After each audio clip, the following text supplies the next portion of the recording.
welcome along and welcome back to Attingham Park. Today we are going to be continuing with our harvest. We managed to get field 6 and field 12A completed last month, along with doing a contract over on field 7. We now need to move our combine down to field 13, I think it is, at the bottom. Let's have a look. Yeah, field 13, that is ready. That's our last wheat field that we've got. We also have field 3 here that is now ripe.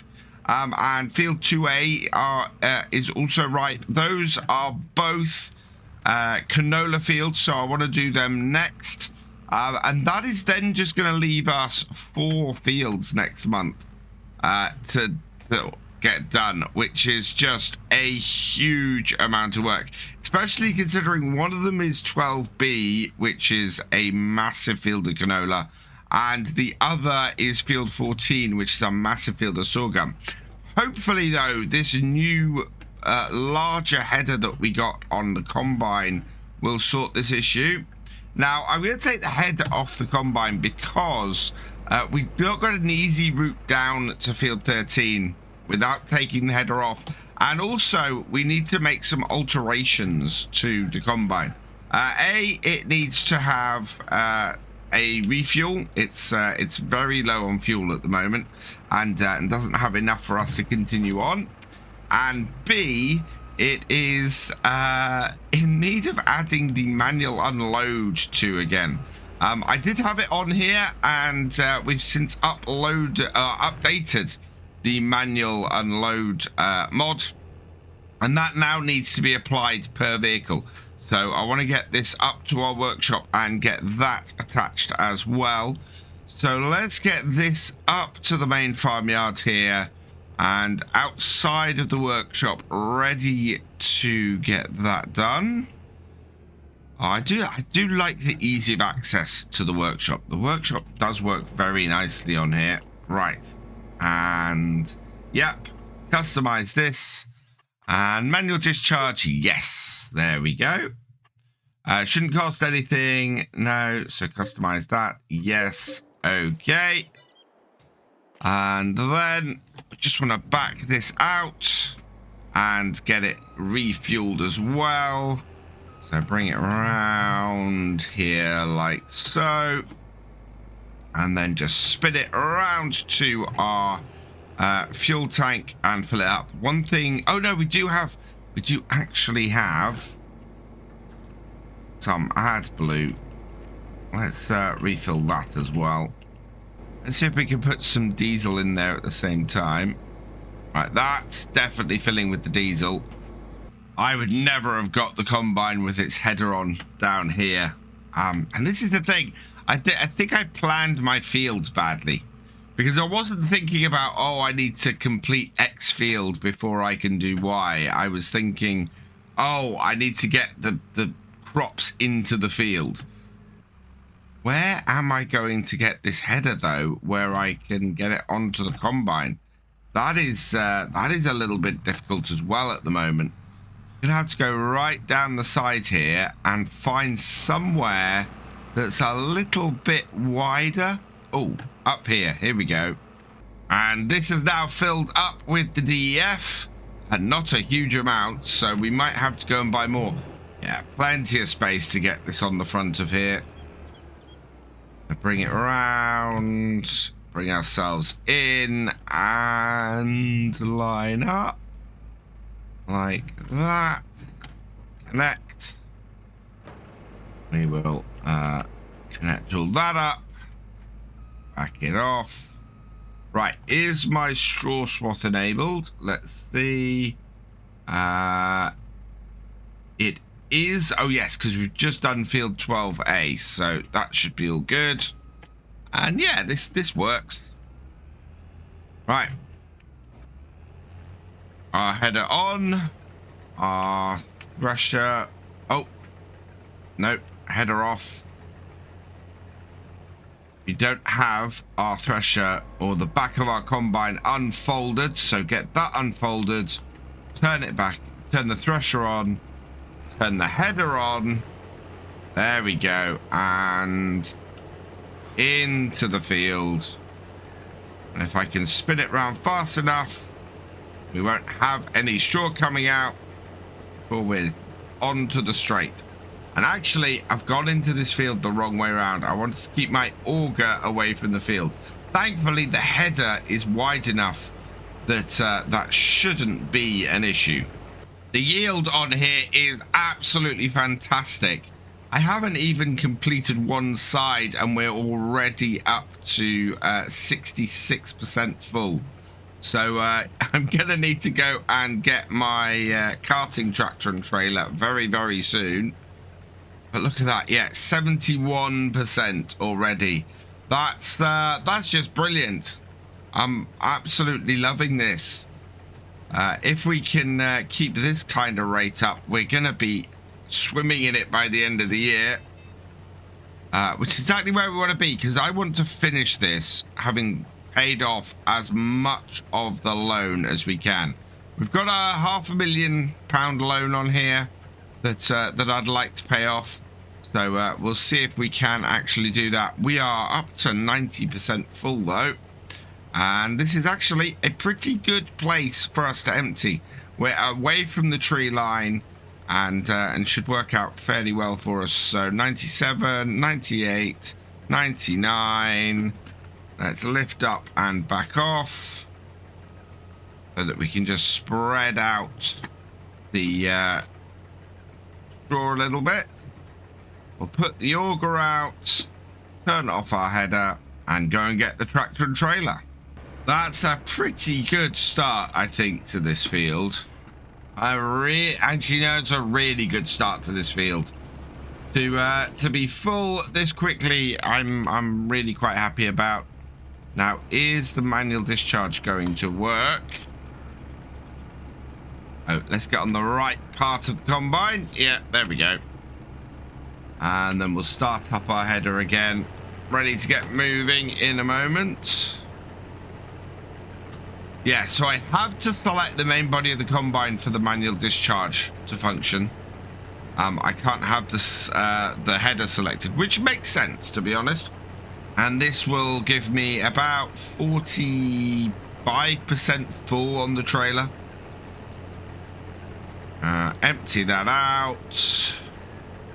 Auger in. Header down. And away we go again. Now, this is one of the fields that we got the pH, the fertilizer, the pH, the nitrogen, everything as perfect as we could this year, and it's really paying off. We've got a big, solid green going the whole way across everywhere where we've harvested so far. The yield is sitting at about 100% across here. We're getting a solid 14. In fact, we're getting nearly 15 tons a hectare in places. But we're definitely getting a solid 14 tons across most of this field. That is really good. That is such a strong result on here. I'm so happy with it. If we can get all of these fields harvested, it is going to be just the most massive boon to go out on with this farm. It'll be it'll be a really good way to end, because we will make enough money to cover a massive chunk of the loan. I don't know if we'll pay the whole thing off, and the aim of this series was never really to pay the whole necessarily pay the whole loan off. It was certainly, though, to get a large working farm across this corner of the map, starting from scratch, and we've certainly done that. I think very much we are in that position, and we've managed to modernize it as well. We've managed to get a larger combine, get larger tractors. The only way really on here now going forwards is up.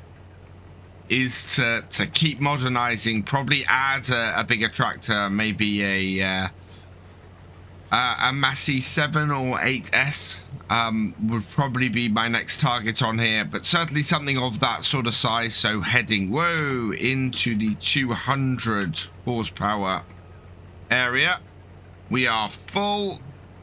We need to go and get the tractor and trailer again and bring it in alongside like that. Right, and then we can empty it out. Hopefully I'm not too close. Get the right bit selected. Yeah, there we go. And then I can turn the thresher back on, and we'll turn the header off for the moment. So yeah, with any luck, we'll be able to get as much of the loan paid off, and that will then put the farm in a really, really good place.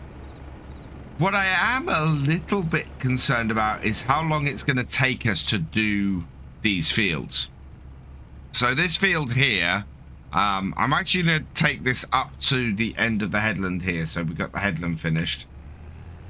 But this field here very much is going to take us the rest of the day doing it this way. I think we're going to have to employ course play for the 2 big fields next month, just to make sure we keep this combine running, keep everything going, maybe give us a chance to get some baling done as well. But if I don't, I think we're going to find ourselves in a position where we're just unable to do everything we want. So let's line that up,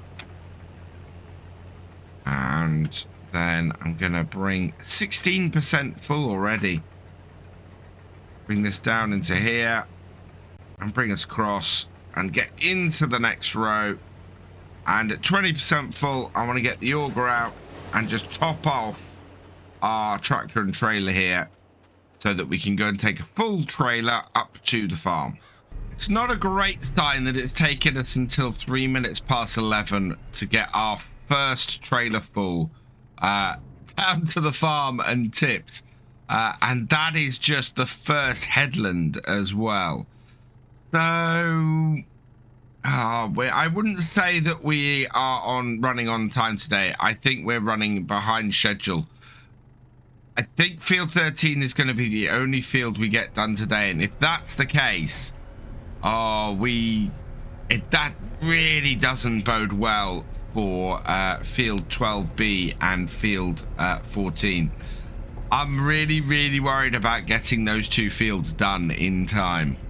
Something I do need to do along here is set our GPS.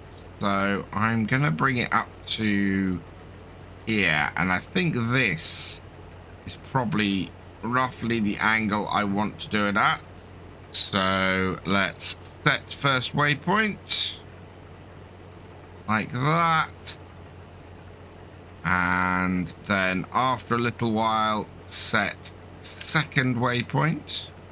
Set our width, check our lines.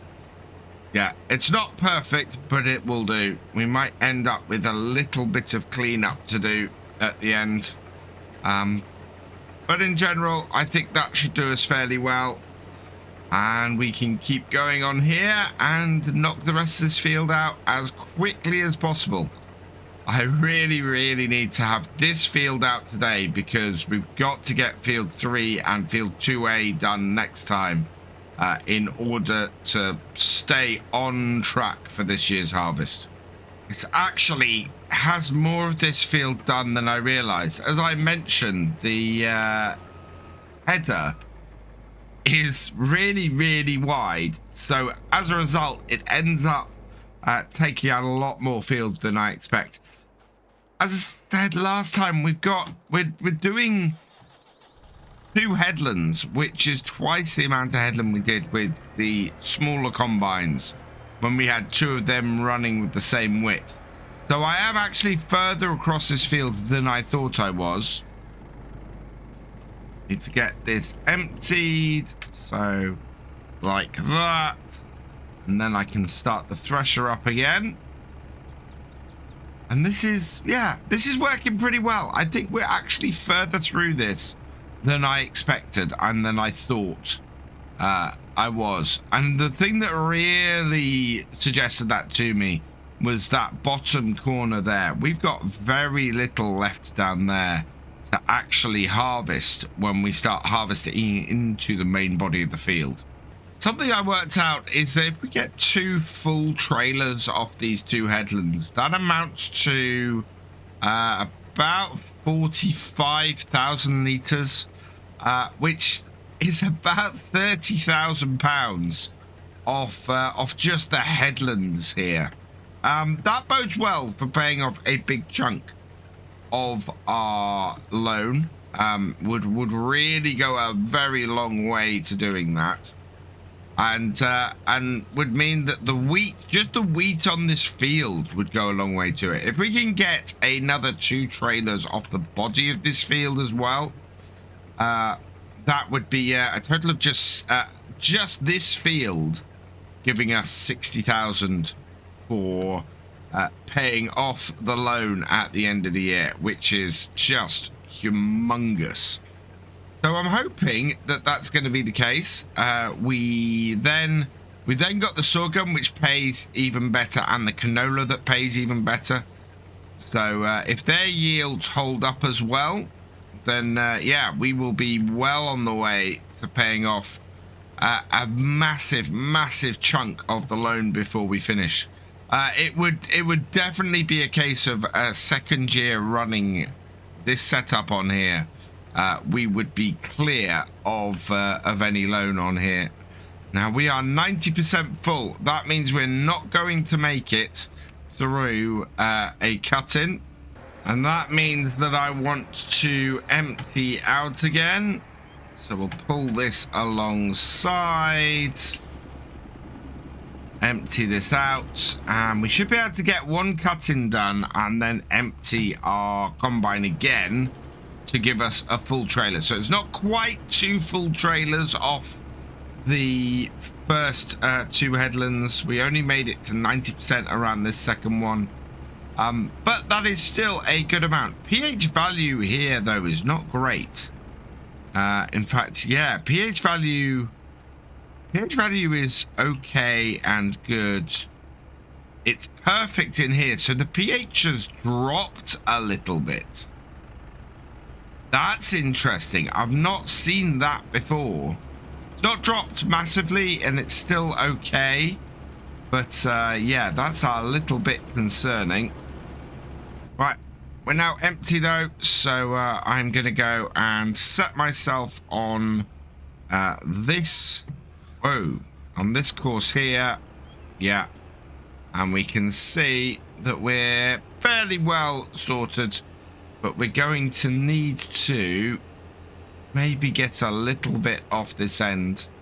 This is row 0 and is absolutely fine actually.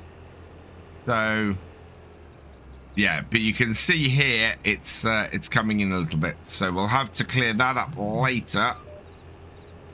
But I want to get into row 3, so +1 +2 +3 is here.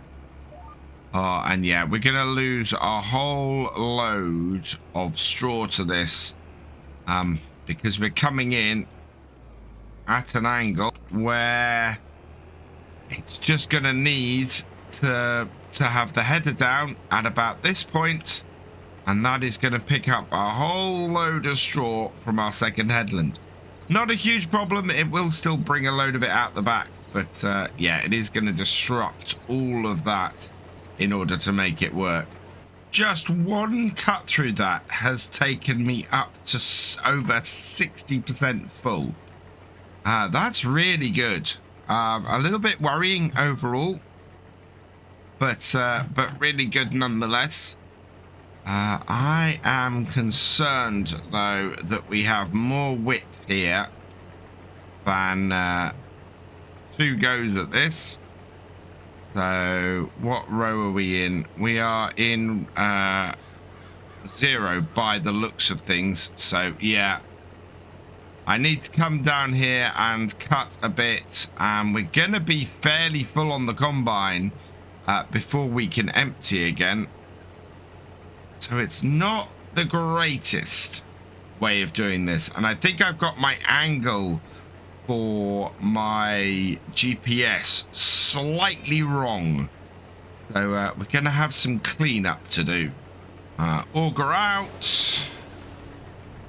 We're right by our tractor, so let's swing that around, see if we can get the trailer underneath the auger. It doesn't matter about the angle or anything, we just want to top things off.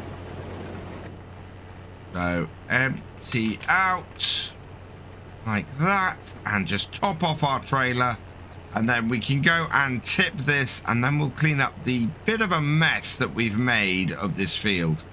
Looking at these roads as I'm driving the carting tractor back and forth, and the number of trees that we've got, I think we'll be very hard pressed to get our combine moving about with its header on. We kind of need to, because I don't want to be dropping the header off every time I'm trying to move fields around the farm. And part of my problem with that is the fact that I haven't quite planned my fields properly for having a large header kicking about. So there is that. But we're going to have a little bit of an issue getting up to field 3 and then getting up to field 2A with the header on the combine, because we haven't harvested other fields. I think as soon as we get into doing fields that with ones that have been harvested, it's going to get much easier. So that is going to be something I'm going to have to watch and try and plan out carefully. The other thing with that is I'm going to move over here and see how far into here we can get, and that way we should be able to get everything evened out a bit when we come back along here. And yes, we're only harvesting half a row, but I think that's going to become important when we come back down here to get the last of this. There are still 3 rows worth of stuff roughly in this side of the field. The continual stopping and starting is definitely costing us time on here, and having the combine so full before we came back hasn't helped either. So let's just build this up and unload like that. I could have actually unloaded as soon as I came back. That probably would have been a better way to go,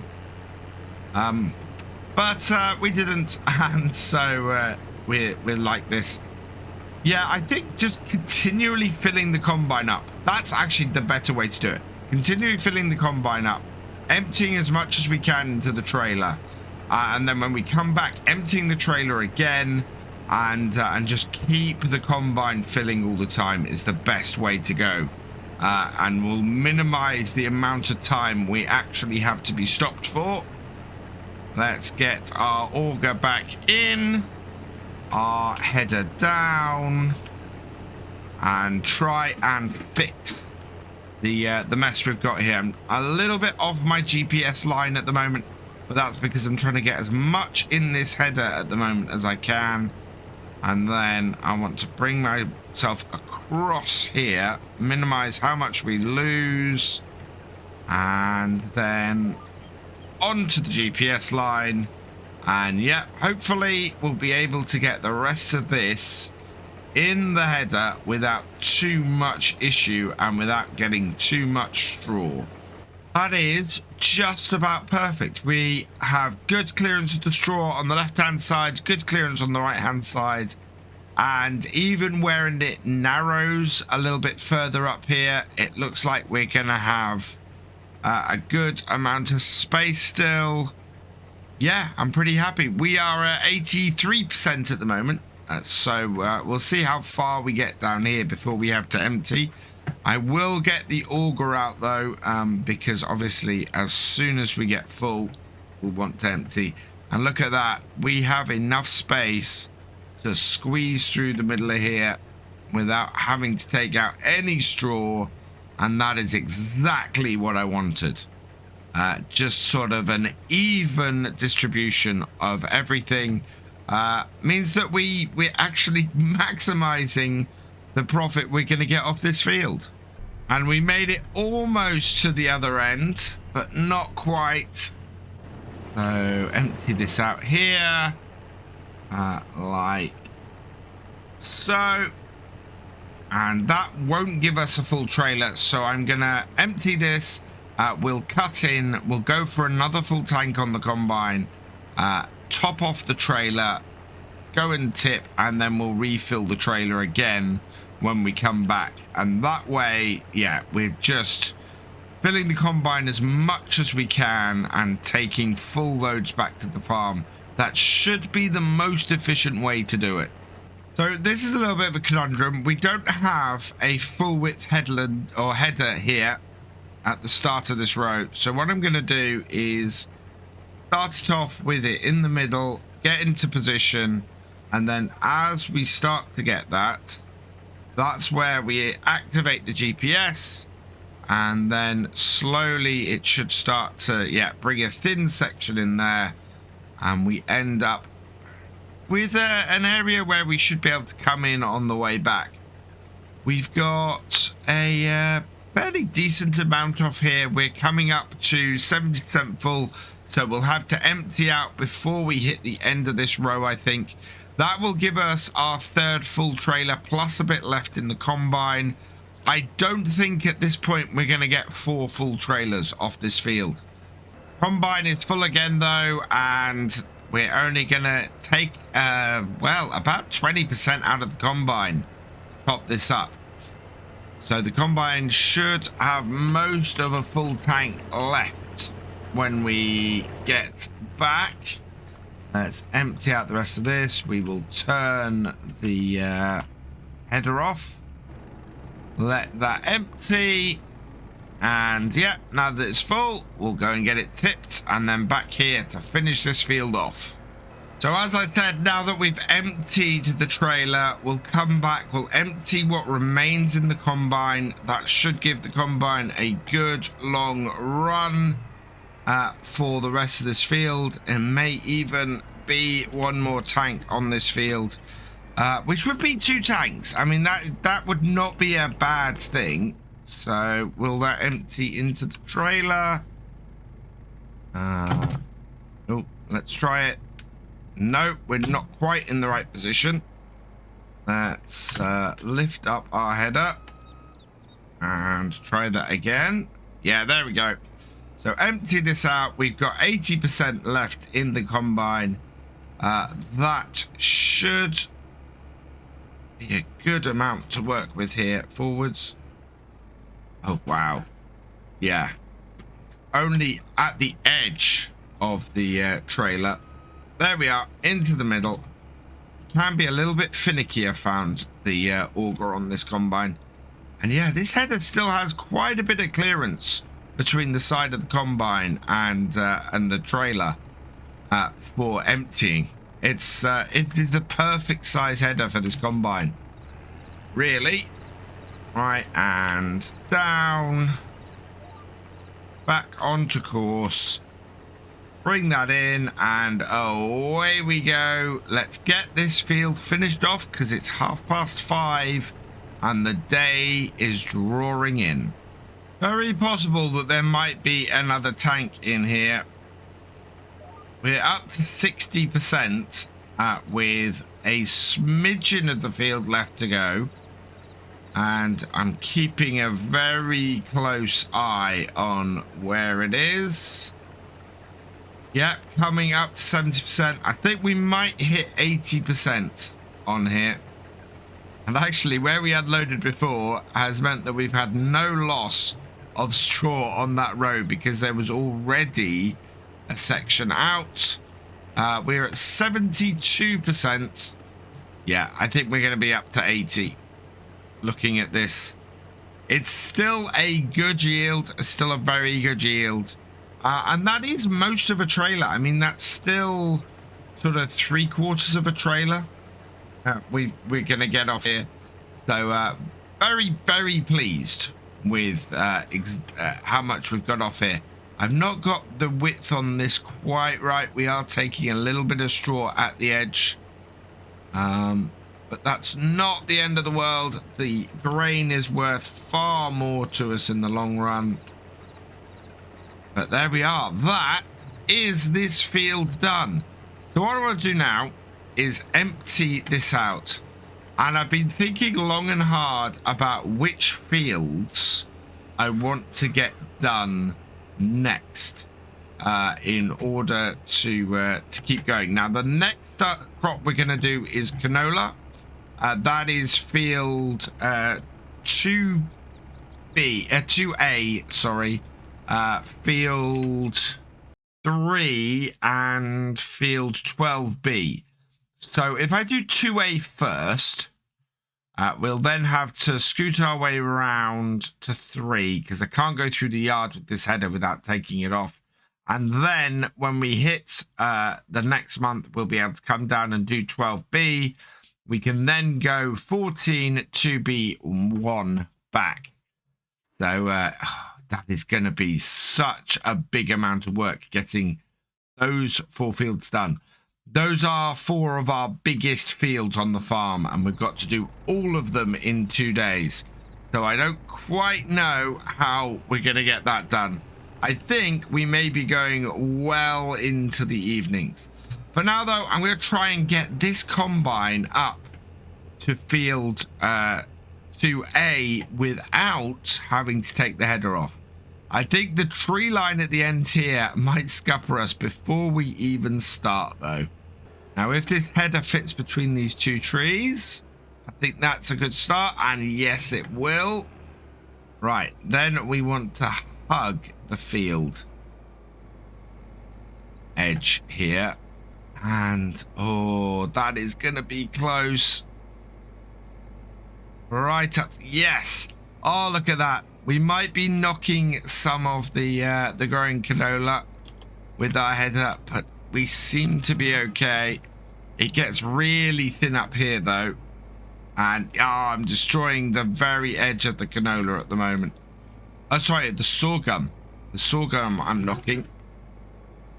No, we can squeeze through here. We're doing very little damage to the sorghum, thankfully. But it's, yeah, it's not the easiest of negotiations along the edge. But it looks like we're through. Yes, we're through. We've managed to do it. So, should be able to have a fairly easy run now up to field 2A. Because here we're along the hedge line, which isn't too bad. And we're skirting the edge of field 15, which isn't ours. I know I can't go through that. Much I'd like to. Yeah, I think we're okay. That means it's going to be much, much easier next time.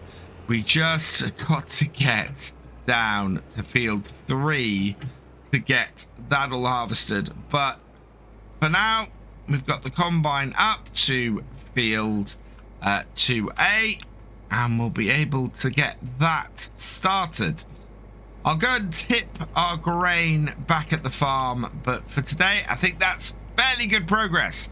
Today, we are going to be continuing the harvest. We've managed to get most of the way through what we need to do so far. We've got 2 fields of canola to get done today. Field 2A to our right here needs to be done. And field 3 also needs to be done. I think both of these are very, very possible for us. There's not a huge amount of work here in these 2 fields. My big worry starts tomorrow. We get into September and it all begins to get a little bit much. We've got a little bit of a worrying weather forecast for September. We've definitely got rain on the way on both days. We've still got a solid temperature, so I think we're okay from that way.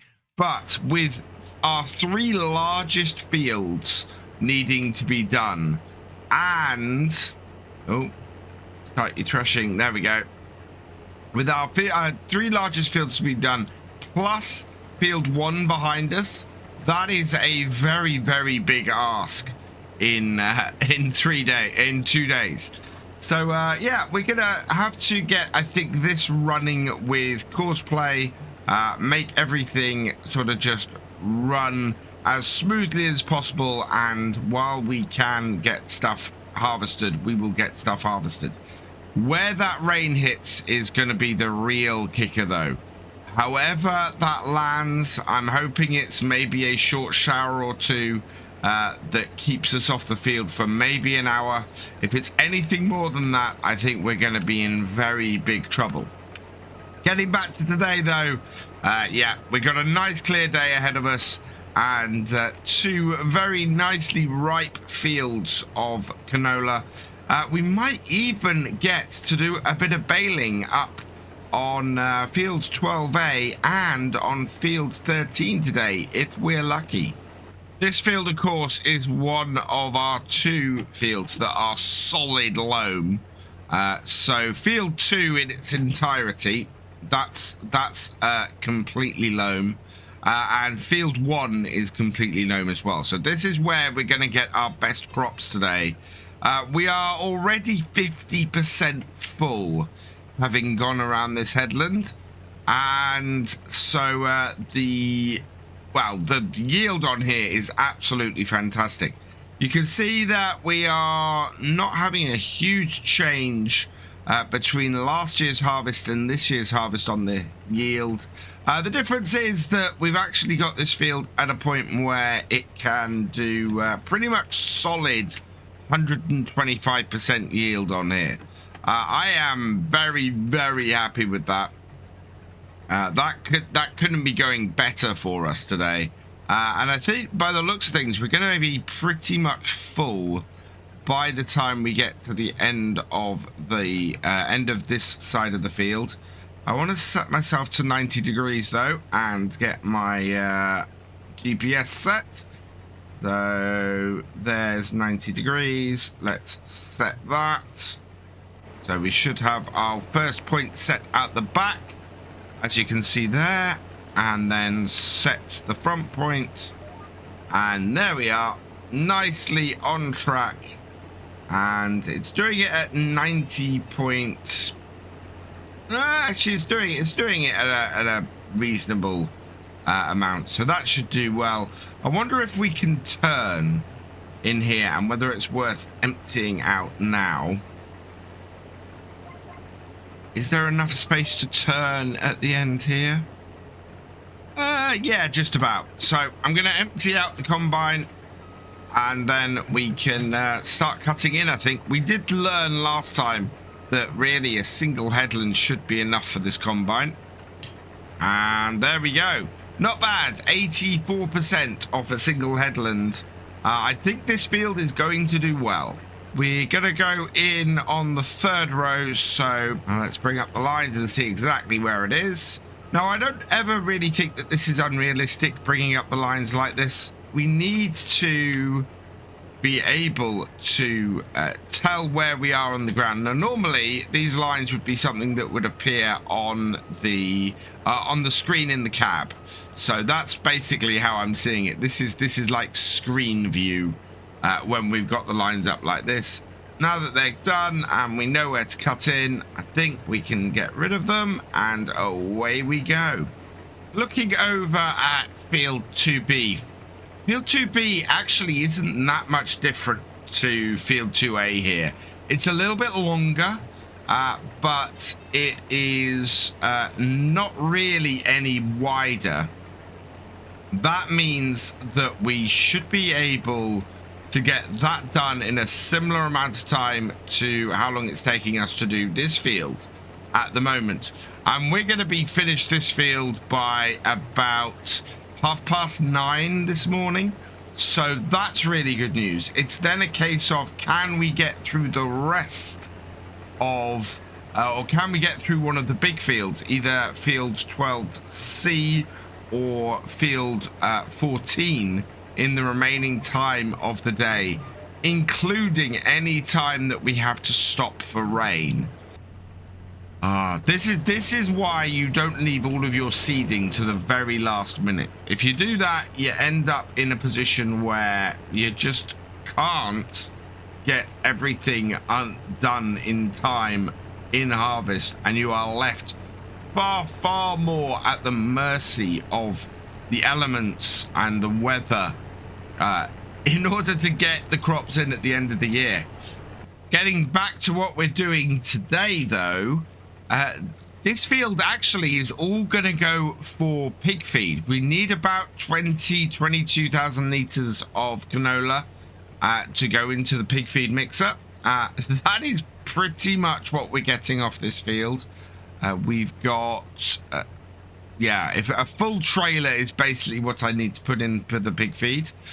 We've got about 30,000 litres, I think, of wheat in there. We need, it's a 200 to 250 to 450 ratio. The 200 is the canola. So, we need about 22,000 litres of canola then. And our trailer is 84% full. Bring it in nice and close without actually hitting the header. So this will fill up the trailer, and we'll go and put all of this into pig feed. So we know we can get this down the first bit of the roadway down the side here. And if we skirt the edge of this field, just tapping the sunflowers, it will get down here. It does thin out a little bit. And you can see the spaces when historically combines must have taken the tops off the hedges. Now, my biggest problem is going to be trees along the road here that are... Oh, yeah, look at that. So that tree there, that is going to cause me a big problem. I think going forward, my priorities would definitely be to get the larger fields planted first. Get those so that those are the ones that you harvest first, that you end up making a really easy route for yourself to get around the farm. That way it's just gets rid of all of these issues that I'm having now, that requires me to get the header trailer off my combine and to transport things like that. The other thing is just two smaller combines. That's the kicker here. Is if we had our two smaller combines, we would not have this issue. The downside to that, of course, is straw swaths being multiple ones and taking longer to bale and things like that. So hopefully we can get this down to field 3 quickly. We have wasted nearly 2 hours mucking around here. So hopefully we'll get back on track quickly now. Bring our header trailer up here so the combine can easily access it. A little bit of a hill, but I think we're all right. I'm going to go in cab to do this. Always love doing this way. It makes it really easy to line yourself up to the right point. Collect the header, attach the PTO, and then we'll just back this off. We're okay for fuel at the moment, but I have just noticed the DEF level on this combine is critically low. So I'm going to move this out the way. We're going to have to pop down to the shop quickly and grab some DEF, I think. Otherwise, our combine is not going to be able to keep going. So park this over here. And yeah, I'm going to have to go and grab some DEF. Something that I didn't realize, I don't have a trailer for my truck. So I've had to come down here in the 7610. we'll just park that up there. And how many things of DF do I want? Probably a couple, I think. So let's have a look in here, and I think they're under pallets, if I remember correctly. Yeah, there we are.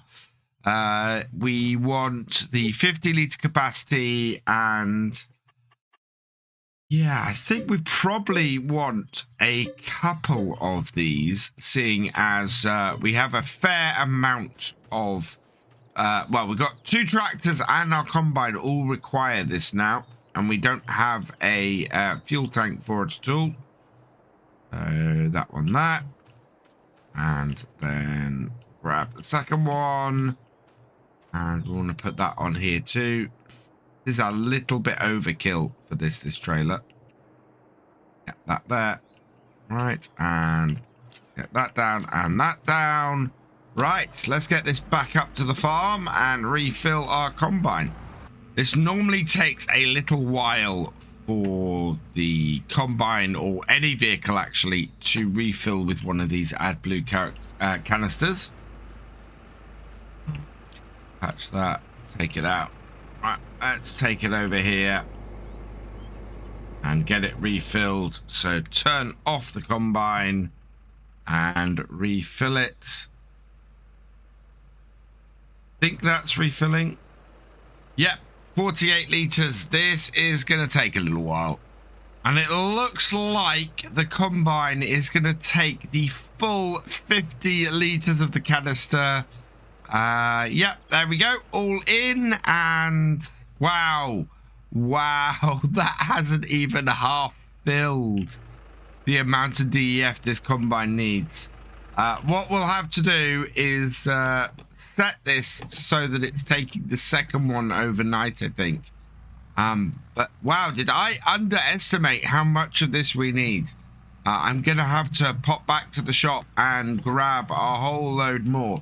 We've got so much more harvest to go that, yeah, we're going to need more DEF in order to keep the combine going.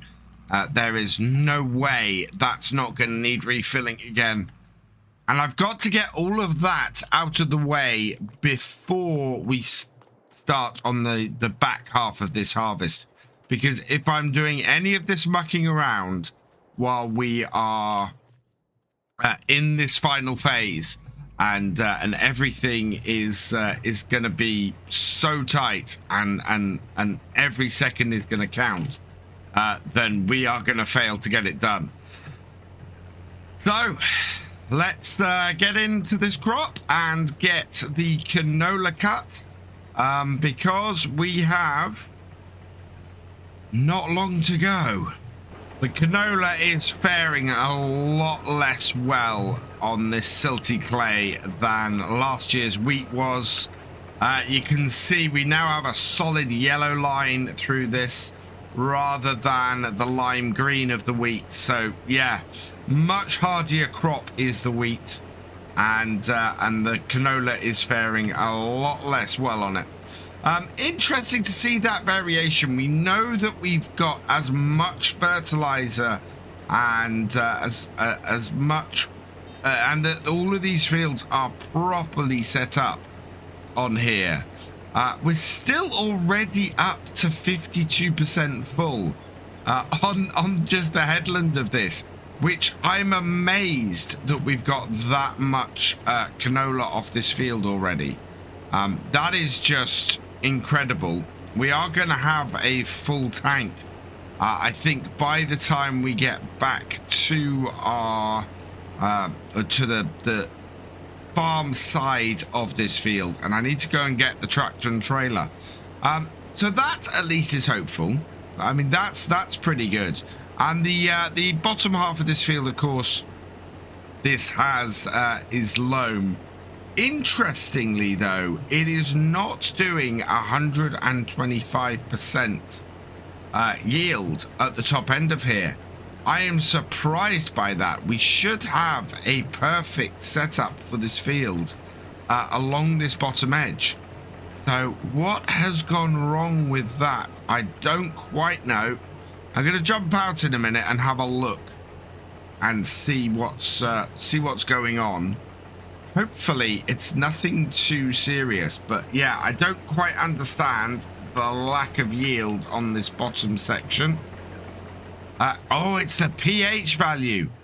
Now I did think that this might be the case when I was going and doing all of the lime across the rest of the field.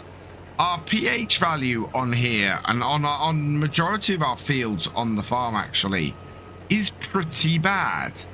And yeah, I think we needed to actually go and lime everything after harvest last year. It's one of those things where I think a big lime spreader and just lime across the whole farm would be something I would have to do if I was going for another year on here. We'd need to relime everything and make sure everything is back up to scratch. I'm a little bit wary about going any further on this field right now. We are at 80%. Let's back this out, get the auger out, and empty the combine, I think. If I cut in any further, I think we're going to get stuck in the crop. I figured out why the yield on here seems to be so good that we filled the combine already. I still had 23% left over from the previous field. So, yeah, we've only filled about half a tank off that headland, to be honest. So, it's not quite as good as I'd hoped.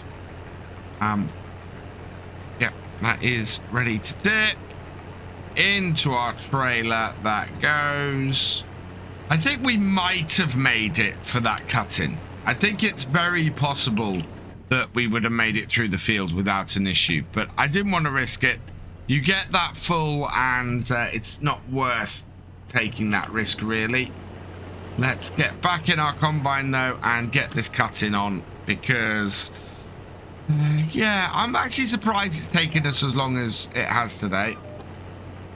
We have done quite a bit of mucking about. We've tried to get the combine up to this field without taking the header off, when we should have just taken the header off and got it up here.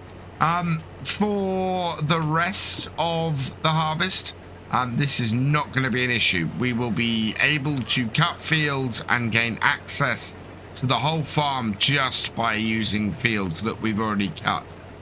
So I'm not too worried about having to take the header off again. The only thing I am going to have to do, and that we will need to do before we continue with the harvest, I think, is put more DEF in and put more fuel in. So I need to get the tractor up to the yard. Where we are now is close enough that I should be able to get the combine up there. Can I get the combine near to my fuel tank, though, without taking the header off? That is going to be the big question. Field 3 is one of those fields I think eventually you would end up putting down to grass. It's not a massive field. It ends up with being a little bit fiddly in this top corner. You cut it with not many rows, and we're going to get nowhere near even a full trailer off here. It's yeah, we're getting into this fiddly part at the top corner where we spend more time getting the header up and turning around and maneuvering than we do actually harvesting. But I think 2 more passes and we should have the field done. I'm not going to bother with GPS actually on these last 2 passes. It doesn't seem worth it to activate it, just to almost immediately deactivate it.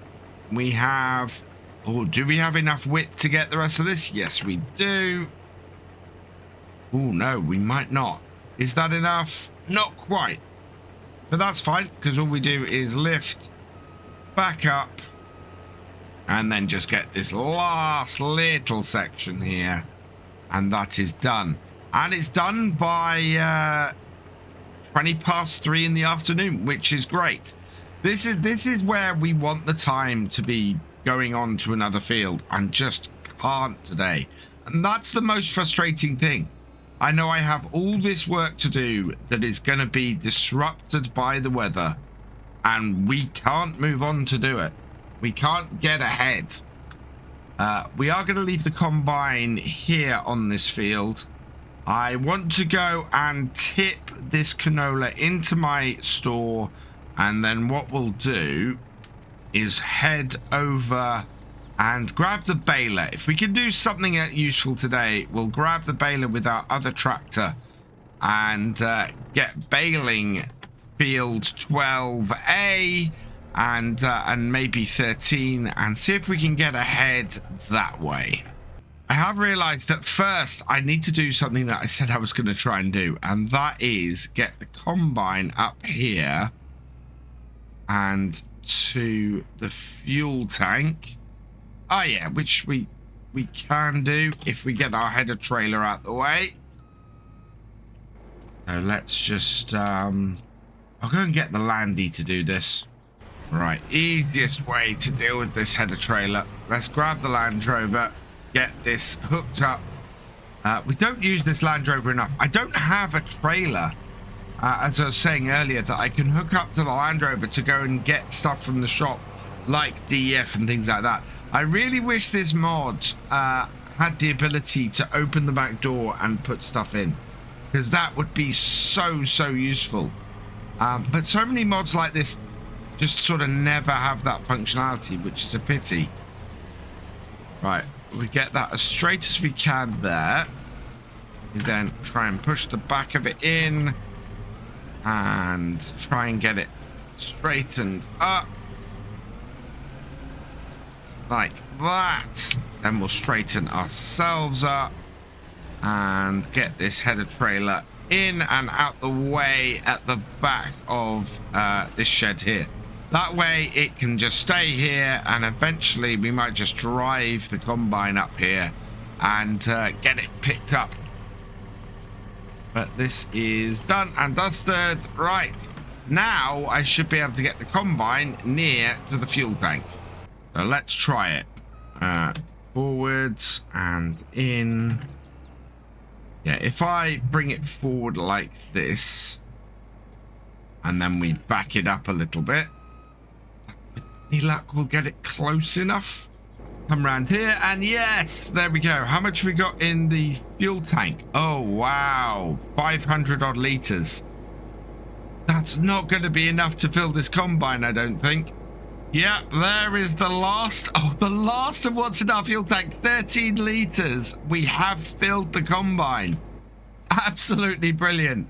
Oh, I was so worried we weren't going to have enough fuel to fill the combine.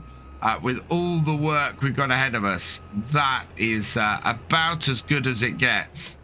So we'll put this back on the field. I'm going to leave the DEF filling up on it so that we get a fair amount of that in.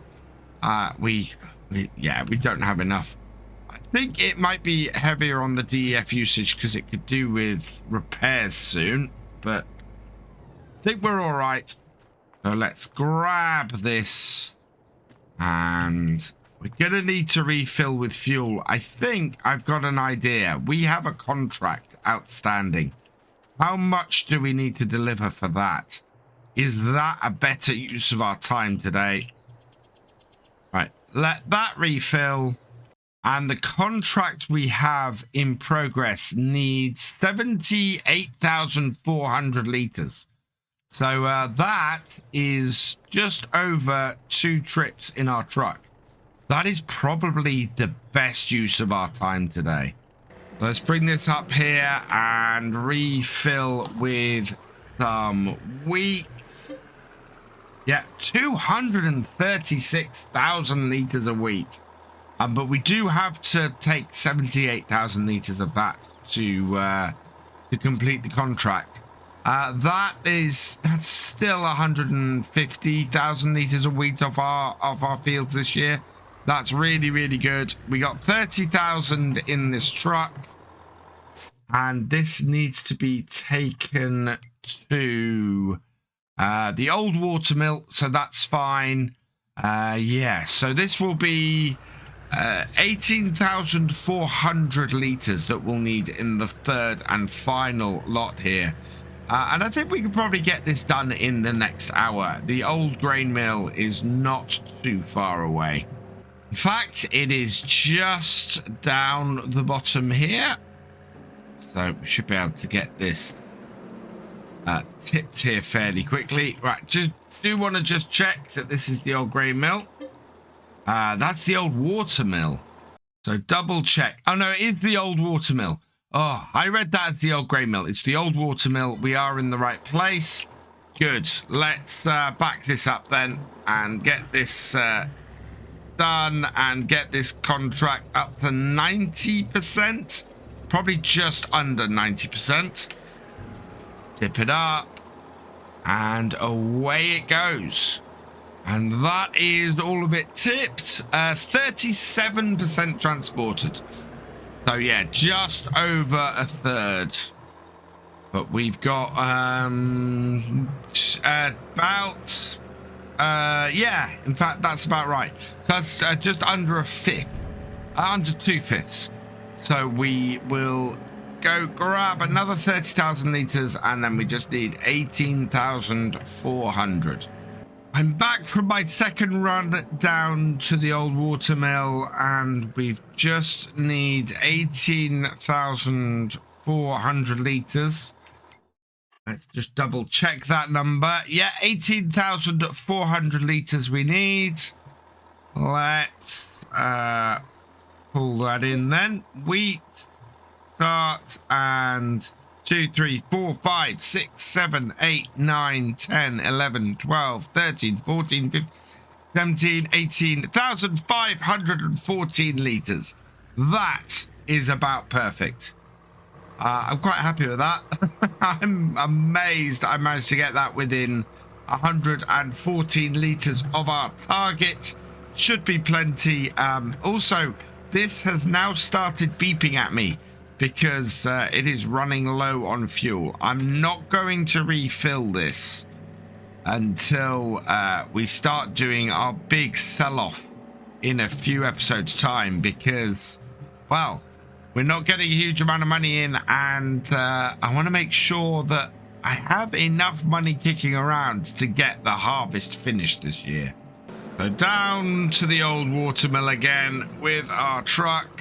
Brakes on this are not great, but they are good enough to have stopped us before we get anywhere near the water. Into reverse 4 and on to the tipping point. Let's see, is this enough to complete this contract? I really hope so. I want to get this in today because we're going to need to buy some fuel. Definitely. We've got 6,151. We're going to end up with some cost overnight. We know we're going to get about 8,000 from the contract. Contract is done. Oh, wow. We made an extra 1,000 on the harvest income as well. So that's really good. Let's complete this contract then and have that out. 8,012 from there. So collect. There we go. Contract is done. We're up to 15,305. And tomorrow the real work begins. We have 4 fields, 3 of them pretty large, to get done in 2 days.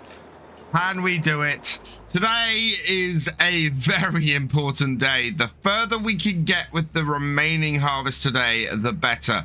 Last time we managed to get field 3 and field 2A done. We are down to our last 4 fields.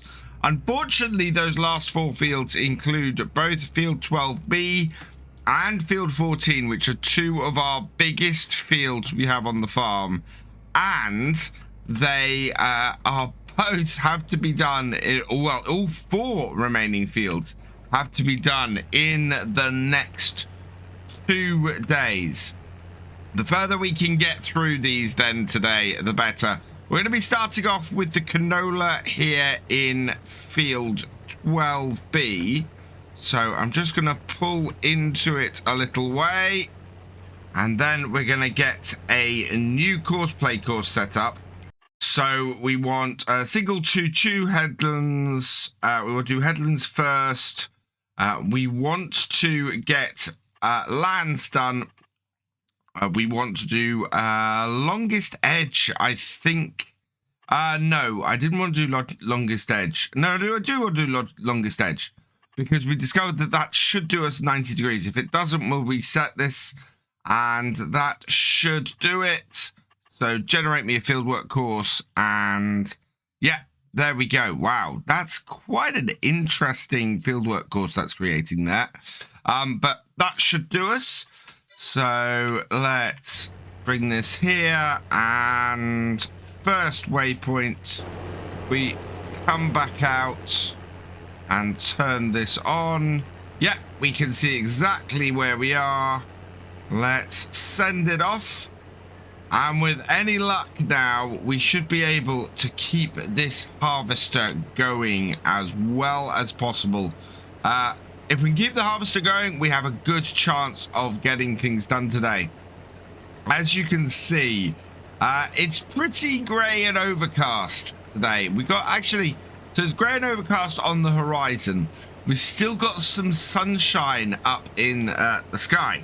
So I'm hoping the rain is going to hold off. We did have rain forecast for today on here, and I'm hoping it's going to hold off, because if it holds off, we'll be able to get a lot of harvest done. Forecast is actually not looking that bad. We've got an overcast day all day and no rain right up until the end of the day. So it may have some overnight rain. Next day in September, so our second day of this, we've got rain forecast again. So we'll see if that holds up, or whether we get rain either of these 2 days. If we stay dry both days, we actually have a chance of getting this done. So next thing to do is to get our tractor and trailer down to the field and ready. The combine is 35% full. So I think it might get... It was up to the corner. Let's see where it is for 35%. I don't think it's going to make it the whole way around the field. I think it's going to end up needing to empty along the far side over here. So if we take this tractor and trailer and park them down the other side of the field here, we should be ready to empty maybe when they get up to about... I would think about 3/4 of the way through this side here. So we'll park our tractor and trailer here, and then it hopefully won't be too far away. And then I'm going to get the other Massey out, because we still have a lot of straw that needs baling on the farm. So we might as well go round and get that done while our combine is working. See if we can get ahead of ourselves in as many ways as possible. So hook this up like so, and then head on out. Now we haven't done any baling on 12A. We were considering doing some on 12A. We have already done field 6, so we'll get this unfolded. And actually, here, for being this close to where we're harvesting, should be a real boon for this. I think that's going to make things a whole lot easier. Now I want to get my baler in the correct place, and we can start going around this headland, getting this field baled up, and getting another job out of the way. Combine has just passed 80%, so we're going to come in along the sides here and get it emptied, keep the combine moving, and everything should be absolutely perfect. Yep, and we positioned ourselves right where we needed to. So we'll take this up to this corner here. That will probably get a nice amount emptied. Yeah, that's not going to be a full tank off there. We want to go up to about 50% on the trailer if we can.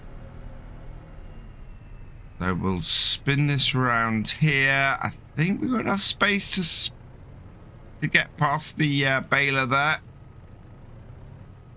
It's going to fiddle around a little bit, and then we'll pick it up as it cuts into the next side. And so pick it up as we go in along here. And that means that we should be able to get up to 50% full on our trailer.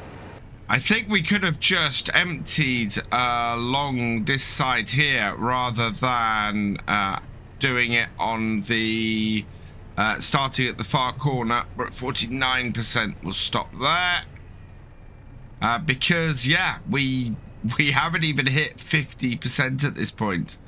Very nice. That means an entire round on here.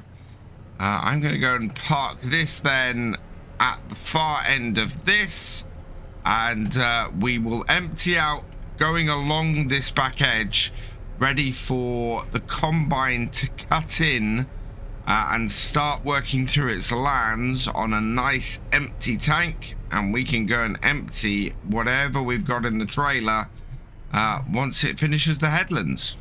Today is working out better than I expected it to. I really didn't expect that we were going to have a clear day. I thought we were going to be interrupted by the rain. I also didn't think that we were going to get the chance to do this and get some extra work done with the baler. Both of these are really, really positive things to be able to do. And I'm just keeping an eye on exactly what the money situation is. We got to be careful. We don't want to run out of money on these last 2 days, because if we do, that would be catastrophic. That would slow everything down, and we need to avoid that as best we can. The quicker this can knock out these headlands, the better, because we really, really want to have... Well, we need to have field 12B done and a good chunk of field 14, really. Or field 12B done and maybe like field 2B done as well. Which, considering how long it took us to do 2A yesterday, shouldn't be too bad. Now... the one thing about that is that I'm not sure exactly whether we're going to get that far. And that will be a really big litmus test for how well, even rain-free, we're going to do today. As a result, it's possible that we may be cutting into the evening and see where we go from there. I'm trying to work out the timing from field 12B as to how long we might have on field 14. If we take 2/3 of the day in field 12, in field 12B, and 1/3 of the day in field 14, we might get far enough. So I'm looking to move fields probably around 1 to 2 p.m. this afternoon. If we manage that, I think we're in with a good chance.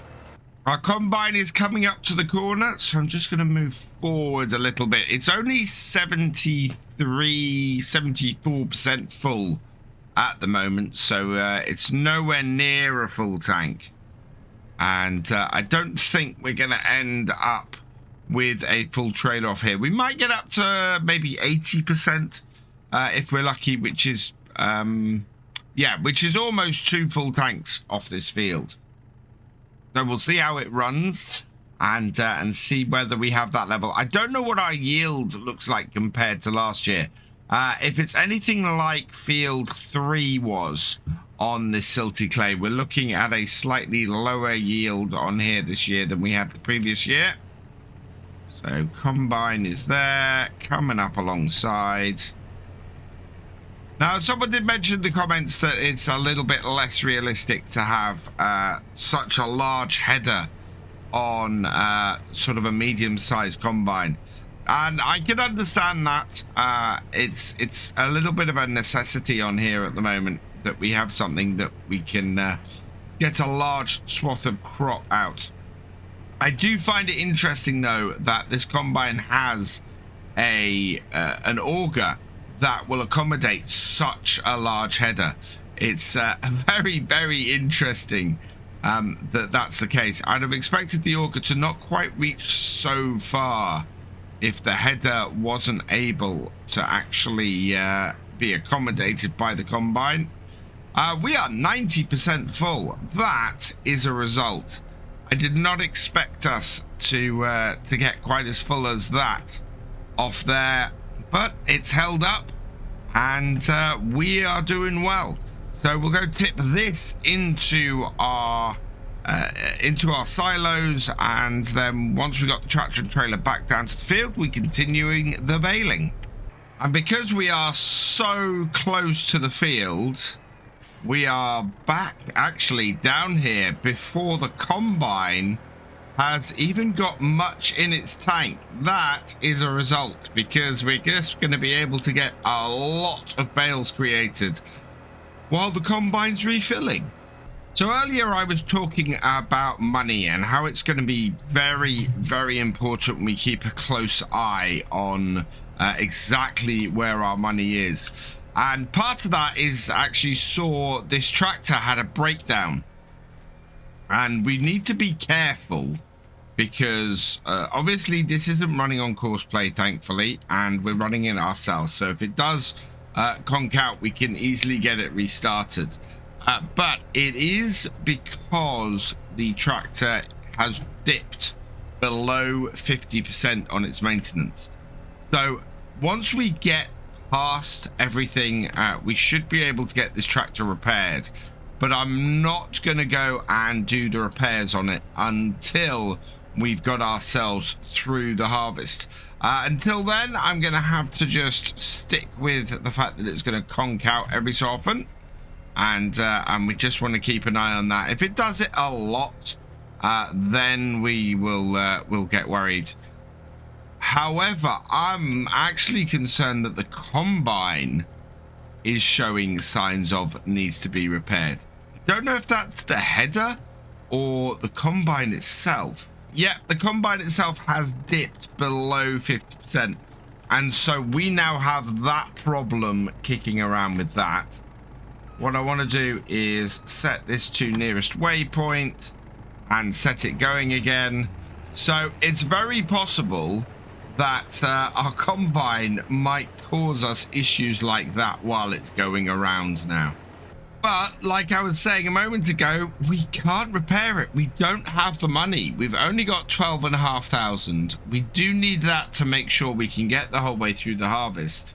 Possibly having to purchase some more fuel, because that's an issue we have at the moment, is that our fuel tank is all but empty. We need to conserve that money very, very carefully, or we could end up with a big problem. Well, the baling here on field 12A has gone really well. This is our last strip of straw, and we have completed the field. That was really quick, and I'm very, very happy with that. So having got this field all baled up, we'll leave the extra bales on here. So, wow, only 8% of a bale in as well. But, yeah, fold that up. I'll leave this unfolded otherwise, and we'll head over to field 13 that now needs baling as well. But that's really good. Our combine is up to 73%. It's on its final land of this cut-in. So, yeah, we need to go and empty that out before it tries to go and cut into the next area and run out of space. In fact, let's switch tractors here. And we'll pick this up on the final one over here, because that's at 82%. So, yeah, if we pick this up over here, we should be able to empty the combine out before it then goes and starts its next cut-in. And yeah, that's pretty much perfectly positioned to deal with that. That couldn't have gone much better. Here comes the combine into this last section. and we can pull alongside at the same speed. Now, because it's actually doing the main body of the field, it should stop at the end to let us empty. Yeah, there we go. Into the back of the trailer, admittedly, but yeah, we'll be able to completely empty the combine here, and in doing so, it's then going to be nice and empty, ready for the next section of this field. And with the combine heading down the field to do its next cutting, we can come here into field 13, start up our baler, and get this field done as well. If we can bale both these fields today, that's huge, because it means that while we're harvesting tomorrow, we can start getting these bales collected up and ready to be sold. Once again, it looks like we're going to make a lot of bales before the combine gets full. It's only up to 50%, and we have done the whole of the headland on field 13. And got all of that, well, all of one headland on field 13, and got that all baled up. That is surprising. I didn't expect to get that far before I needed to empty the combine again. So I'm a little bit worried about the yield levels over on field 12B. I think we're going to have a good look at those in a minute, because if we're getting as much straw baled up at the moment as we are, between the combine being emptied each time, we are not getting as much canola off that field as I think I would have hoped to. So let's take a quick look at the yield map on here. And yeah, you can see that is a definite dip over on that field. We're down to 85% over there. So what's gone wrong on field 12B with this crop? I'm gonna pull my tractor up into the middle of here, and then we're gonna, ahead of the combine, just go and have a quick look at this. I think we want to pick it up on this row here and empty along here anyway. It's the pH value. Look at that. The yield potential actually on silty clay is only 89%. But because we've not got a good pH value on here, that drops it to 83. So that is what's causing all of the problems with this canola. It's a combination of the land, the fact that canola does not like the silty clay, and the fact that we haven't got our pH value right either.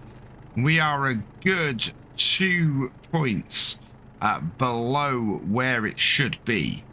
With our combine up to 87% though, we want to get this emptied at this point. It's not a horrible amount, but yeah, I've said this a few times over the last few videos. You really want to consider with the soil types you've got, exactly what you're looking to plant on your fields.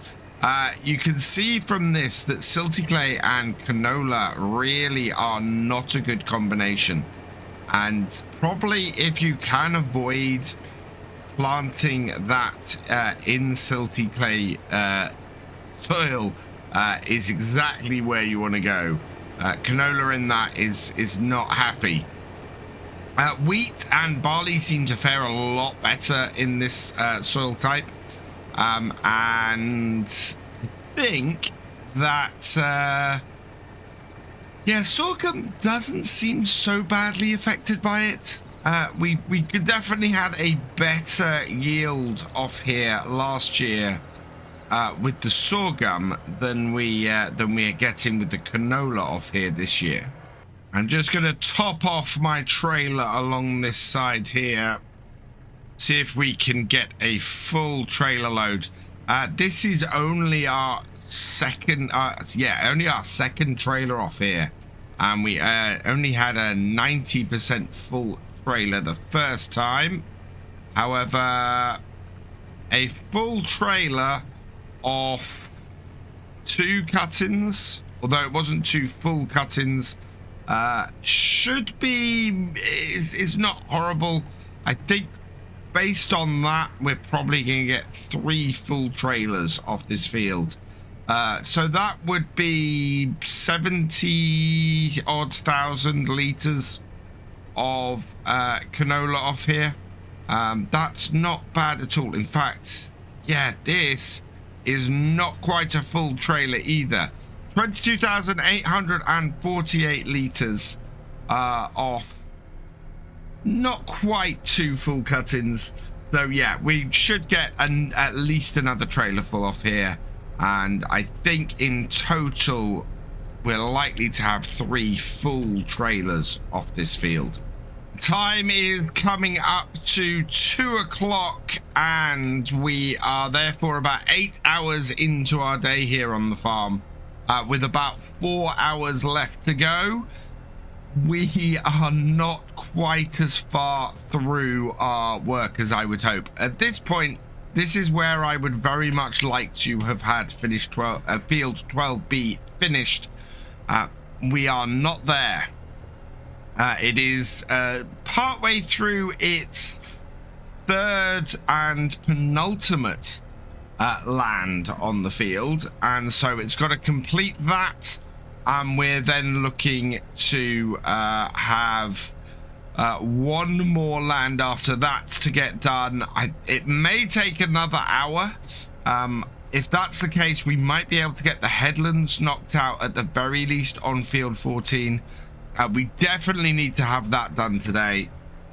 I would like to be in the main body of the field on field 14, because there's going to be a certain amount of fiddling about tomorrow, getting between field 14 to field 2B to field 1, and we still don't know how much rain is going to affect us. This really is a case of doing as much as we can while we can to try and avoid any issues with the rain. So yeah, we can get our 2 biggest fields mostly knocked out. I think we are in with a good chance, but it really depends on how much longer field 12B is going to take to get finished. The combine is up to 84%, so we'll empty it on the next row.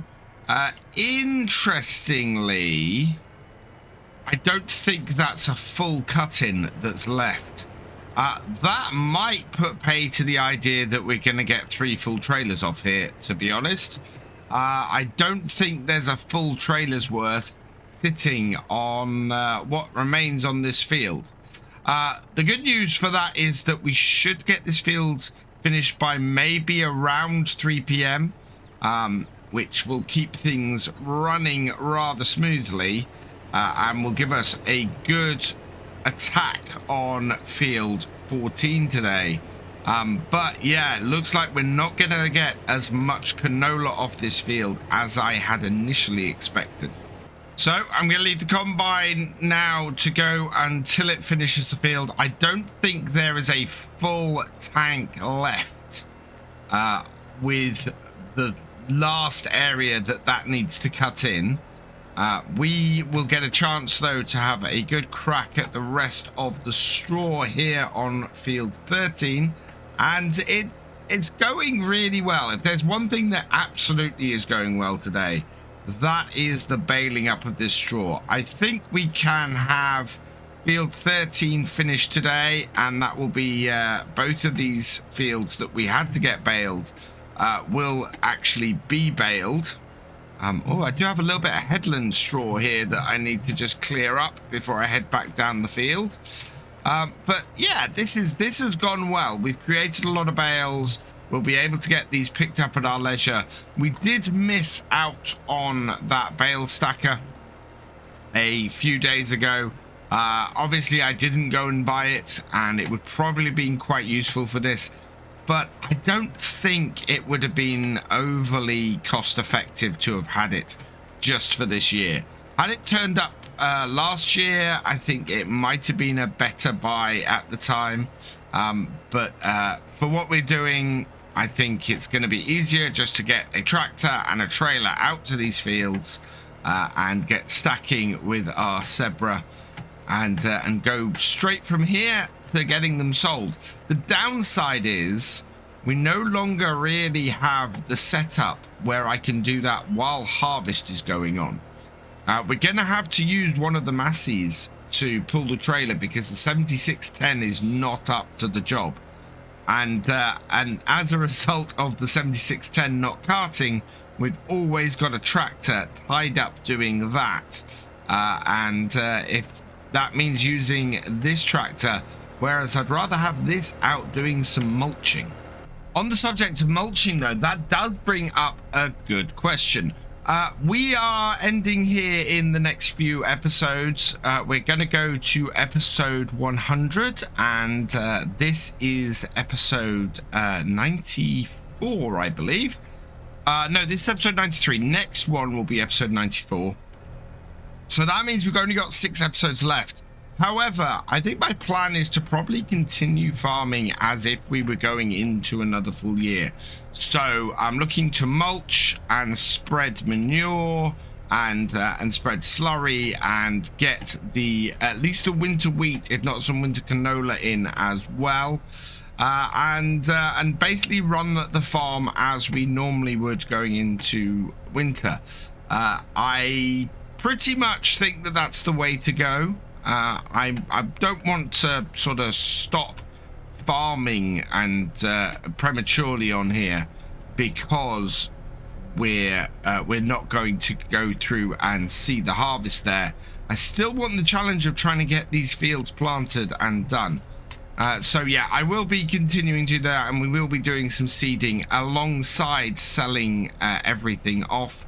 Or selling the crops as we normally would for a year. And then what we're going to do is towards the end we will do an evaluation and see exactly where we are and how much the farm is worth without actually selling everything off. And we'll see how successful we've been and how well we've done. However, our combine needs unloading, so let's head over there, because we need to get that combine moved from this field here over to field 14 and get it into the field and working, because it is 10 to 4 in the afternoon and we need that to at least knock out the headlands. Anything less than that and I think we're gonna have a real uphill battle next time. So we'll leave this tractor here. We'll take control of our harvester. And then we can head over to field 14 and get a new play course set up. So let's clear the existing one off, get our auger put away, and we'll head over to the top corner of field 14 over here. And yeah, you can see with us driving at the moment, just that sea of yellow where the yield is just not done well with the canola on that field. Right, I want to bring this in this corner here. We want to avoid this pile of lime. We'll put this down into here so that will make things easier for us. And then new course, we're going to do it on field 14, same setup as last time. Generate me a fieldwork course, and yep, that looks pretty perfect to me. So we can head out of here. We'll just turn that on quickly. First waypoint, and away we go. And wow, this is already feeling better. And this is already a much, much better yield too. The sorghum levels on here are insane. We are already 2/3 full on the combine. Just off the first run for the headland. That is gonna fill really quickly, really often. So, wow, I am very, very pleased with this. What we're gonna do then is come around here, and I'm gonna empty out along this side here. That way we can keep the combine nice and empty. I mean, it's at 81% already. We're going to end up with almost a full trailer just off this headland, which is insanely different to what we were getting with the canola, especially considering the canola and the sorghum go for similar prices. To be having such an increase in yield just from having the field in a much better condition and from a much better soil type as well is going to make just the biggest difference. We have got to put 2 trailers of this in with our pig feed, but considering that the soil only gets better from here on out, that is fantastic. There we go. That is an almost full or half full trailer. We'll let the combine continue on. We need to try and make some bales while we can, though. The fill level down the bottom end of the field or the yield level down the bottom end of the field for the sorghum has been much lower. It's only made it to 54% in about the same amount of time. So yeah, I'm not expecting it to be quite as good down that end of the field. I think that field is a mix of loam and silty clay. So when we get back over to the combine and back over that way, we'll have a look. But the combine, I think, is coming back up to the to where we originally cut into the field. Yeah, in fact, I can see it just through the trees over there. It's just getting back to its starting point. And so, yeah, not a full trailer off the headland like I'd hoped, but not far off. We're doing pretty well off there. But the yield is definitely lower on the bottom end of the field than the top. You can see now that the fill level is actually going up quite fast again. And I'm wondering, can I get to the end of this row before we hit 80%? The answer to that is most decidedly no. But I will finish the baling on here before we take our tractor and trailer and go and empty out the combine again.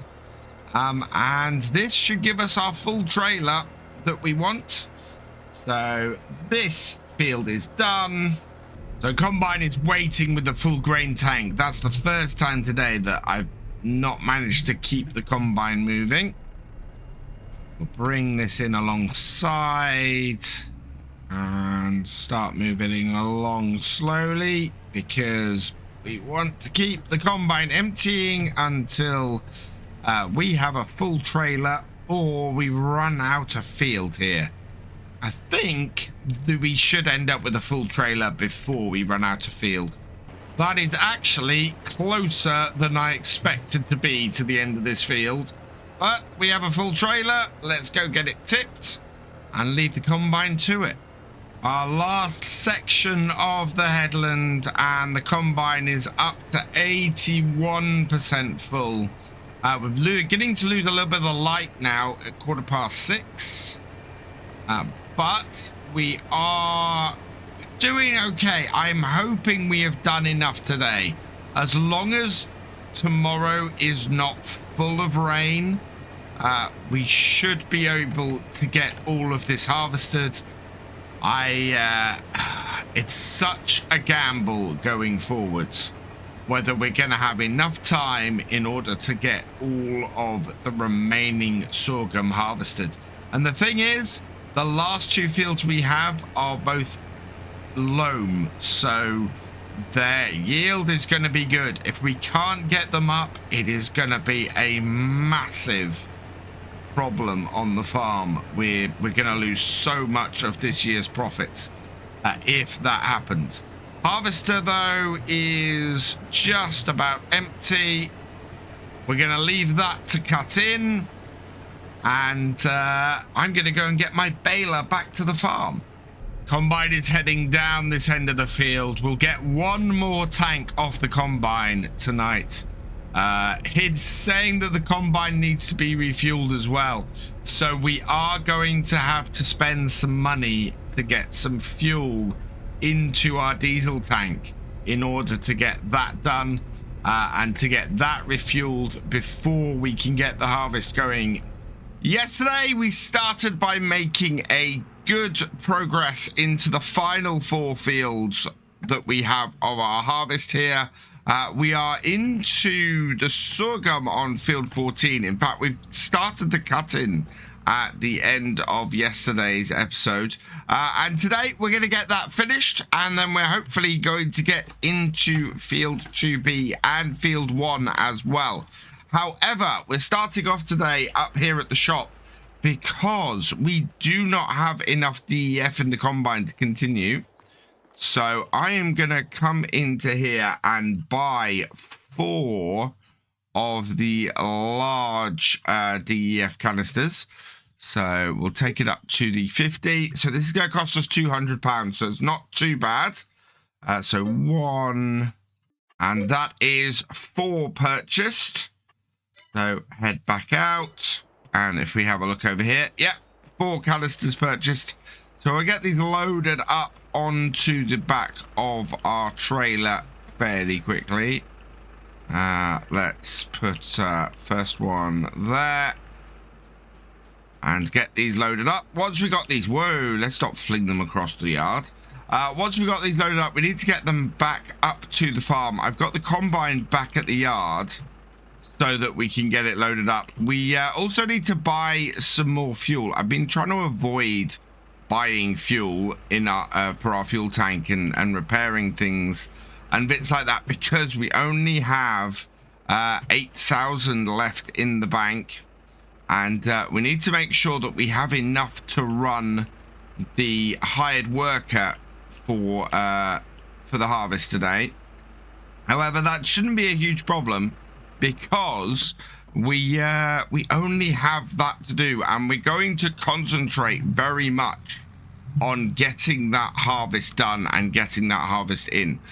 Whereas before we've been doing things like doing baling. We did a lot of baling yesterday. Today is purely going to be trying to get these last couple of fields done. Now, the rain is being very nice to us. At the moment, there is no rain forecast for today. We had some overnight, and I think we'll probably have some overnight again tonight.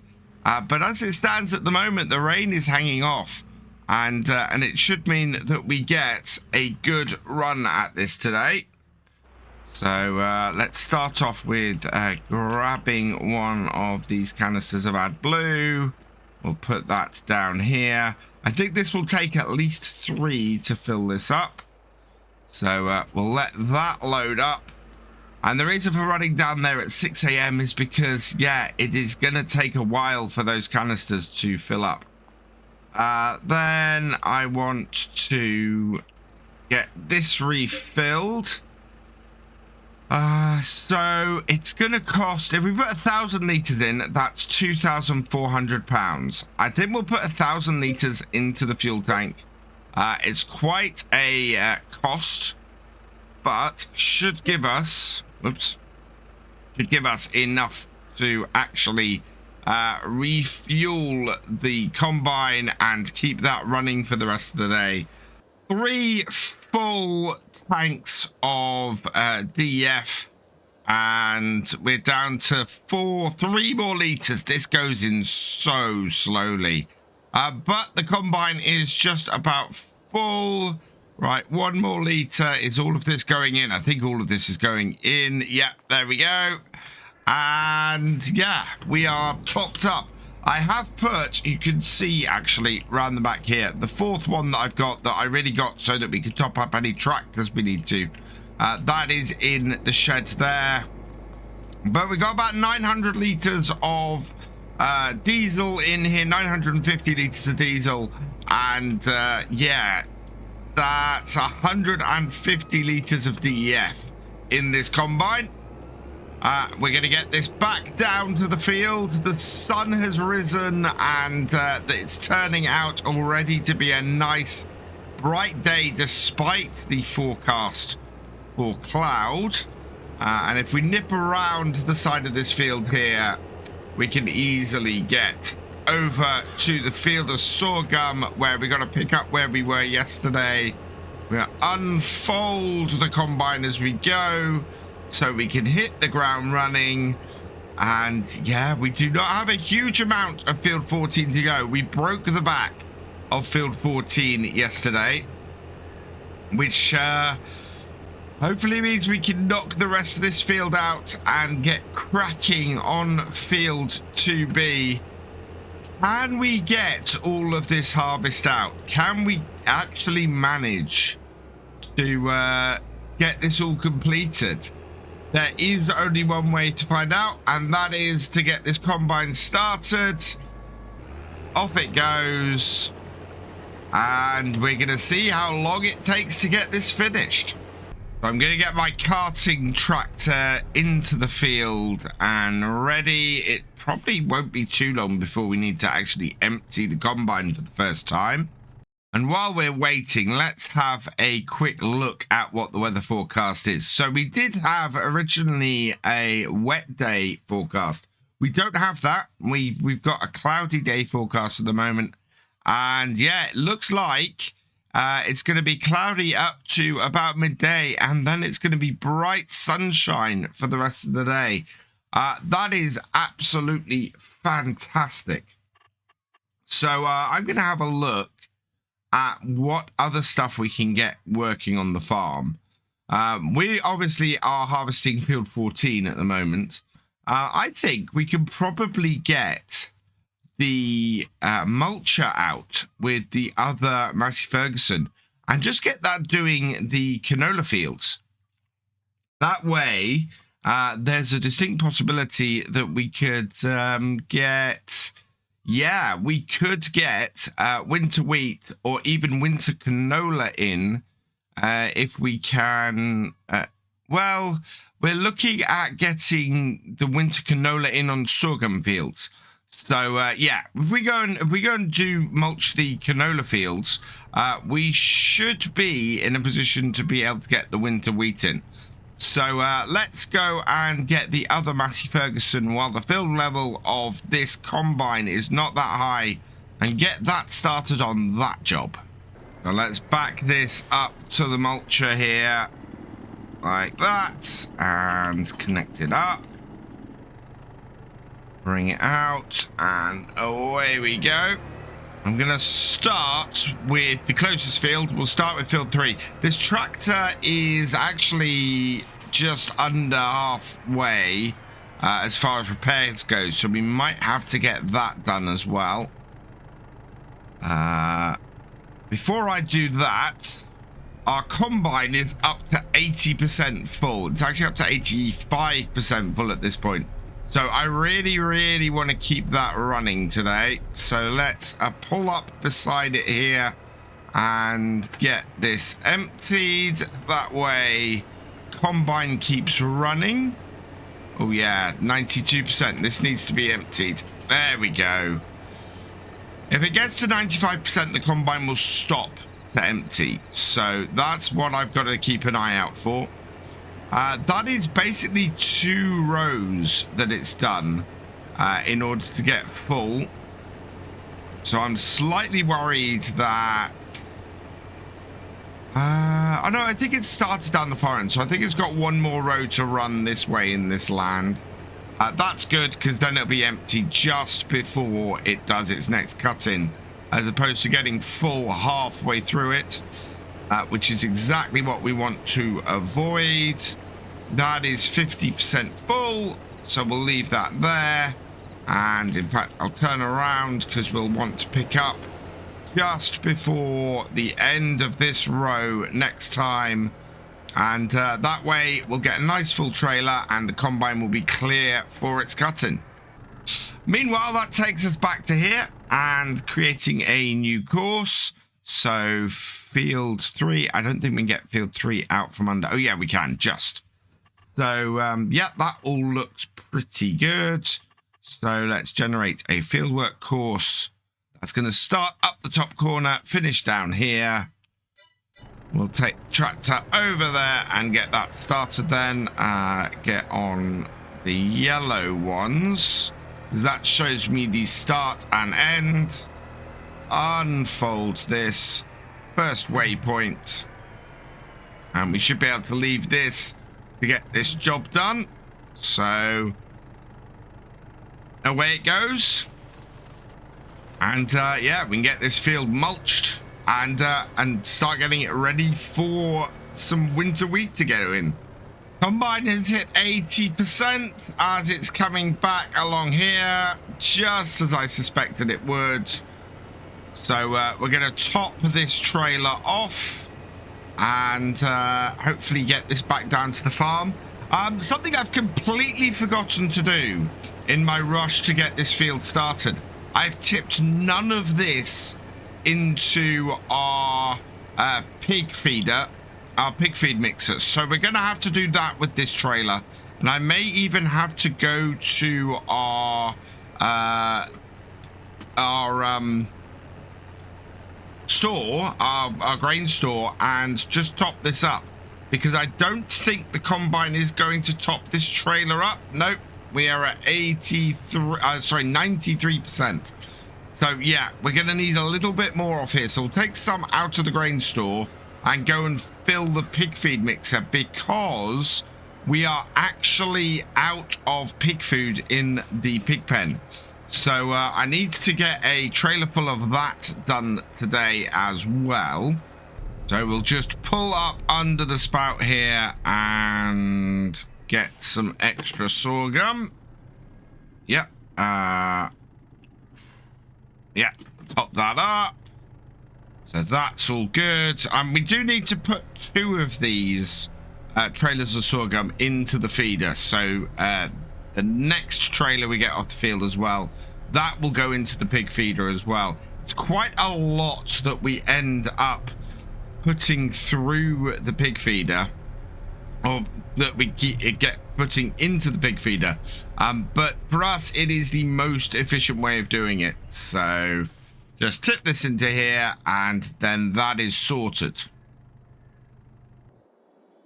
And this is our biggest problem today. The combine is in need of repairs. We only have £5,000, so we can't do it. So we're just having to fight our way through and try and keep it going. We've got the same problem with the tractor that's on the mulcher as well. So yeah, if anything's going to delay us today and stop the combine going, it's that the combine itself could really do with some maintenance. Massey Ferguson has emptied now into our mixer, so let's get this started. Sorghum pig food, we should have all of the ingredients for that.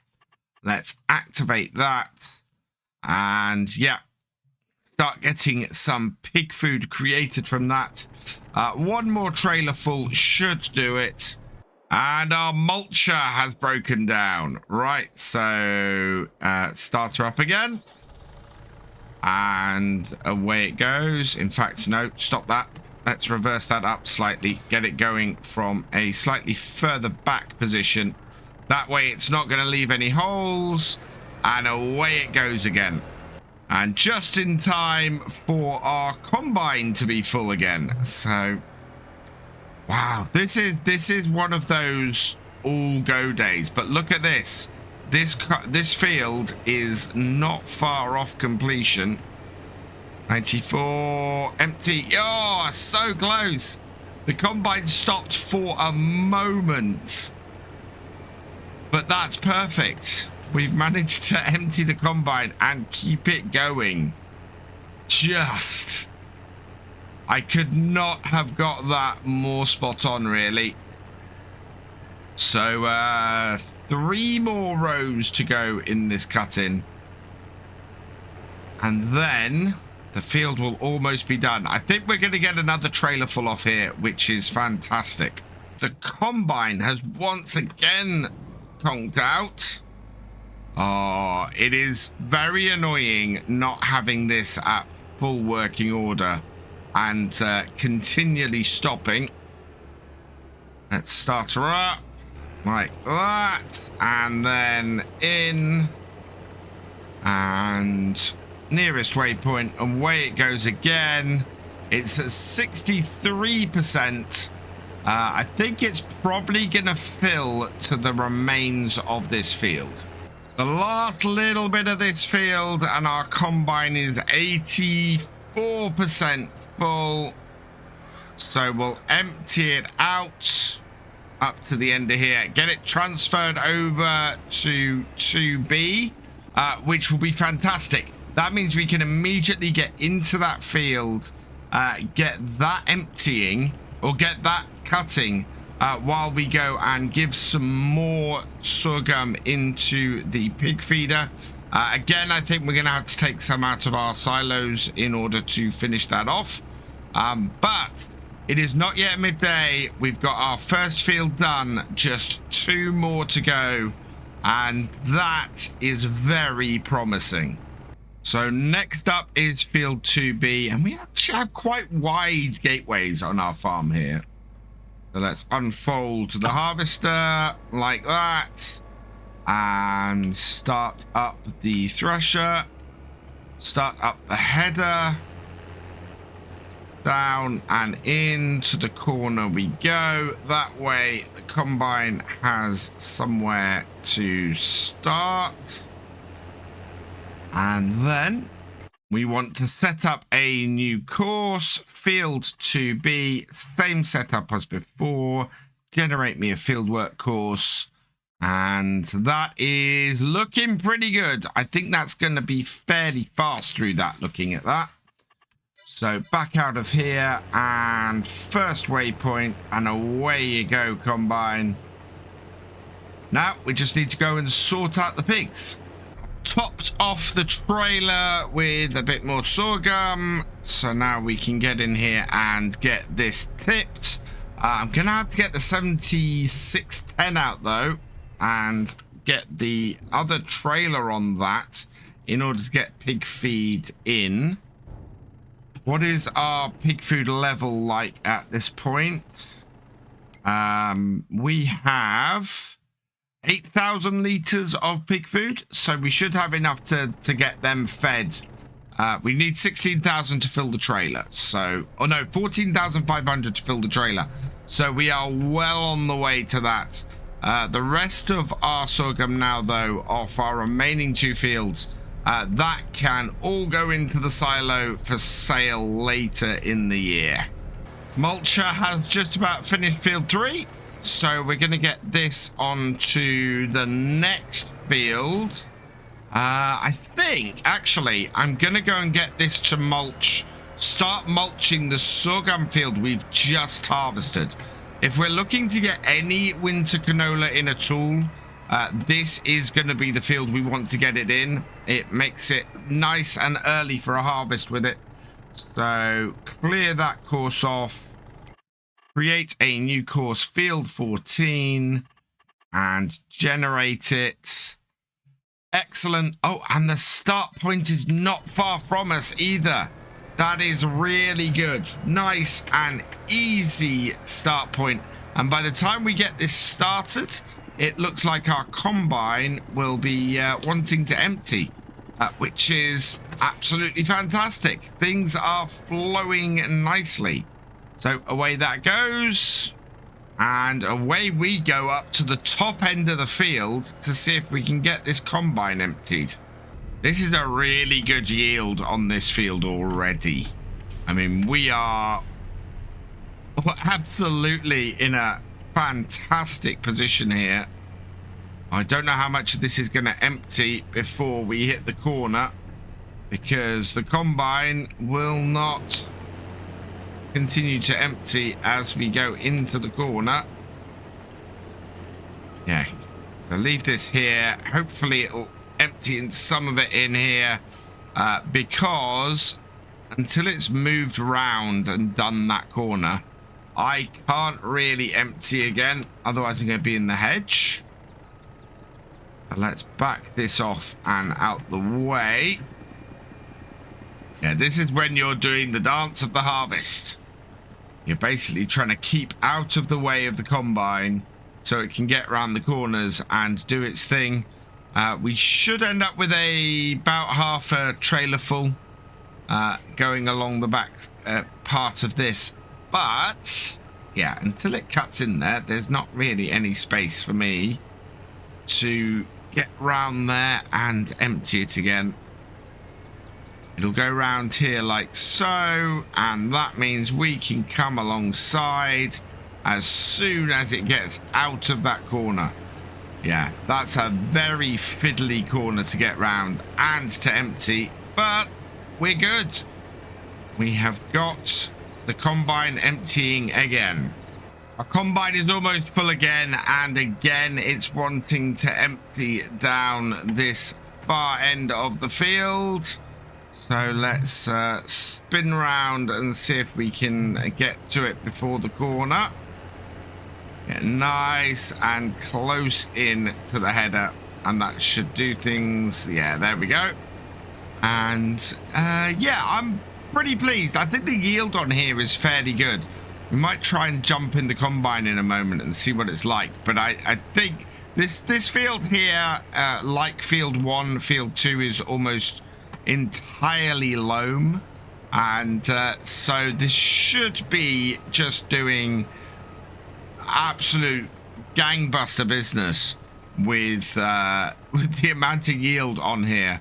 I'm expecting probably about 120%. I don't think we ever limed this field, so I think our pH is probably wrong. But otherwise, I think we are probably doing pretty well on this field. We don't lime enough, and it's partly because I don't have a good lime spreader. So, the combine has broken down again. Right, come on. Start up. Nearest waypoint. And away you go again. Let's keep you moving. At least it happened while I was right next to it. That means I was able to quickly get things moving again. But we're coming up to 2 in the afternoon, and we're still on field 2B. There's still quite a way to go in this harvest. And yeah, we haven't knocked out that headland yet. So what's our yield looking like? Actually, wow. Look at that. We do have, so what we've got at the moment is just this outer edge here, because that's last year's yield. But you can, comparing the two, you can see that already we've got a really good yield across there. In fact, the worst bits we've got are the bits we haven't scanned down the middle of the field.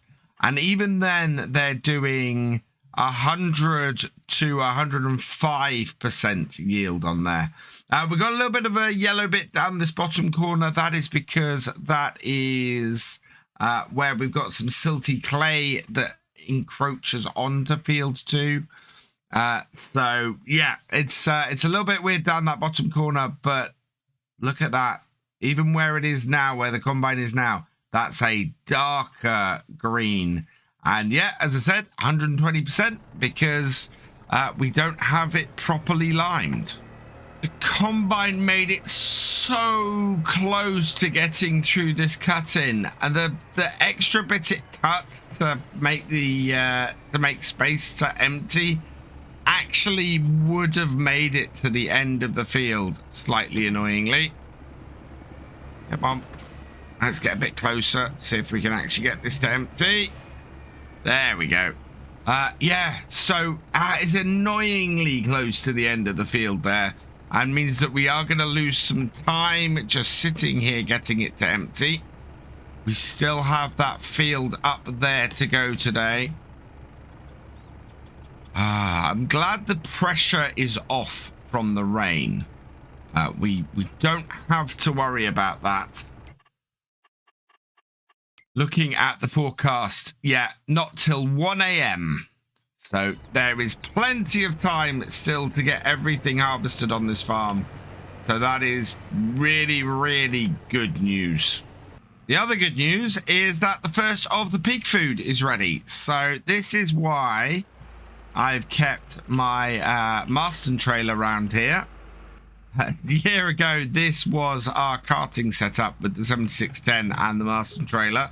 But it is absolutely perfect for filling up with pig feed and getting that tipped into our pigsty so that they can actually be fed. So there, and we want pig food. Where are you? There we are.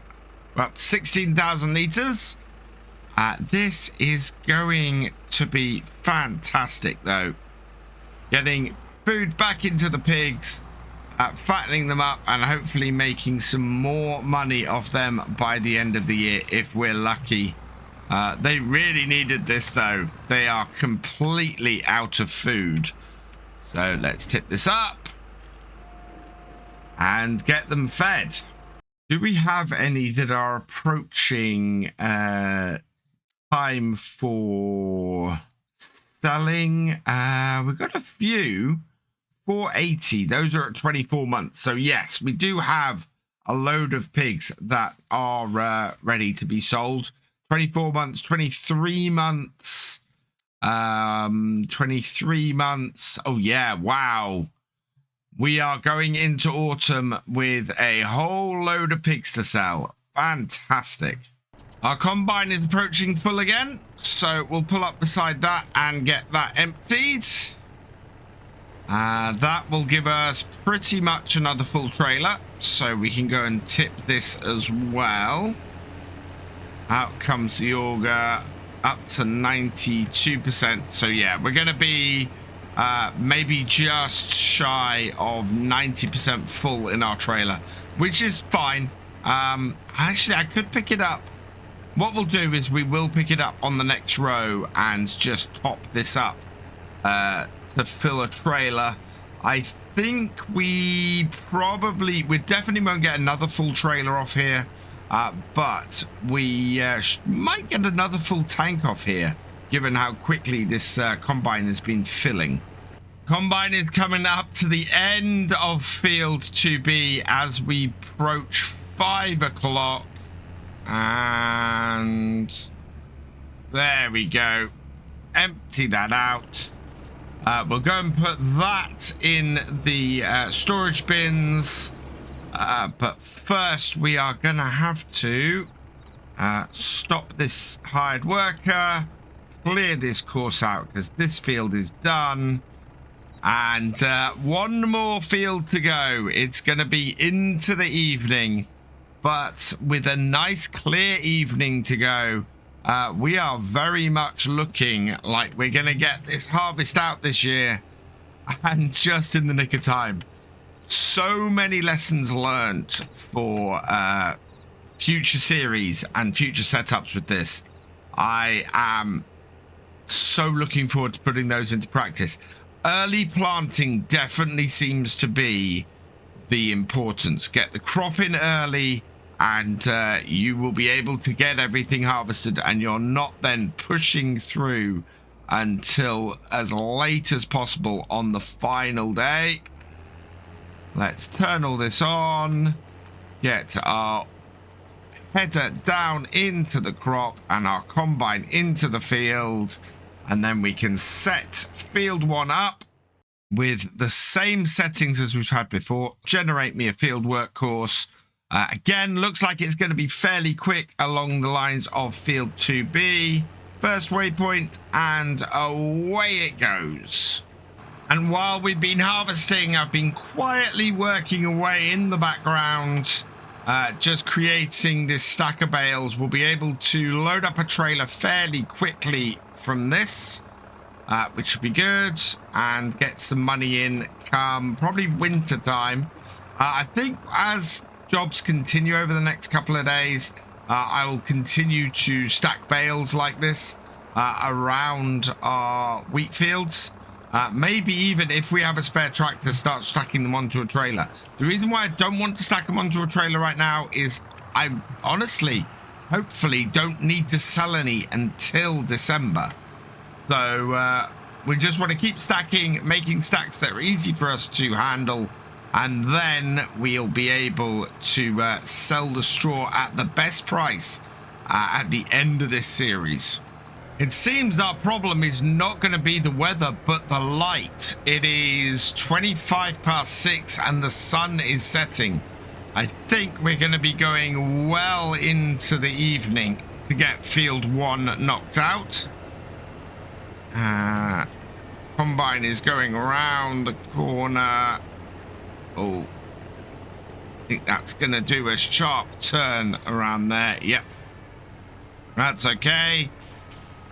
We need to let it do that. We are going to fill this trailer up and then go and get it tipped. We're going to get this knocked out. This is going to happen. It's just a case of how dark it's going to be when we finish. But the temperature's still high. Everything's still pretty dry. I am not anticipating any problems. Combine doesn't seem to be filling as fast here on field 1, and looking at it, the yield is slightly down on what we had on here last year. I think this isn't a case of we haven't actually limed our fields. I think it's a case of we haven't limed our fields after the 3rd harvest, and that is why our pH values are causing us a drop in yield this year. We're still getting a big yield off here, but yeah, I think if I was continuing on, then we would be looking at seeing exactly how we can get all of our fields relimed before we actually go and replant, especially our older fields, the ones that we didn't lime last year. They need redoing this year, and so yeah, investment in a lime spreader, I think, would be a must. As it is, I think we're going to be lucky to get another full trailer off field 1 here. So that is going to stop. Let's bring this in. Hopefully it'll be close enough to empty. Yes. And then our combine can get started again. And yeah, I think we're going to get one more full trailer off here, and that'll probably be it for this year's harvest. More worrying as we're coming into the latter stages of this field. The combine's damage level is in the red. I don't know if this combine is going to last. Can it get to the end of the field? I really, really hope so. To get this far and not make it to the end would be absolutely heartbreaking. So fingers crossed, we're going to see exactly if we can push this combine to its limit and get through the rest of this field. We did it! The combine is coming to the end of the final row. It's nowhere near a full tank, but I don't mind because, well, we are so close with everything here. Let's just back this off, get this in a better position, because we are too close to the combine. There we go. Combine is all done. Trailer is full. How much we got in the trailer? We have 15,583 liters of sorghum in there. We've got a total of 107,000 liters in storage, which is, yeah, so we've got 115,000 liters. That is fantastic. And harvest, our final harvest on Attingham Park is done. Now we've just got a few episodes to clear things up and see how much we make. So we're going to find that out. We have successfully completed the harvest. All of our fields are gathered in. And we're now working our way down to seeing how profitable the farm is at the end of this series. So we've got 6 more episodes left, including this one. We're going to try and get the winter wheat planted before this series ends. I want to get that done. I want to get the fields prepared as much as possible. But the big thing we want to start doing here is beginning to sell things off. Now, you might notice that we are down to just £17 We are using Follow Me at the moment, which of course is eating into that as well. But hopefully by the time we get down to this field, we won't have run out of money, so we'll be able to get the Follow Me down here. We're going to fill a trailer full of bales up and then go and sell that. So get the bales that we have on this field sold, and that should give us enough money to start getting the mulching, or to get the mulching completed on the sorghum fields. So let's take this off hard worker. We're down to just £14. It is really quite low. I am so pleased that we managed to get everything harvested. It was close, but we managed to get it done. So really pleased with that. Really pleased with how everything's gone, and we have a ton of crops to sell at the end of this year. If we have a look at our stock check here, we've got 158,000 litres of wheat, 123,000 litres of sorghum, and 72,000 litres of canola. And the top values of this, well, that will take us well over 250,000, which is brilliant because that's going to go a very long way to paying off the nearly £600,000 loan we have. On top of that, we also have a ton of straw to get to sell as well. That's worth about 84,000 total. Price isn't great at the moment, but we do need to give ourselves a bit of a boost. And I've never been one to worry too much about selling off straw when the price isn't necessarily at its best. So let's take our stack of bales here and get them sold. Now, somebody did point out in the comments for Sunday's video that maybe we should have put them in the shed. And yes, possibly we should have. That might have been a good place for them. But I was trying to get them stacked up here, and they don't actually diminish in FS22. There's no bale withering as you if you leave the bales out in the rain, so it wasn't a huge problem, and they wouldn't wither as much as seasons in FS19 had them withering anyway, for just leaving them out in a little bit of rain. So I'm not too worried about it. I think it was still fitting with things fairly well, and we have a good opportunity to get a quick sale here. So I want to get these loaded up, and then I want to clear the rest of this field off. The wheat field will be, I think it's sorghum to wheat, wheat to canola. So these fields here should be canola, but that doesn't fit. Thinking about it, it should be wheat to sorghum, sorghum to canola, and canola to wheat. So if we're looking at getting the winter wheat seeded, it should really be the canola fields that we're concentrating on getting mulched. So I'm going to finish off field 14, get that finished off being mulched, and then I think what we'll have to do is turn our attention to the fields that were canola this year, and the first one of those is going to be field 12B. So we'll have a look at that, see if we can get that mulching today, and see if we can make a load of money off a load of straw bales. I've got the first row done, and now I'm going to try and get the second. This tractor can just about reach up here. In fact, I can do that like that. Whoa, no, pull it down. No, that's going to take the whole stack. So yeah, I need to get a little bit lower down in the bale. Whoa. So you can see here I'm fairly high up in the bale. It's not quite got enough reach with this. So we get the header, or the front loader and the bale spike really low in the bales. Back it up, and then that gives us the clearance we need. Can we get it on the other side with this? I think I have to normally...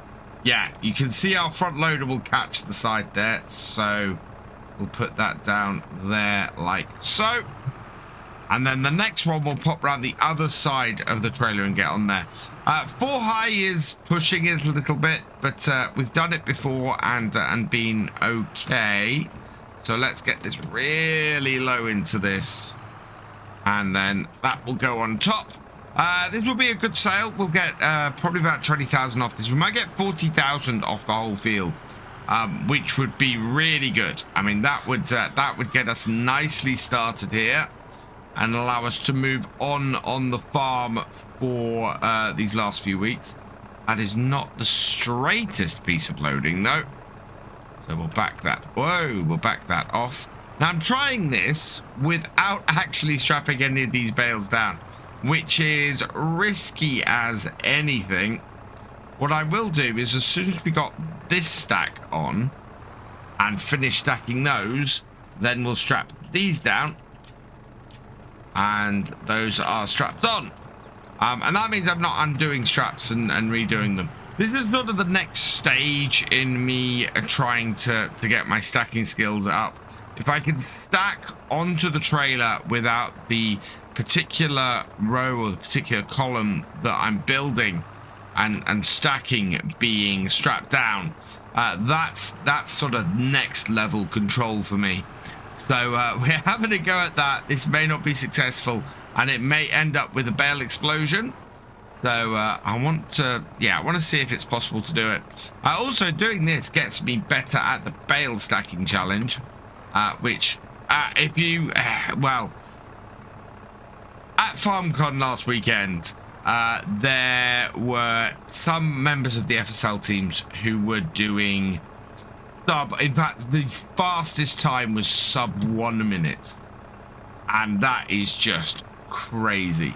So yeah, I want to get my bale stacking skills up. I think we're gonna have a permanent FSL server with the bale stacking up in a little while, so that if people want to go and have a go on that, they're gonna be able to. But that was really, really cool.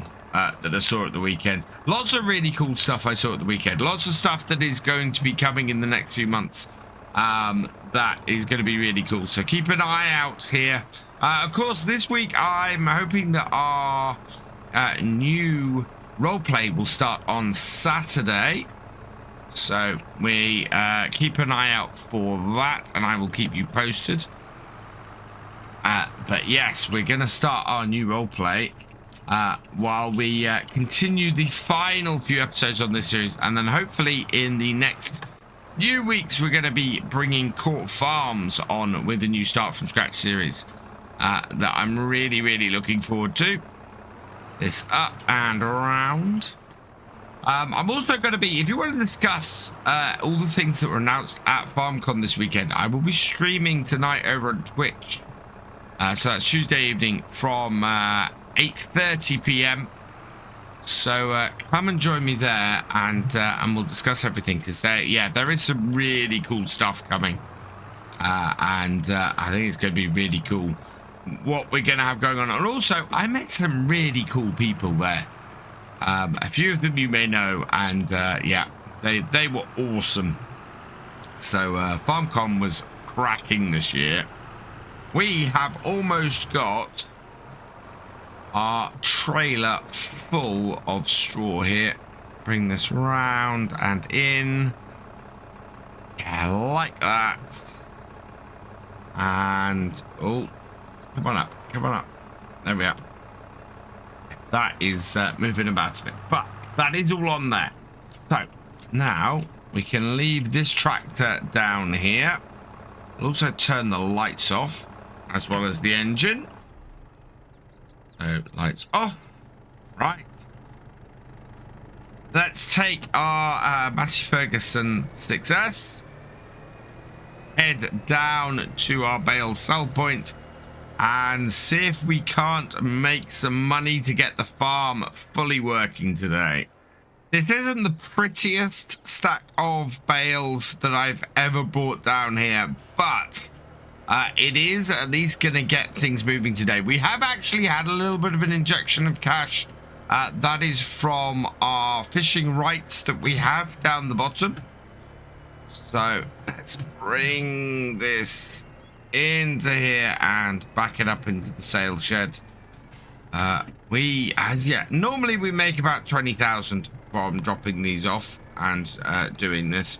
We have no need actually for any of the bales that we created on the farm this year. They're purely a little bit of extra income from our wheat fields. Oh no. And off, and off, and off, and off. 13,000, 15. Okay, that's reasonable. We got 16,617, so about 16,000 off that in total. I'm pleased with that. We'll go and grab another load to get ourselves up to 36,000, but now we can get our other Massey Ferguson 6S repaired and get it started on doing some mulching for us. I would really love to get a whole load of winter canola in this year if I could, but the planting window for that closes at the end of this month, and we'd have to get whichever fields we wanted to do that on. Well, we'd need to get them mulched, and we'd need to get some sort of manure or slurry on them, and we have a ton of slurry at the moment. And yeah, I just don't think there's enough time to turn that around. Let's repair that tractor. That is good. That was the big reason I need the bales. This, though, needs to go and complete field 14 before we can get it started on probably field 12B, I think. Now, I think I got this at the end of a row. So let's bring up the overall, and yeah, it's going to be going down the bottom end over here.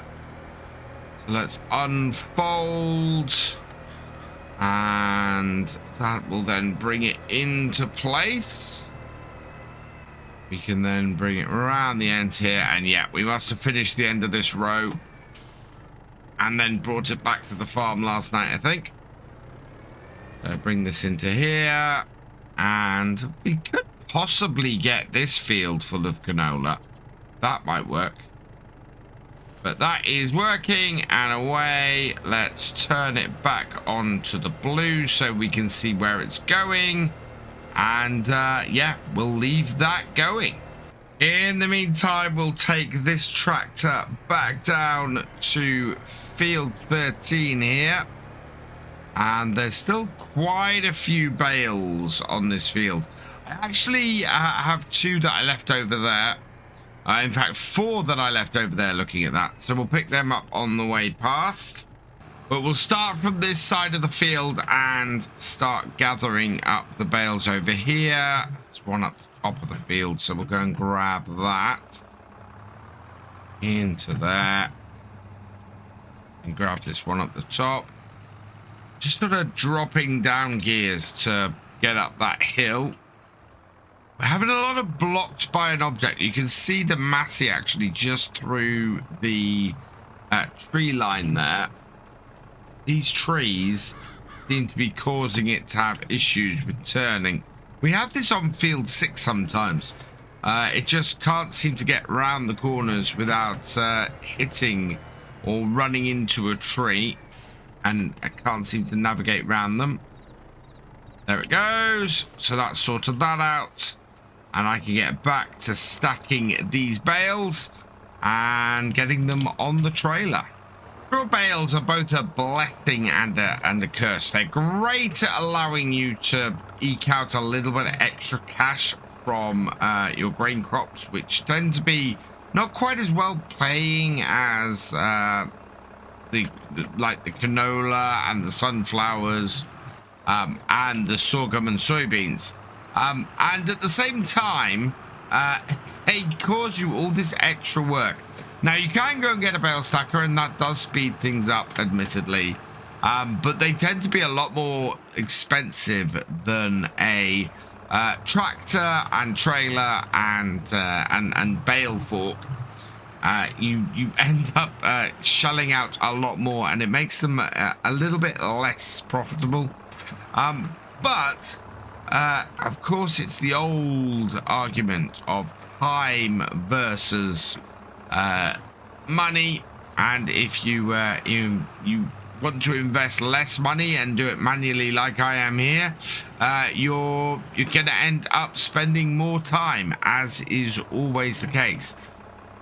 This is going on here. I think we have enough space on this trailer to fit all of the remaining bales on this field. It's been fairly good for that. How many is that? It's going to be 6, 12. We're looking at yeah, we're looking at 12 bales, so 24 bales in total off this field. That is pretty awesome. That is a good amount, and as I said, we're looking at about 32,000, sorry, in total as a result. Selling it now, we could make a little bit more if we waited a couple of months, but we are going to have a very hectic December selling off our crops on here. Just trying to see how much we're going to get to. I think some of our crops might have a best price in January. I'm hoping they're going to peak, though, in December this year, and we might actually be able to get something getting fairly close to the best price on there. I'm going to be keeping a very close eye on those crops. Come sale time, we've almost got our first 6 bales on here, and yeah, that's cleared off a big chunk of this field. Fact, I think we've only got 1 more bale actually sitting on the field. We've got 4 sitting off at the side, so we'll be about halfway to getting another level on here. Yeah, there's that bale over there, so let's go grab this. We'll take this down to the side of the field. I don't think there are any more kicking around on here, not that I can see. Anything out there? No, not by the looks of things. So we'll take this down to the side of the field here, because it is just a single bale. I was hoping there might... Oh, yeah, there is. They're over there. Look at that. That is perfect. So that will give us 6 more bales. So it's actually 24 we fit on here at a time, because it's 6 per side, which is 12 for a row. So, yeah, 24 in total. So that's nearly 50 bales. Yeah, 48 in total on a trailer. Or on 2 trailers. That's really, really cool. That's a large number of bales off this field. And yeah, we're just shy of getting a second full trailer off here.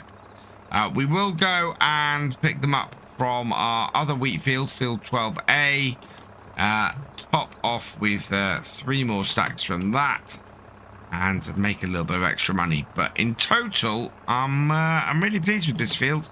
This has worked well. Just want to bring this over here and get the last 4 bales. I'm going to undo those 2 straps there and those 2 straps there. And then we've got these 2 stacks of bales here. 2 stacks of 2. And this should just top off this trailer for now. And then we'll go up to, as I said, we'll go up to field 12A. We've got a whole load of bales up there. And we'll get them on there. And that'll probably be it for today for selling off bales. That will give us a nice chunk. And that's because I want to get this Massey Ferguson doing some slurry spreading. We've got a whole load of slurry. In fact, we're full on slurry at the moment, so we need to use some of it up, and we have plenty of fields that could be taking it, so we will probably try and get it on the field that we've just done the work on and got the mulching done on. As I said, if we can get field 14 to be a field of winter canola, that'll go a long way to helping us. But getting it to be a field of winter canola, that's going to be the trouble. It's got to be prepared and seeded before the end of October. If we can't do that, then it's going to be an issue. And this is why I don't think we can get more than one field of canola done and still have all 3 fields of the winter wheat done as well. On the plus side, as I bring the zebra up here, it looks like the mulcher has finished on field 14. So we'll jump out of here and switch over. Yep, field 14 has been mulched. So start it up. We will clear this course off here and bring it round to field 12B. And then I can set a new course. Bring 12B over as much as we can. Yeah, same settings as the last one. Generate me a fieldwork course. And that is spot on. Yeah, liking that a lot. So let's go and take this down to the bottom corner and get this started.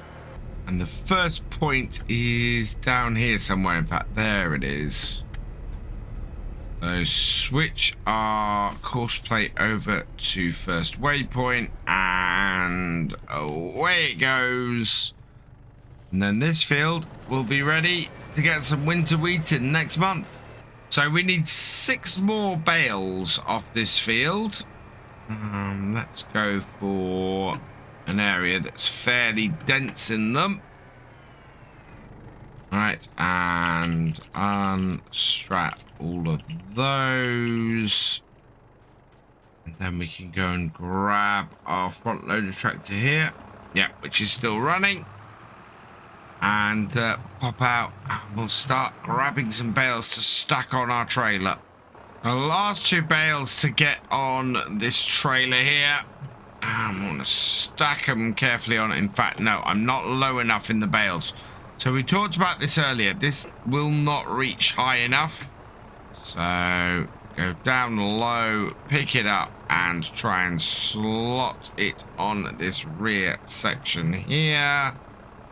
It's a little bit backwards, but whoa, not too far. Pull out. There we go. And before everything falls off, we'll just get the straps on.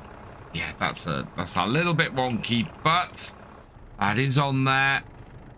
And we go and get some more. How many more bales we got on here? 1, 2, 3, 4, 5, 6, 7, 8, 9, 10, 11, 12, 13, 14, 15, 16, 17 more bales on here. So an odd number and not a full trailer's worth. So, yeah, we'll be able to empty this field with 1 more load and fill up the rest of them from field 6 and then get field 6 done as well. So, yeah, fair amount of bales to go and we should end up with well over 50, probably even as much as 60,000 from selling all of these bales. Beacons off and off we go down to the sell point. So round 2 and we're turning into Attingham Livestock Services where our bale sell point is. We're expecting roughly another 16,000 here. Bring this around and in. Oh, come on.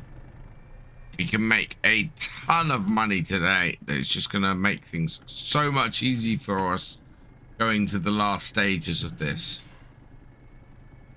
In it goes and bam, done.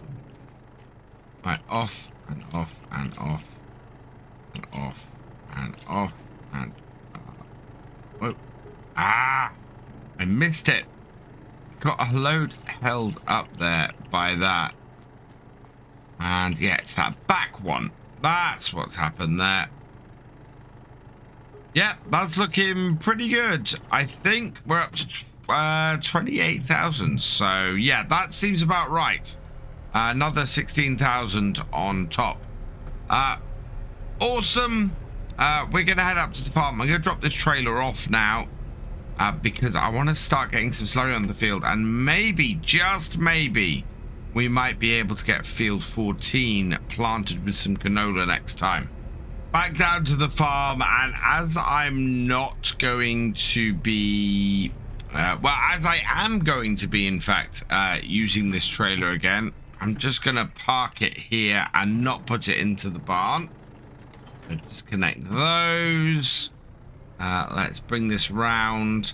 But now that I have a bit of money in the bank, we don't need to worry about selling the bales quite so quickly. We can sell them when they're a bit closer to their best price. But now we can hook this up here. And yeah, I think we're going to get at least one tank of slurry done today. Whether we get any more than that, that is going to be a good question. And the trouble I've got is that, yes, we are putting slurry on a sorghum field. So that means that's really where the canola is supposed to go. I'll back it up. At least these sorghum fields themselves, the wheat fields, those are not going to need to have slurry on them, because sorghum does not need the extra nitrogen for it. Right, bring this down to the bottom. We'll turn our beacons off, and we'll turn the slurry on. Away we go, and we're just getting that amount up just a little bit to make things a bit easier on us. That's gone fairly far actually for that first row. All the way down and a little bit back. Should be able to go back through this field again. This probably isn't the wisest way to be doing this.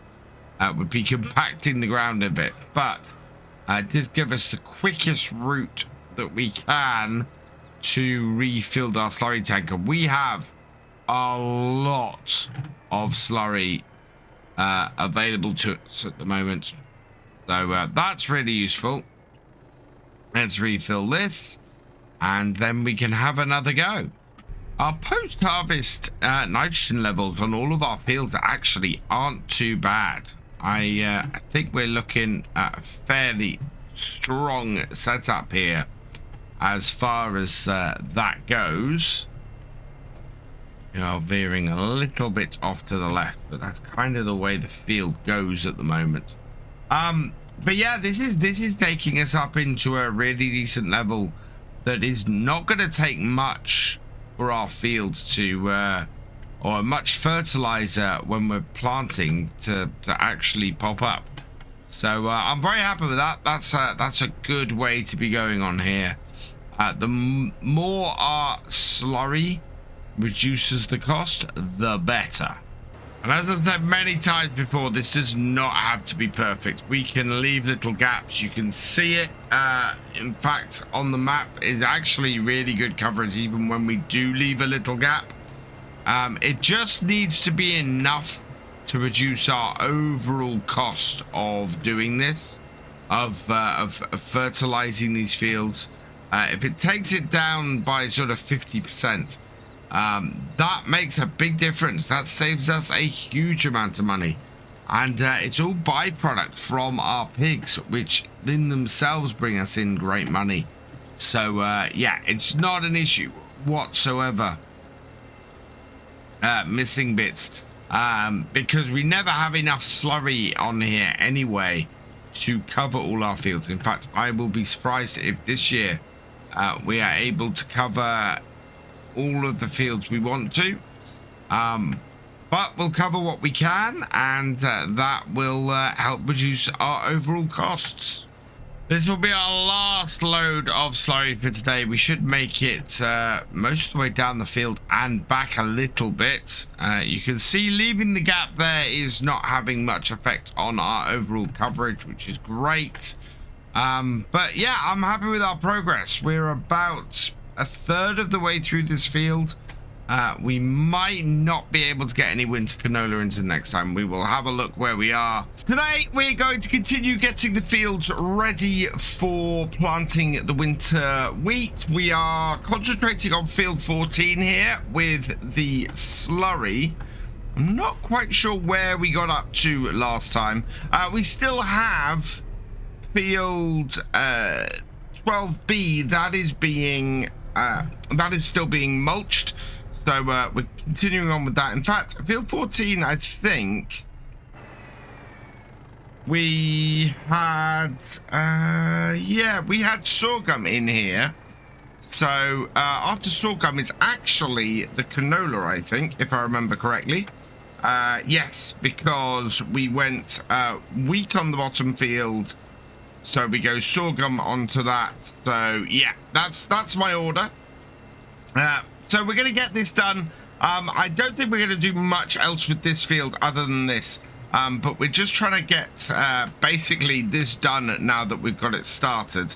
And I think we're just going to probably put straight wheat into the sorghum, into the canola field up the top, up to field 12B. So if we can get the stuff ready and working on here, then we're going to be pretty good. We're going to be doing the sell-off. We've still got lots of stuff to sell off. We need to go and collect up more bales off field 12A and get them sold. We need to go and grab the bales off field 6 as well and get them sold off. So it's all go round here. We're still a working farm, even though we're coming to the end. And with that, we want to keep things turning over as if we were going into the next year. Now, having said that, we do need to turn some of our attention across to the pigs and how old some of them are. We're getting a few that are coming up to sellable. And in fact, there's a couple who are pretty much spot on for the next set of sell-offs. We've got 16 at 25 months, which are almost ready to reproduce. We've got a few at 24 months. We've got a few at 21 months as well. Basically, anything that's hit 1200, we kind of want to sell. And we've run out of slurry again. We're about halfway through field 14, which is great. We want to keep this just generating, or we want to keep just going back and forth and putting slurry on here today. So at the 25 months are about 75% ready. I think we're going to try and sell off a load of pigs. We don't have a huge amount of space in our pig pen. Let's have a look at this as we go past. But I think our pig pen is actually fairly full at the moment. It was a problem before. We didn't have any piglets turning up because we'd run out of space in the pig pen.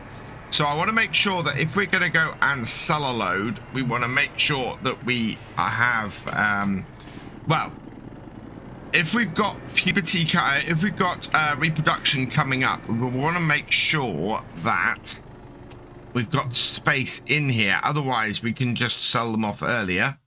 So yeah, our pig pen is full. What we want to do is go and sell off all of these ones that we have that are, I'll go back, that are at the age where they need to be sold off, which is quite a big income.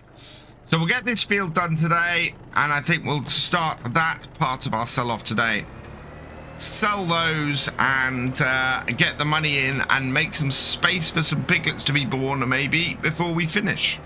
Using a slurry spreader this side requires a lot of back and forth. We're doing just over a row with each full tank of it, and so I'm doing a lot of running backwards and forwards to the silage tank to sort of collect it up.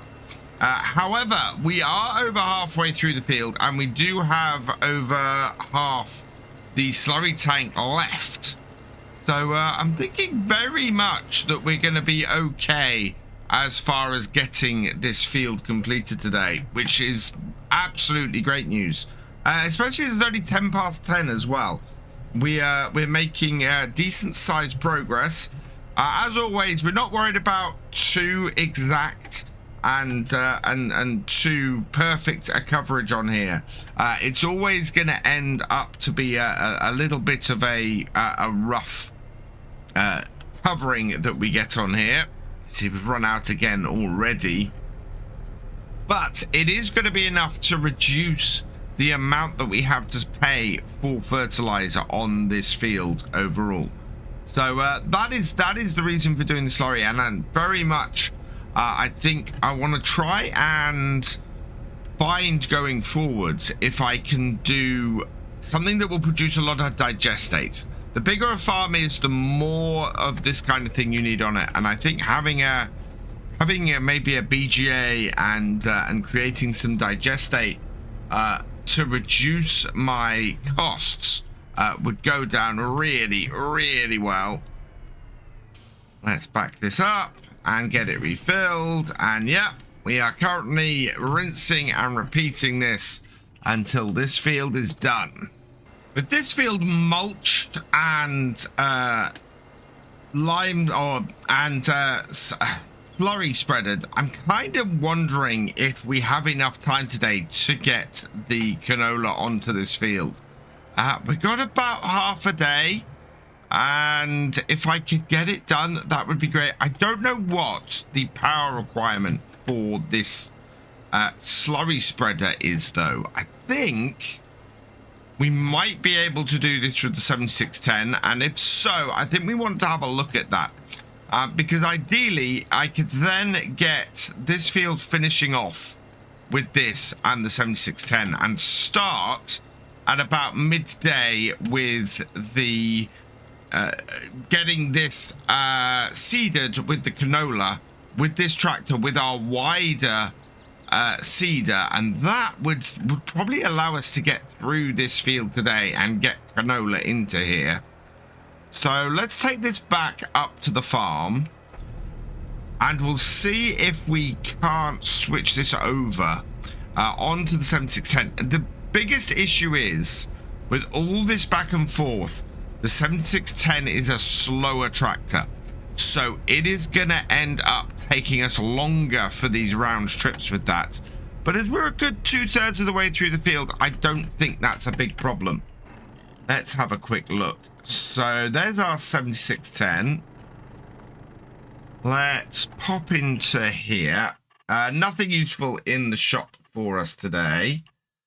So I want to look at my seeders. And the case here requires only 60 horsepower. Oh, no. In fact, it's got a lower power requirement than the Massey Ferguson that's less wide. So let's go and... In fact, that wasn't what I was wanting to check, but that does mean the 7610 actually can pull that.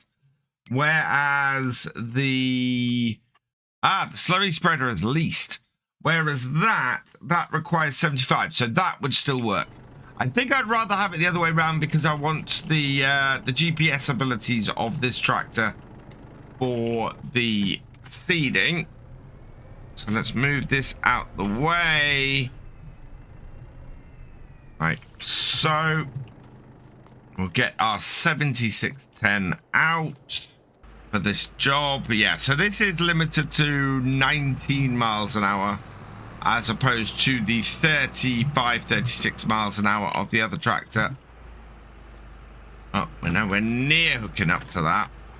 Let's get that in the right place. And then that will work a bit better for us. This does have a... Actually, I've never noticed that before. This does have... Looks like a GPS receiver on the roof. I've always said, oh, it's not realistic for this to have GPS on it. It might be realistic to have GPS sensors for stuff based on that. But I think, oh, that is because we've got the crop sensors on here. So we have, having actual GPS on here, maybe not. But maybe having some of the crop sensing stuff makes more sense. So we'll hook this up to this seeder. I'd be surprised if we've got any seeds or fertilizer in it. Let's have a look. Fertilizer is less of an issue right now. Yeah, we have no seeds and no fertilizer in it at all. I'm kind of delaying all of my movement today based on this. But if I can get this canola in, that is going to make a huge difference. What have we got in here? We have 1,000 liters. Oh, we've got plenty of fertilizer and plenty of seeds. Right, let's load this up. I think this is going to work. Almost all loaded up. It's taken us about an hour to set this up where we're not actually spreading slurry. And it's a little bit worrying. I've got about 4 hours maybe to get this field done. And yeah, it's going to take more than these big bags. And of course, we're going to have to roll this as well. So this is going to be tight. In fact, I think this is going to be one of those things where we end up working into the evening to get this in. But if we got field 14 done today, that would be immense. That would make a massive difference to everything here. So bring this into here. We will set a new course. Now we should, when we do this as well, get an estimate for how long this will take. So single tool, 5.3 meters, up, down, automatically generate me. Oh, we want 2 headlands, sharp in the corners. Okay, let's generate a course. And that's really interesting because that's not normally the course we get on this field. Does look like a more efficient course, but that will cause us problems. So I want longest edge and generating that. That is more like we expect. Now we want to start work on the center as well. There we go. That is the course that we want on this field. So let's head out, get this going. Yeah, and that's the course we normally run on here. Sort of a 90-degree one that allows us to run along this edge here rather than the bottom edge. And it's starting off going the other way. Oh, does it give me a time for this? Not in there, it doesn't. What about in here? There is somewhere where you can find an estimated time for a piece of work to be done, but I can't find it in here by the looks of things. If you know where that is, hit me up in the comments, let me know. But yeah, there is somewhere where you can get more information, including how long it estimates that this job will take. First waypoint, and away it goes. And it's begun. Hopefully, it'll get through the job. Meanwhile, we have another full tank of slurry here with our 7610. And we're going to be getting that going across here. And yeah. We've not got a huge amount of field left. So with any luck, this will all work out. I think my biggest mistake on here over the last couple of days has been not having every tractor out there working. We really should have had that going. I mean, we had run out of money and we did need to sell those bales last time. But we should have really had as many tractors out working as possible. And we can set this to go round and automatically fill from the slurry tank. We can set the hired worker to do that. I prefer not to do that. I prefer to actually have to go and pick it up and do the round trips. But if we're in an absolute pinch, you know, that is the way to do it. That is the way that it should be done. And yeah, because there's no way to automate the hired worker to drive all the way around to the slurry and pick it up. Now, whether we have the time to get this whole field done today, or whether we're going to end up with half a field here of winter canola, which would then need to be seeded with a load of spring canola in the new year, I don't know. It's going to be interesting seeing how far that seeder gets today. It has a decent size width. It is going at a decent speed, and it partly depends all on how much fertilizer and seeds this is going to take. We're already on this number of rows down to 62% on the fertilizer and 48% on the seeds. I think we're probably going to have a run to the shop in order to make sure that this is kept filled as much as possible. And this hopefully should be the last of the slurry to go onto this field. Just finishing off this corner. And this is what is keeping the fertilizer usage down in that seeder. Even so, the fertilizer usage is quite high in order for it to top up to where it needs to. I'm fairly happy though with how this has gone. We've managed to get this whole field done, and I didn't really expect that to happen. So yeah, that's good. That's a good amount of slurry we've had off the pigs today. I'm not going to sell any pigs today because I think we've got too much on the farm. Ideally, I think we need to get... Well, we do need to get a tractor rolling, and I think the 7810 is going to be useful for that. Do we have another field of canola that needs mulching as well?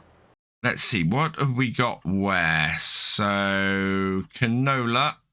Right, so that's going in there. 12B, 3 and 2A. That is where the wheat is going. What is the state of those? 2A still needs mulching.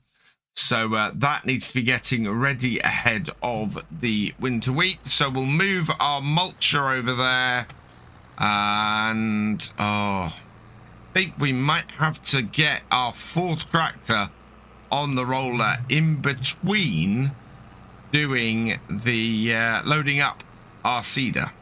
The more I reflect on it, the more trying to get field 14 seeded with that canola today, I think might have been a mistake. We're going to have to go and do a lot of work into the evening, I think, to get that field finished, which annoys me. I should have known better than that. I should have tried not to jump the gun.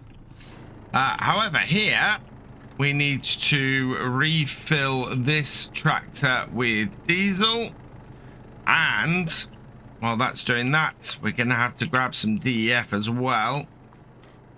I can pick it up. There we go. And refill it with that too. That's going to take a little while to do that. And while that's doing that, what I want to do is pop up to the shop and grab some seed and some fertilizer. Otherwise, well, we need a whole load of it because next time we are going to be very much kicking off into the winter wheat seeding. And that is going to be quite a big job. We've got to get 3 fields done in 2 days. Should be very doable. Now, the thing is, I'm not sure I should be using this trailer for this. We know we've had an issue before with a little bit of front heaviness, but we'll go. Oh, a little bit of back heaviness, making things wheelie. But we'll go because I do want to get a lot of these big bags onto here. So let's get some big bags purchased. We want, yeah, I think if I can grab 6 of those, that's 10,000. This is why we're having to, why we had to sell a load of bales. And we, yeah, that's the normal fertilizer. I should have gone for that. It's the same price, but we want the angling seeds, and we want 6 of those as well. Buy that for 4,800. Takes us down to £9,000, but that should be absolutely fine. And now I just need to load them onto the front of this. And in fact, I think that single big bag I've got there, we'll put that onto the front of the tractor just to counterbalance the weight of these 12 bags that we're gonna have going onto the back of this trailer. Okay, we're all loaded up. That's the last of it. Let's put this back in here, and I've been reflecting on what I've done today. I think I've made a big mistake.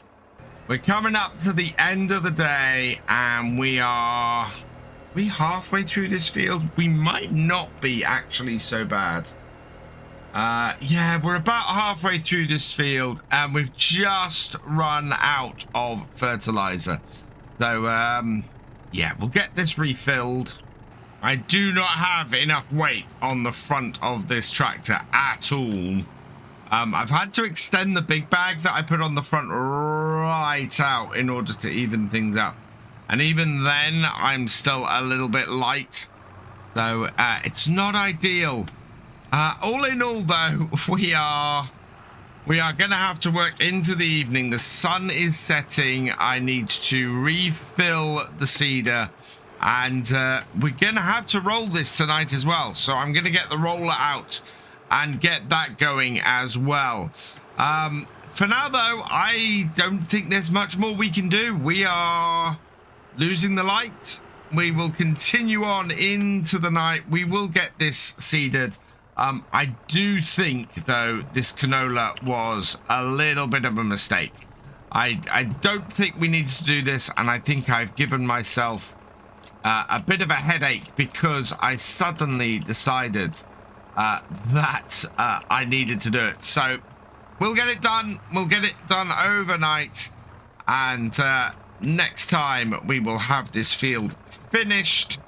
I need to get this finished now. It's started, and it does need to be rolled tonight as well. Halfway through the field, though, that is not bad.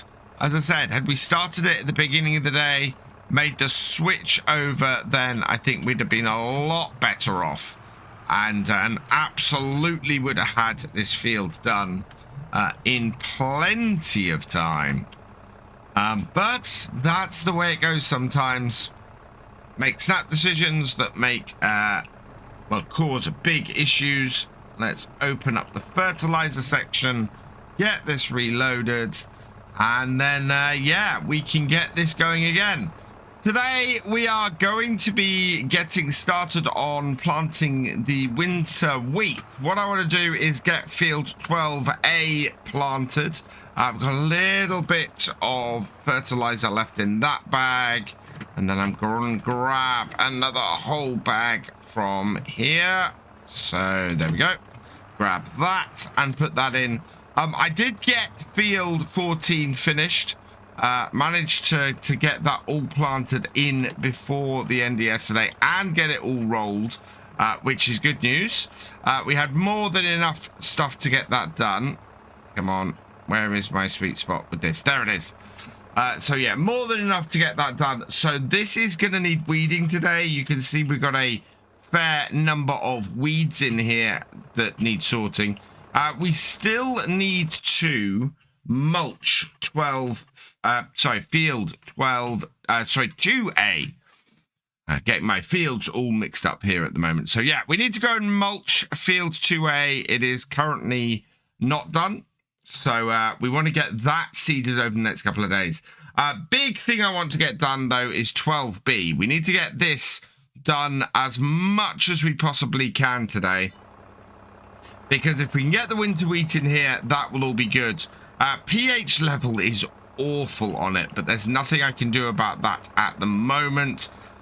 So yeah, it's going to be another bad year of pH on here.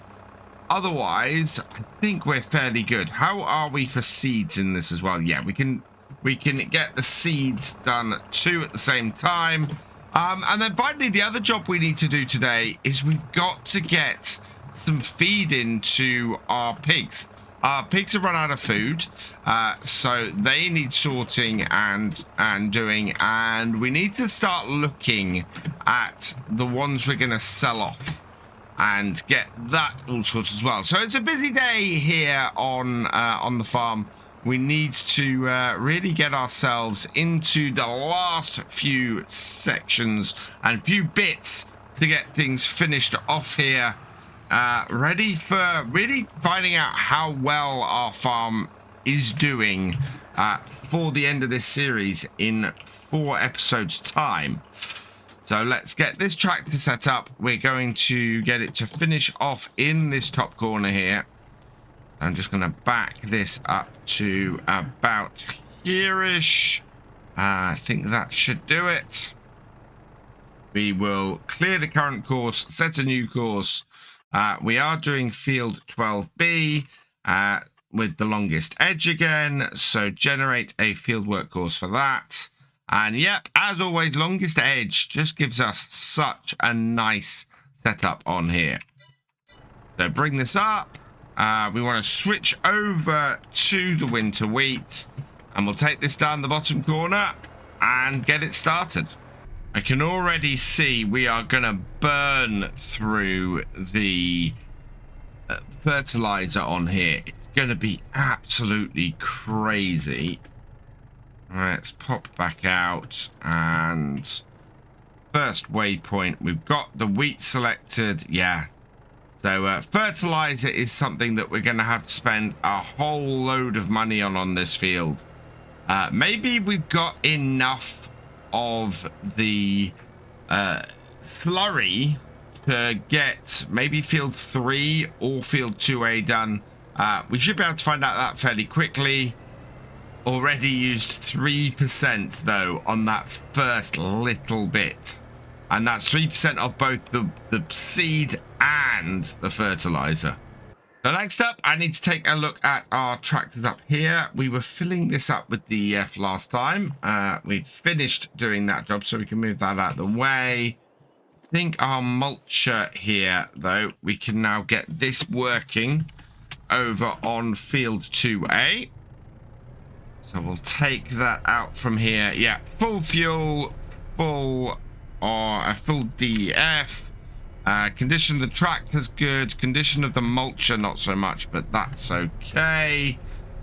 So we want to head over here. And we've still got our combine, actually, sitting in this field. We're going to have to move it off in order to successfully mulch this. This is probably the field we will do tomorrow. If we can get this mulched and maybe a whole load of slurry on it, that will save us time. Let's clear this, put a new course onto this. Field 2A. Again, longest edge. Generate me a course. It's not entirely straight, but it's probably the most efficient way of doing it. So let's take it over to... Oh, and it starts off here as well, which is really good. So unfold the back. Set it to first waypoint. And away it goes. Perfect. So that now should mean that we have this field mulched ready as well. Which just leaves us with this tractor, our Ford 7610. I probably should have left these rollers down at the field down that way. We need to get this done over here. I'm going to drop these rollers off here. No point in putting them back in the shed because we're going to need those later. I need to get this now refueled. So let's turn the tractor off and refuel it. No, we don't want to buy. We want to refuel. There we go. That'll refuel it. We're down to 200 liters in our tank. Yeah, 159 liters in our tank. But I think all of our tractors are fueled up at the moment, so that's fine. So let's get this moving. And first things first, I want to go and grab a load of pig feed, refill the feed for our pigs, and make sure that they are still good and happy. So we'll use our old Marston trailer for this and connect that up. Did actually see one of these Marston trailers on a New Holland heading up to Oxfordshire last week. Really good to see one of these still functioning so well, because I don't believe Marston are a brand that are still in production, if I remember correctly. So seeing one in actually really good condition was amazing. Right, how much pig food do we have in here? There we go. 103,000 litres. Perfect. So we will fill this up. That will keep the pigs going for a while. And there we are. And yeah, that will keep them happy. Keep them producing manure and slurry. We could even possibly go and try and put some manure on these fields. We don't have a huge amount of slurry left, but I can't do that with the 7610, I don't think. I'm fairly sure that, yeah, in here, if we have a look at our equipment, the manure spreader, that requires 120 horsepower. And if we look at our tractors, yeah, 105 horsepower. Our 7610 is good, but it's not that good. Our two 6S's are 155 and 165. So those are pretty perfect, to be honest, for what we need. Now that we've fed the pigs, I want to drop the trailer off this and then head over to the workshop. This little tractor definitely needs a bit of a repair. So we'll bring it over to our workshop here. Find parking them outside works just as well. So there we go. Repair is going to be 1,500. Oh, wow. We're down to 2,417. We are probably going to have to go and sell some bales, I think. Or sell some pigs. We could go and sell some pigs. We know we need to make some space in our pig pen. So maybe we need to go and sell some pigs, I think. First, I'm going to go and spread this slurry on field 3. I think that we've got enough on to do that. We've got 8,000 litres in here. We also need to move our combine. Need to get the header for this. The header trailer for this, sorry. And then we can deal with it properly. Oh, where am I going to put this combine? Our header is too big to drive it into the yard, so I'm just going to place it. We need to go and get the header trailer is what we need to do.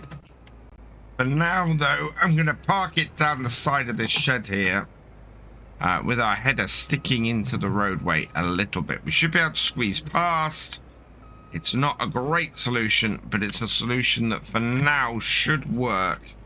Until I can get the header trailer over here and get it out of the way. All right, so down to field 3, 8,000 litres in here. I think we've got about 20,000 litres left. Maybe this will be enough to get this field done and keep things moving fairly well. Keep our money down because, as I said, we're just burning through the seeds and fertilizer down on field 12B. We've just got so much on there. I'm on to my second load of slurry, and I'm actually amazed at how far the first one went. We did a good, well, we did 2 full rows across this field, plus a little bit. So this should definitely go the full way down here and all the way back as well for this one too. Bring this around and empty that out again. Oh, I miss a bit at the end. Nope, we're good. That has actually covered the majority of that. Again, as I was saying the last couple of days, I'm not too fussed about how much coverage we get. If we get little bits missed and things like that, that's fine. This is really just to try and knock down the cost of getting the solid fertilizer onto here. And speaking of which, this has run out, so let's take this. We'll take it up to the refill and get it refilled with both things. So yeah, it's burning through both the fertilizer and the seed at the same rate on here. That's actually a really good thing. Having both of those filled up again at the side of the field is actually really useful. Maybe it'd be nice if one of them was going a bit slower, because that might take a little bit longer to go through all of these seeds and the fertilizer. But hey-ho, I'm not too disappointed in all that. So seeds first, get them loaded up. There we are, and that's unloading. And then after that, we need to reload with fertilizer. So we get that reloaded. And then with that done, we can just put that back on the trailer. Turn this off. And we'll take this back and get it started again. How much of this field has this done so far? Maybe just under a quarter. So it looks like we're going to have to do another 3 more refills to get this field finished. That is not horrendous. We should have enough on that trailer to get this field done, which is really good news. So we've got just under 2 full tanks of slurry left on here. I think this is going to be more than enough, though, to get field 3 finished. There's only a small bit left. Yeah, just this tiny little bit left at the top here. So we can bring this in and get this emptying and finishing things off. And then I can turn my attention over to field 2B and see what we can do about that, or possibly seeing how we can maybe earn ourselves a bit of money today to keep things moving. Speaking of keeping things moving, I think I know what we need to do next. I'm going to put this away. We've still got 80% left in our tanker. So let's park this up here. And then what we can go and do is get the header trailer and get the combine put away. It's a job that I end up neglecting and really last year really neglected. The combine does need repairs, and we can't do that though until after we've earned some money. So that isn't going to get done before we finish, because we want to work out how much actually we have and how well we've done this year. What I do need to do though is get it out of the way of the mulcher over there. So we'll grab our header trailer. With this, we will get the combine moved, and then we'll go and maybe start this rolling, because we are going to need the roller going fairly well across field 12B in order to get that done and give us enough time to roll our other 2 fields after they get seeded as well. So I've got my header trailer in position. We need to disconnect that. I can hear the mulch. Yeah, the mulcher is working its way around the headlands now. So lift up our header. We'll go in cab because it's so much easier to line things up. And yeah, this should be... actually, I think we're more towards the end than we should be. Bring this round to here. Yeah, that's roughly where I want to put the header trailer. We've got a bit in the middle. There's always something you can line up on these things. It looks like we've got a bracket in the middle here, marking the middle point. So bring this on. I see everything. Yep, and about the same amount. In fact, get off ever so slightly, and that should now give me about the same amount. So disconnect it, back it off, and that's looking pretty neatly on there. Fantastic. Right, let's take this for a wash. I'm going to wash the 7610 down at the same time, I think. So getting this in here within reach of my pressure washer is gonna be a task. And it's not bad. It's 12:30. We are at the point really where I want to get the rollers going. So we'll get this washed. We'll go park the header down the side of the shed where we normally store our header for the year. Simply because the header is just too big. This header in particular is just too big to get into the shed. Let's give this a quick wash down as well. Money is fairly good at the moment. What I'm worried about is the end of the day and moving into the next day. We are going to suddenly lose a whole load of cash because of all of our stuff that's leased and our sizable loan on here and all that kind of thing. So we are going to have to deal with that overnight. We do have a whole load of bales still we can sell, so I think we might go and do that. I think the trick to this is to actually just driving over the grass and seeing if we can get the header trailer into a fairly tight position here without actually hitting the side of the shed. And that, as they say, is how you do it.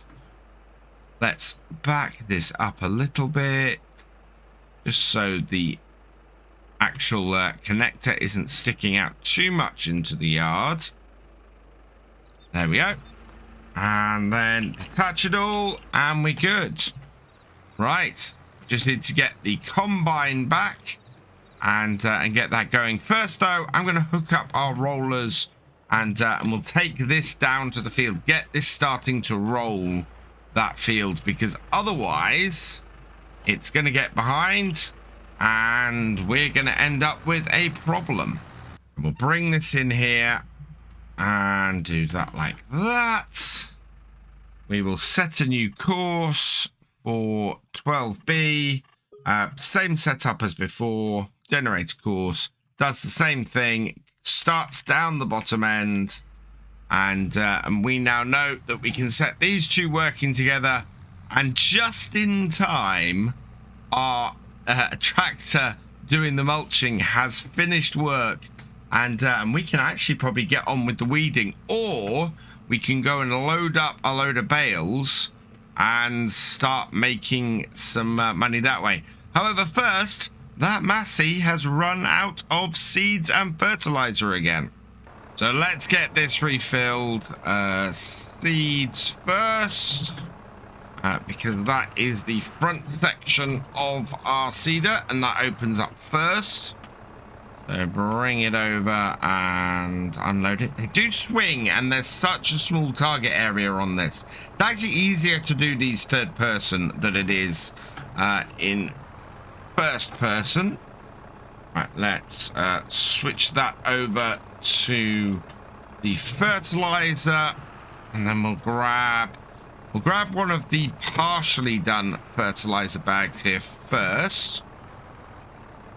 Because it always takes a little bit more than a full bag, I think, this one. Well, actually, no, I think that might actually be the Massey one. Takes slightly more than a full bag of fertilizer and slightly less than a full bag of the seeds. So I actually like this seeder much better. We could get a second seeder running if we find ourselves short on time next time. We could run 2 seeders, definitely. But we'll see how we go. If we do find ourselves with this field today still going tomorrow, I think very much we want to be running 2 seeders. That makes it very important that we get the weeding done today then, because we will probably need our other Massey to do the seeding tomorrow. And oh man, rolling it all is gonna be really painful. So we'll see how we do. Hopefully things will work out for us for the best. But back to our combine. and we want to get this now washed down and put away in the shed. That way it will be done for the year. We'll need to, yeah, oh wow, yeah, we really will need to get the repair shop on this, or would need to get the repair shop on this before we went and did anything more, but I'm not willing to spend that money at the moment. So we'll give this a good hose down and put it away. If we sold up, if we sold the farm, we definitely would have enough money to pay off our loans. So we're not in a position where we are unable to cover everything. There we go. Let's wash that down. Let's go and open the shed door. But at the same time, obviously selling everything up on the farm is not the way we want to go to pay off the loan. We want to pay off the loan by having crops. This is the thing. It's a cash flow issue that we've got with this. This really probably should be our main tractor shed as well. I've been contemplating that for a while. There we are. Because it is the shed that's at the center of our yard. Whereas that one there is kind of a little bit out the way. And very open. Although it does have a roll door on it, doesn't it? Yeah. So, yeah, there are things to consider there. What we need to do now, though, is take this tractor and go and clear the course on it. We need to go and wash the mulcher down, put that away, and it's 6 minutes past 2. I think what we really need to do is deal with the money situation we have coming. So I need to go and get the straw bales sold and deal with that. It's really worrying because there's 2 jobs I need this tractor for this afternoon. We need to load up hay bales, sell a trailer of hay bales, straw bales, sell a trailer of straw bales and make that money back so that we know that we have enough going for future. But we also need to go through and get rid of those weeds in field 14, because if I don't do that, that is not good for that either. It may be that we get to the seeding later than I would like tomorrow. Again, puts pressure everywhere I don't want to put it. And we're going to have to... Right, we're going to go and do the weeding first. And then if we need to sell hay bales tomorrow, we need to sell hay bales tomorrow. I think we're going to need to. And we might be able to do that quickly. But if I can knock these weeds out now, that is going to be our best route forward. Oh, no. We're low on fuel. How are we low on fuel? We're low on fuel, and I believe, yeah, this tractor has just nudged under 50%. So we're going to have to nurse it a little bit. It is going, but yeah, probably next time we refill the seed and fertilizer, we're going to have to refill the fuel as well. I really love how the weeds appear in FS22. These big clumps with lots of other ones sort of scattered about around them is a really happy medium for making sure that you still need to weed all of your field, but at the same time not make it so that everything is just solid weeds. I really like that. It's one of the big improvements they made between FS19 and FS22, and it just works really well, I think, for a gameplay bit where you have to weed the whole field still, but at the same time just not making everything this blanket of weeds is brilliant. Our hoe here, this is chomping through it as it normally does. It has come up to 3:30 though, so I'm still keeping an eye on things. I think we're heading for a little bit of a problem next day. We'll have to see how things pan out. Our seeder is empty again, but I'm going to drive past the seeds and head up to the main farm. We need to get some fuel in this and probably a bit more DEF because that's fairly low. I will get the DEF in here immediately because it takes a while for it to refill.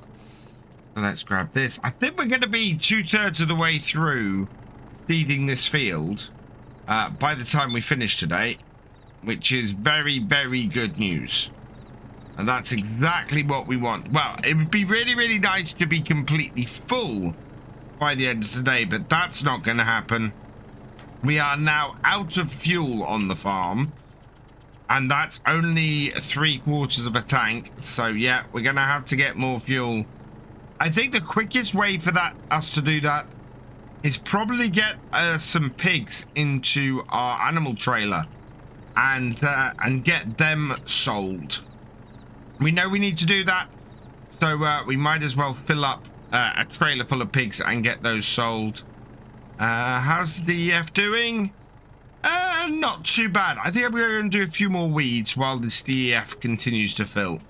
Everything's refueled, and yeah, we've got about another hour of seeding we can do. So let's get this refilled. Get that done. I think we'll essentially have this going now until it runs out of seed and fertilizer again. So I think that should then mean that we'll need to refill it once more in the morning in order to finish things off, which is pretty good. That's going to be a nice amount. We got plenty on this trailer, but I want to get all of these bags off this trailer because we're going to need that in order to sell pigs, to sell straw bales, basically to start the big sell-off next time. So yeah, we do want to get 2 more fields of winter wheat in. We do want to get all of the pigs sold, so we'll start the big pig sell-off next time as well. We want to get and we want to start looking at the various crops we've got to sell. So we're looking to get the best price we can for things within the time we have left. So it's going to be time to start monitoring those prices for our crops. Let's just open this up. There we go. And get that in. So as long as it all pans out, I think this farm is a farm that is making money. I think there are things that would need to have really been done differently. I'm slightly disappointed with the lime levels on this field. And I think the lime levels on the farm in general, we've been on here 5 years. And normally on a series, I only need to lime the farm once for the entire series. But of course, when you're doing 5 years, you're supposed to lime every 3 years.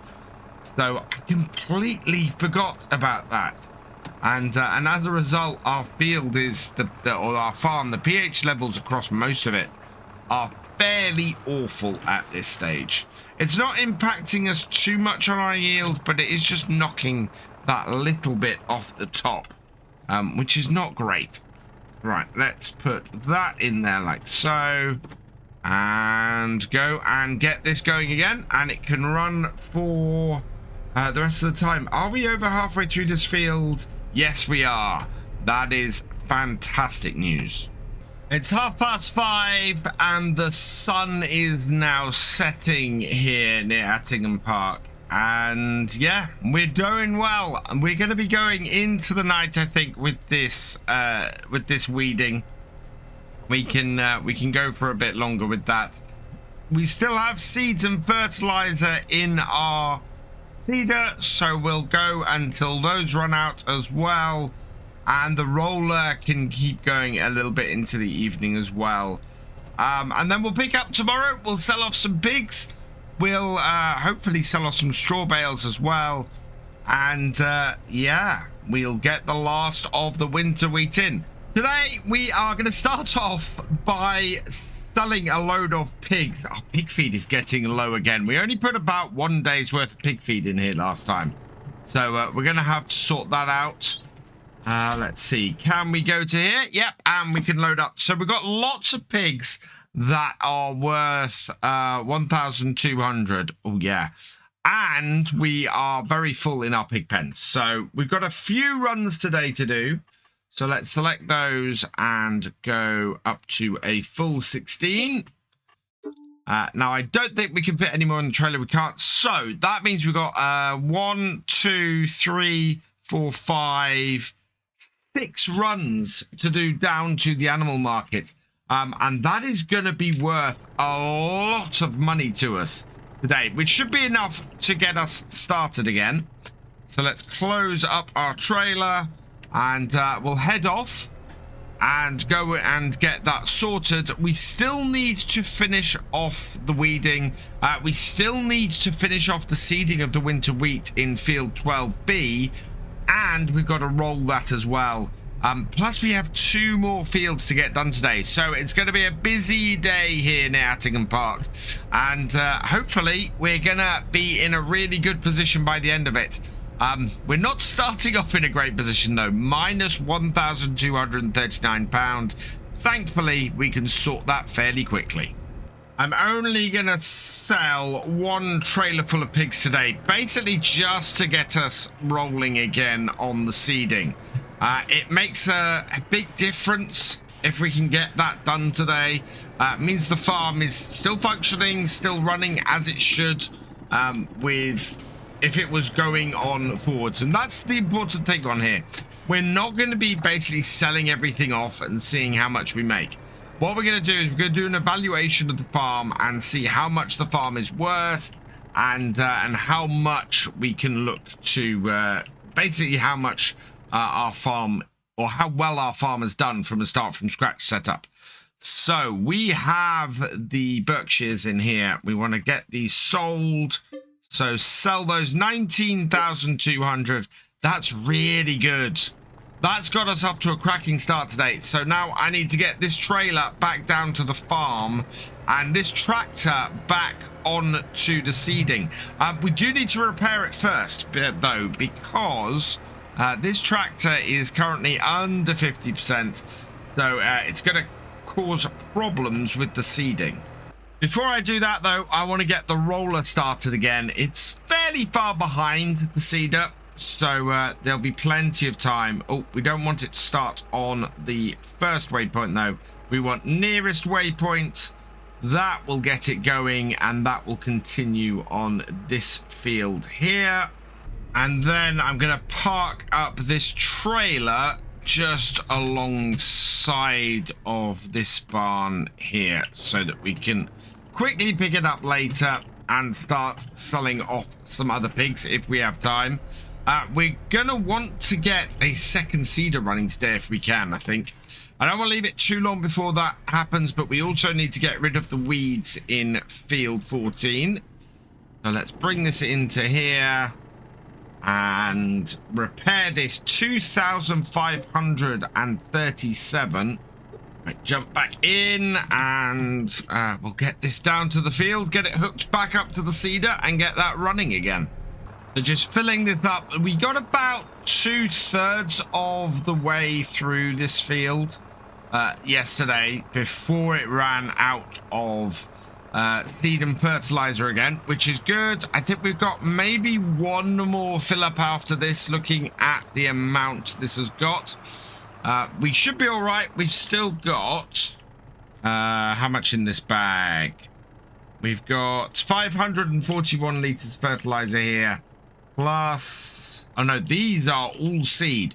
So that is the last of the fertilizer. We're probably going to have to go and do 1 more run for that and grab that. I thought I had more fertilizer left than that. So yeah, definitely for the next few fields, we're going to have to go and grab some more fertilizer. We might need some more seed. I'm slightly surprised. We must have gone through more fertilizer on field 14 than we did seed then. Start that off with the winter wheat going, and yep, we're off again. And we should have enough, I think, to just about get this field done. And so that means in the meantime, we are back on this job here. We are coming up to about halfway through field 14. We need to get rid of the rest of these weeds. And then we can get this tractor doing some seeding as well. I think we're going to have to go and pick up some more seeds and some more fertilizer to do that, though. We should have the cash to do it now, though, thankfully. And if not, we'll just have to go sell some more pigs. I've come to the realization as I'm going across the field here, doing the weeding, that this is actually going to be our final day working the fields on Attingham Park. We get into winter, we get into December next month, and really there isn't going to be that much to do. We might have this tractor out working, doing the weeding like we are now, just to suppress the weeds in the fields that we're doing this month. But otherwise, there's very little field work we're going to be doing over the next 2 episodes. It is all pretty much going to be selling off our pigs, selling off our crops, and selling off our bales to make sure that we maximize how much money we have and are able to pay off as much of the loan at the end of this as possible. I don't think we're going to be able to fully pay off the loan. I think if we had another year on here, we probably would be able to, though. And yeah, I'm kind of liking that. I'm kind of happy. We've got to a point on the farm, as I like to get to in all my series, where everything is sustainable and the farm can pretty much thrive each year. Now let's get this in here and on. Finding I'm having to try and keep my steering wheel straight when I activate the GPS on this. Otherwise, I end up going, the wheel ends up going off course and can cause the GPS to disengage, which is always interesting. And that's I think that's a side effect of the force feedback. But as I was saying, yeah, we are down to basically our last day of full-on field work here. Just a little bit left to do. We're going to have to collect up the bales next time as well. So we'll be on the field collecting those, but it's not really working the field so much. So yeah, I'm going to savor this as much as I can. We're out of fertilizer and seed again. So let's bring this over here to refill it. And open that up, because I think it's fertilizer we got on the front here. So yeah, this is where it gets interesting. We only have 541 liters of fertilizer left. Is this going to be enough to go around the field a couple of times? I'm really hoping so, because I'd really only like to go and buy a whole load more fertilizer and feed if we have well, if we have an absolute need to. I mean, we're going to have a need to, because we're going to have 2 more fields to seed today, but I'd rather do it once we'd finish this field and we're getting set up for the next one, rather than going and doing it now while I'm still trying to get rid of those weeds. I really want to have rid of those weeds. So back that off and out the way and close that all down. What do we have? 65 and 71%. Actually, that's a pretty good balance. So yeah, we're gonna have to go and buy definitely some more fertilizer, probably a bit more seed. We want to line this up. And in fact, 2A is going to need more fertilizer than it needs seed, whereas 3 already has some slurry on it, so will require less of the fertilizer. And our seeder is finally started on the headlands. I'm kind of wondering if that is going to end up finishing about the same time as we finish here. Time is really ticking on today, and this job is taking a bit longer than I'd expected. Our roller is still working its way across field 12B quite nicely. And our seeder is down the far end on its headland. I really got my fingers crossed that there is enough seed and fertilizer in that tractor, or in that seeder, in order to get around the field. Seed is not a big issue. We have 3 big bags.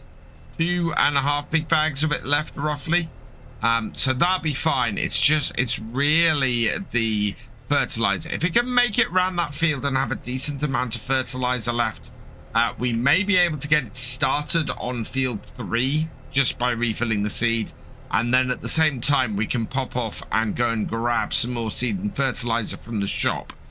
How much we get, I need to be very careful with, and I think it'll probably be looking at doing 2 or 3, probably 3 bags of fertilizer and 3 bags of seed, maybe. Oh no, we want to be on the next row over, like that.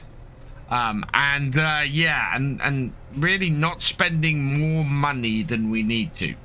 I'm coming up to the end little bit of field 14. That is all of the weeds gone on here.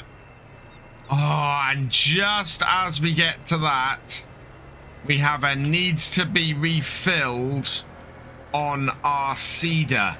Please let that be seeds and not the fertilizer. I think it's the fertilizer.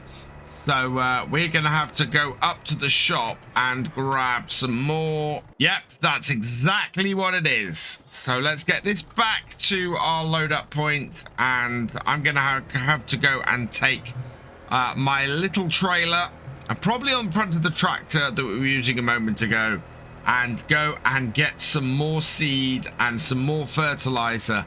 I think we'll get 4 bags of fertilizer and 3 bags of seed. In fact, no, just 2 bags of seed for now, and go from there. So we need 4 bags of the fertilizer. Buy that, yes. And we need, I think for now, keeping an eye on it, just going to go with 2 bags of seed. We've still got plenty of seed kicking around the farm. So that is what we've got here. Let's jump in the JCB. And we can head out now, load these up.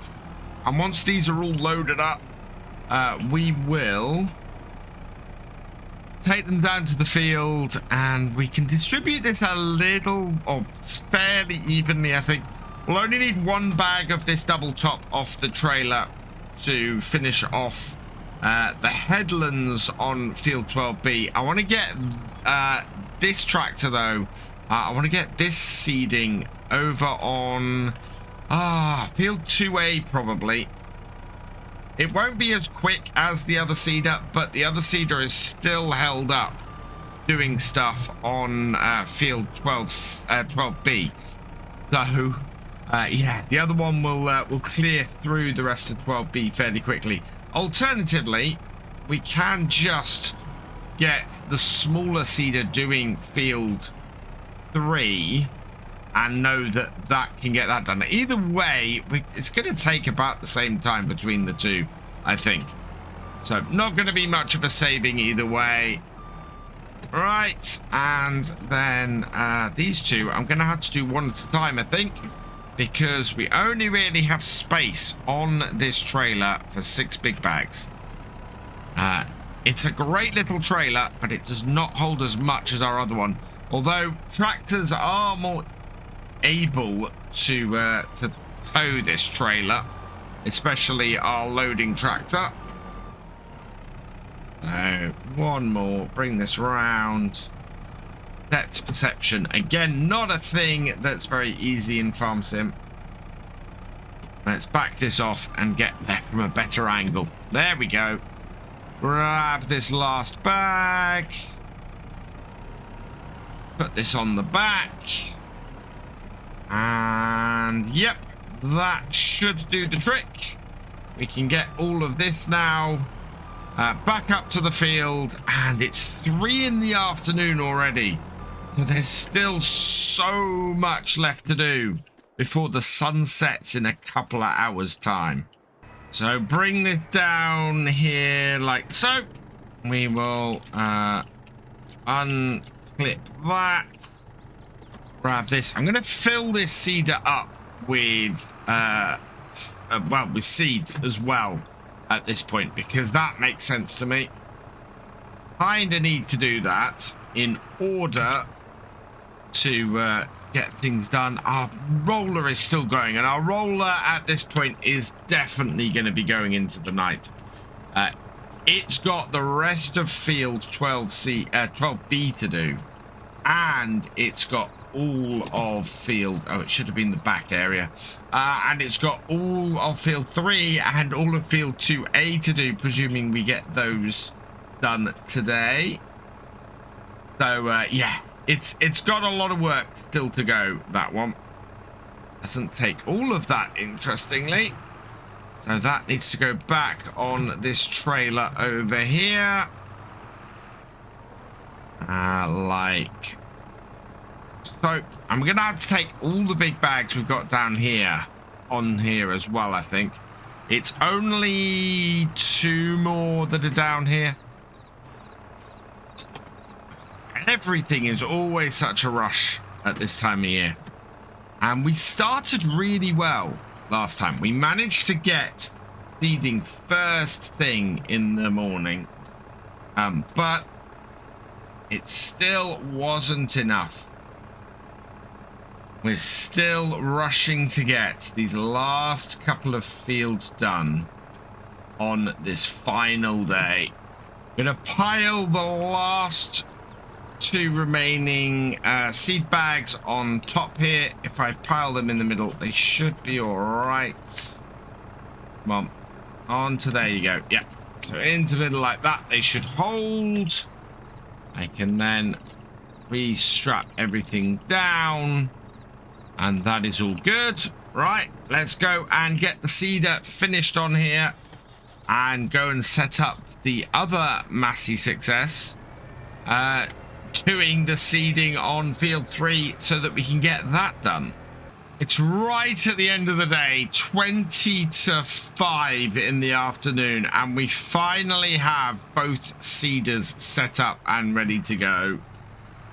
I'm going to get our first one, well, I'm going to get the case done first.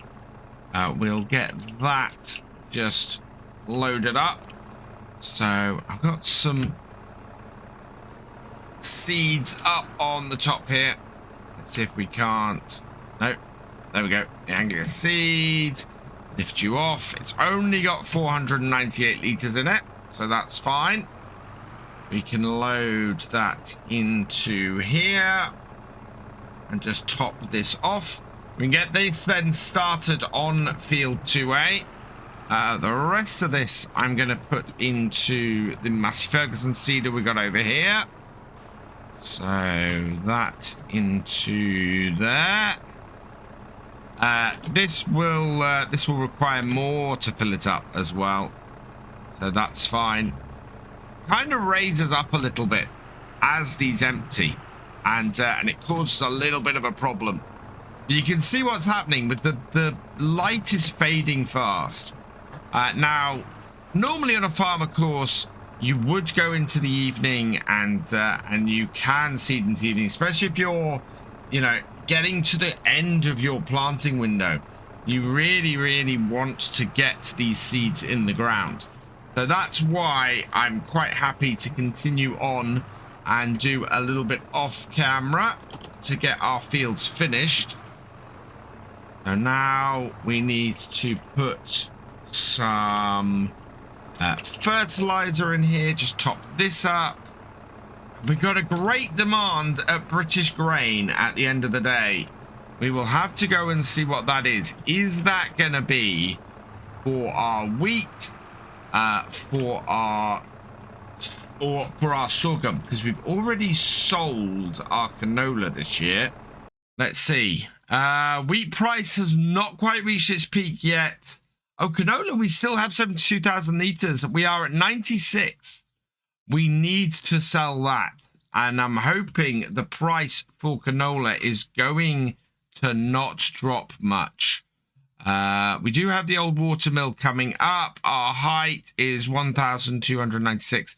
We might be okay for selling canola next time. Sorghum hasn't peaked yet either. So, yeah, it's going to be close. Right, let's go and get this tractor started then. And get field 2A seeded.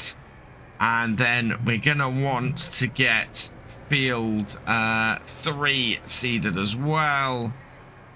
So I'll bring this round here. I'm actually going to seed this starting at this point here. Clear this off. Set course. Field 2A, longest edge. Generate me a fieldwork course. Yep. And we're going down to the bottom end so that we can get that all done. And let's turn on the view for the end of that. Yeah, look at how much fertilizer this field is going to use. It is higher usage than the previous field. But this is definitely the right one to have on here. First waypoint. And away it goes for that one. This tractor here, we are at 60% and 70%. I think we should top this off. Get it properly filled. And then we know field 3 will have enough. So pull that up there. Yeah, this is going to use less fertilizer. So it's less of a worry for me, this one.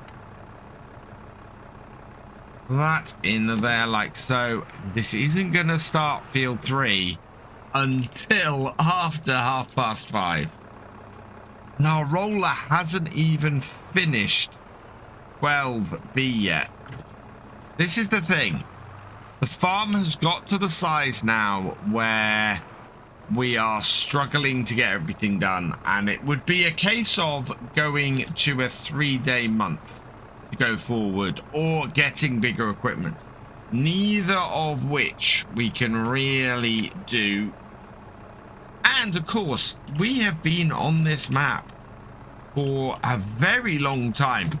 We started this Let's Play over 6 months ago. In fact, I think it's probably closer to 8. Which is why we're finishing it. Let's come here. We'll set a course. Field 3, longest edge. Generate it for me. That's looking good. Make sure we're planting wheat. And we'll head up the top end. And get this started. And yeah, you can see here it's going to be putting in half the amount of fertilizer compared to what's currently going in field 2A. So first waypoint, and away it goes. We will get these fields seeded today. That just leaves our 7610 all out here on field 12B on its lonesome. This tractor is going to be going for a while yet. It needs to do this field here. It also needs to go and do field 3 and field 2A before it's done. So it's going to be a while behind this wheel. We will pick this up tomorrow though, once this has all been done, for our final big sell-off to begin and see exactly how much money we can make before we finish here on Attingham Park. Today we are going to be doing the grand sell-off, getting everything sold as much as we can. Looking at our sale prices, we're going to start off with the canola today. That is currently sitting at 96,246 for the 72,000 litres we have. That is actually slightly higher than the max value that we were expecting. So yeah, and it's a December sell-off. Now what we do have to watch is we've got both sorghum coming up and wheat coming up. Both are a little bit under their maximum prices at the moment, so I'd like to try and sell them for their max prices, but that is kind of dependent on where we are. If we can sell them today, we will do, which would be great. Otherwise, we're going to have to sell them in the final episode tomorrow. But I very much want to concentrate on our actually working out how much money we can make on the farm. So let's load this up with the canola first. We are heading down to the old watermill, so not too far distance for us to go, which is great seeing as the price is dropping. We're looking for higher than 944 for the sorghum and higher than 733 for the wheat. So yeah, with both of those, there's quite a way to go. So yeah, let's get this moving and go and see how much money we can make off the canola. Now, our last video was pretty much the last big fieldwork day we had to do on the farm. We do have one remaining job, and that is going to be to get the weeding going.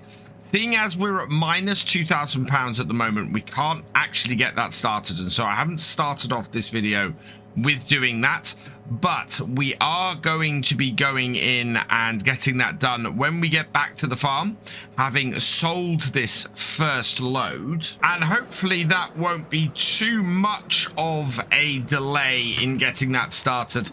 We have 3 fields to do. I'm really hoping that we can turn them around fairly quickly. One of them is field 12B, so it's quite a large one. The other thing we're going to need to do today, and we'll probably do while we wait for the price to go up on the wheat and on the sorghum, is collecting up the straw. Looking at our prices, straw is actually at a pretty good price. Again, it is just under its best price. We should make just under 50,000 on that. So I'm hoping that it's all going to work out for the best, and we should end up making a pile of cash off that. Trailer is empty, 39,899 in the harvest income, plus another 4,500 on the environmental score. That is a really good start. Amazingly, on the way home, we've got a new field come up for auction. So field 10, just the other side of the river, a field that actually at one time I wanted to expand the farm into, is now up for auction, and it's a decent sized field as well. Unfortunately, I think the auction, it says, ends in like 4 hours and 5 days. It's a brand new auction, so it would come in sort of early in the year, and yeah, if we would continue on here, I would definitely be looking at expanding the farm that way, as we looked at a little while ago. Let's load this up with our next load of canola, and while the canola is loading up, I'm gonna bring this tractor out here and hook it up to the weeder, and we'll send this down to field 12B, get this set up and get that weeding, because if we don't weed this now, it would end up with a field full of weeds. I was quite pleased with the last harvest we did. We managed to have a farm free of weeds, and that was just excellent. That was so good. The thing I forgot to do this year, of course, was to actually get lime on the fields, and I think, yeah, it would have been a longer process. We'd needed a bigger lime spreader and to get everything working like that. So bring this tractor onto the field. We will set a new course for field 12B here, but pretty much the standard course we've been doing everywhere. Generate me a course. Perfect. And as always, this field is starting off in the bottom corner. So we'll go start that off there. and I'll meet you back up at the mill where we'll go and tip our second load of canola. I do wonder how much money we'll have left on the lease in order to actually buy this outright. I'm going to turn my lights off at this point because that would be really, really useful to know. I'd be able to transport twice as many of the straw bales if I was able to buy this and put the flatbed on it. While this is tipping, let's have a quick look at that, I think. So leased items, trucks. We've had this for a while now. We're nearly up to, we're going to go over 8 hours today, so it's going to cost us again anyway. To purchase this outright, 49,423. Brand new. This is like 100,000, this truck. So yeah, just in using this truck, we have ended up taking the price down to half. It would be like buying it used now, except that we've been able to buy it. We'd be able to use it during all that time. 39,352 plus 4,484. The price is definitely dropping on this canola, and dropping fast. My priority for the end of this series, though, is to see how close we can get to paying off the £500,000 loan that we've accrued over the last few years. So we are actually gonna break, I think, the £100,000 barrier here. We still have a decent price for the canola, although it's dropped off this list now. So let's have a look at it here. We are currently doing it at the old watermill, which is no longer the best. Oh no, that's our pig food production. So yeah, the old watermill is currently the best price. 1,318, 1,304. So it has now dropped below best price. So this last one is just going to be a little bit under. Not too that bad though, seeing as we started selling at a little bit over. So we're going to get a decent price overall for this. And I think, as I said, we're going to end up over 100,000. Although we have just ticked over the 8-hour mark with our truck here. And yeah, our money has just taken a dip. Final load of canola coming down to the old grain mill. We'll just bring it down here. Again, I think we need to make about 18,000 off this, maybe. Actually, no, a little bit less than that. I think we can get away with about 16,000 in order to actually get the amount of money, get over the 100,000 mark. Let's see how much we actually get out of this. Takes a little while for these to tip sometimes. But there it goes. Tipping into the sell point. 92,000, 95,000, 98,000. There we go. Over 100,000. 111. 101,110 pound. 15,695 in harvest income and 1,788 with our environmental score. That is pretty perfect. And now I'm back down at the farmyard. I think we'll park this up, get ready for the next sell-off we're going to do, which is probably going to be the sorghum. Looking at the prices, let's just stop this here. And we'll have a quick look in here. Let's see. How are we doing?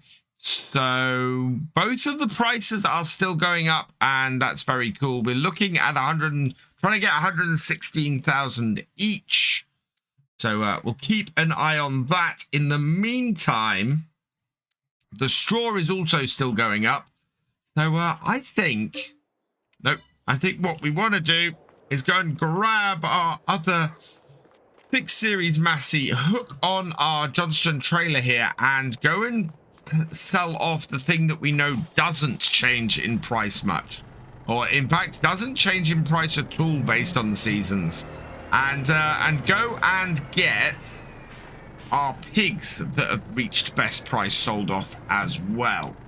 So back this up to here, hook that all up, and yeah, we'll go and empty out our pig pen. We still got, it's either 4 or 5 more trips to do.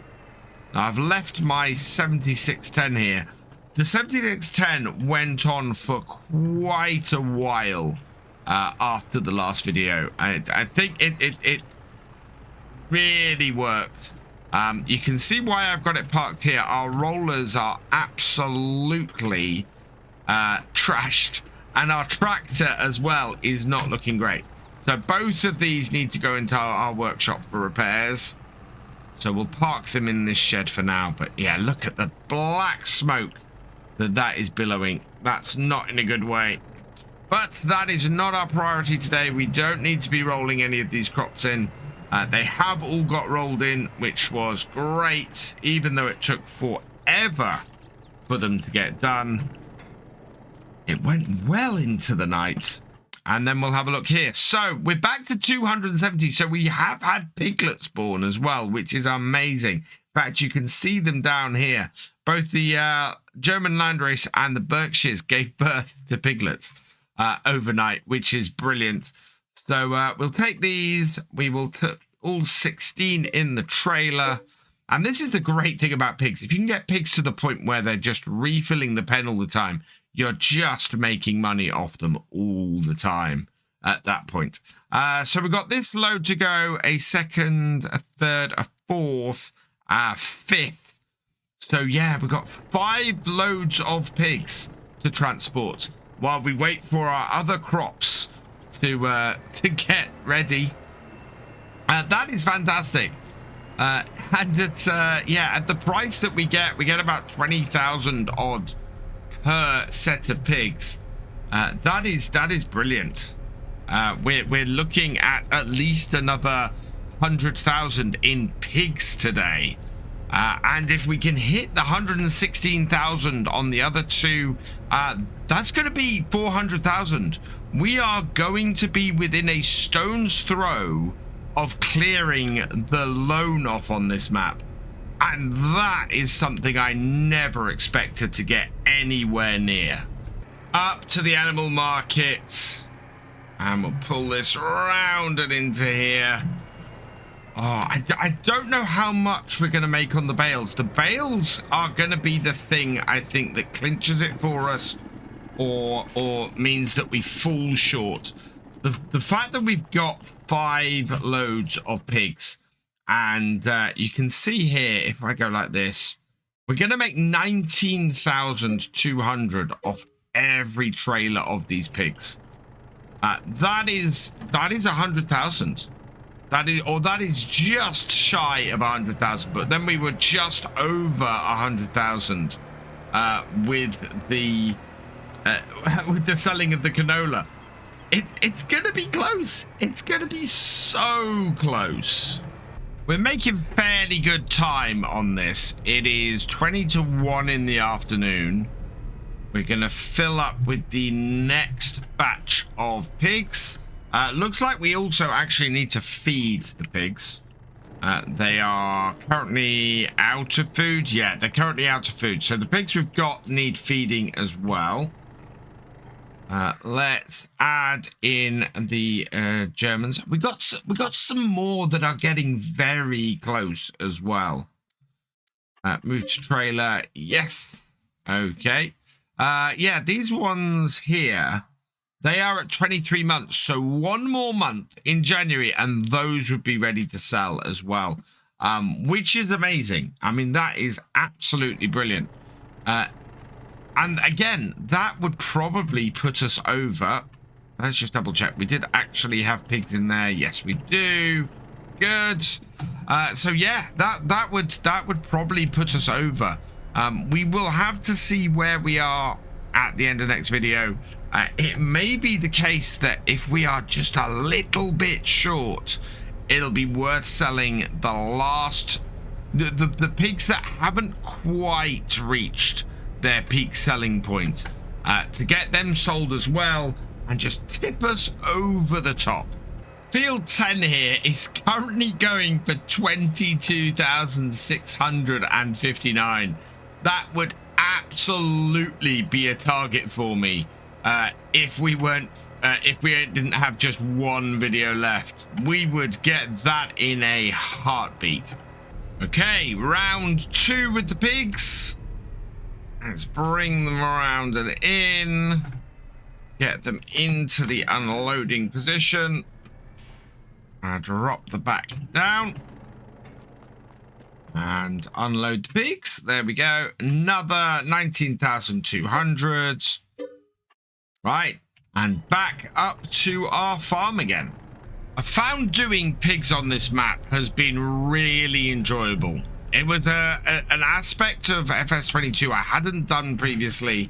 I was kind of dreading because I'd heard that they were a lot of hard work and not really paying very well. But once I got them going, they're fairly self-sufficient. They need feeding every so often, but they do produce a lot of money. Now, this is interesting. Why has my price for my pigs suddenly dropped? I know why my price for my pig has suddenly dropped.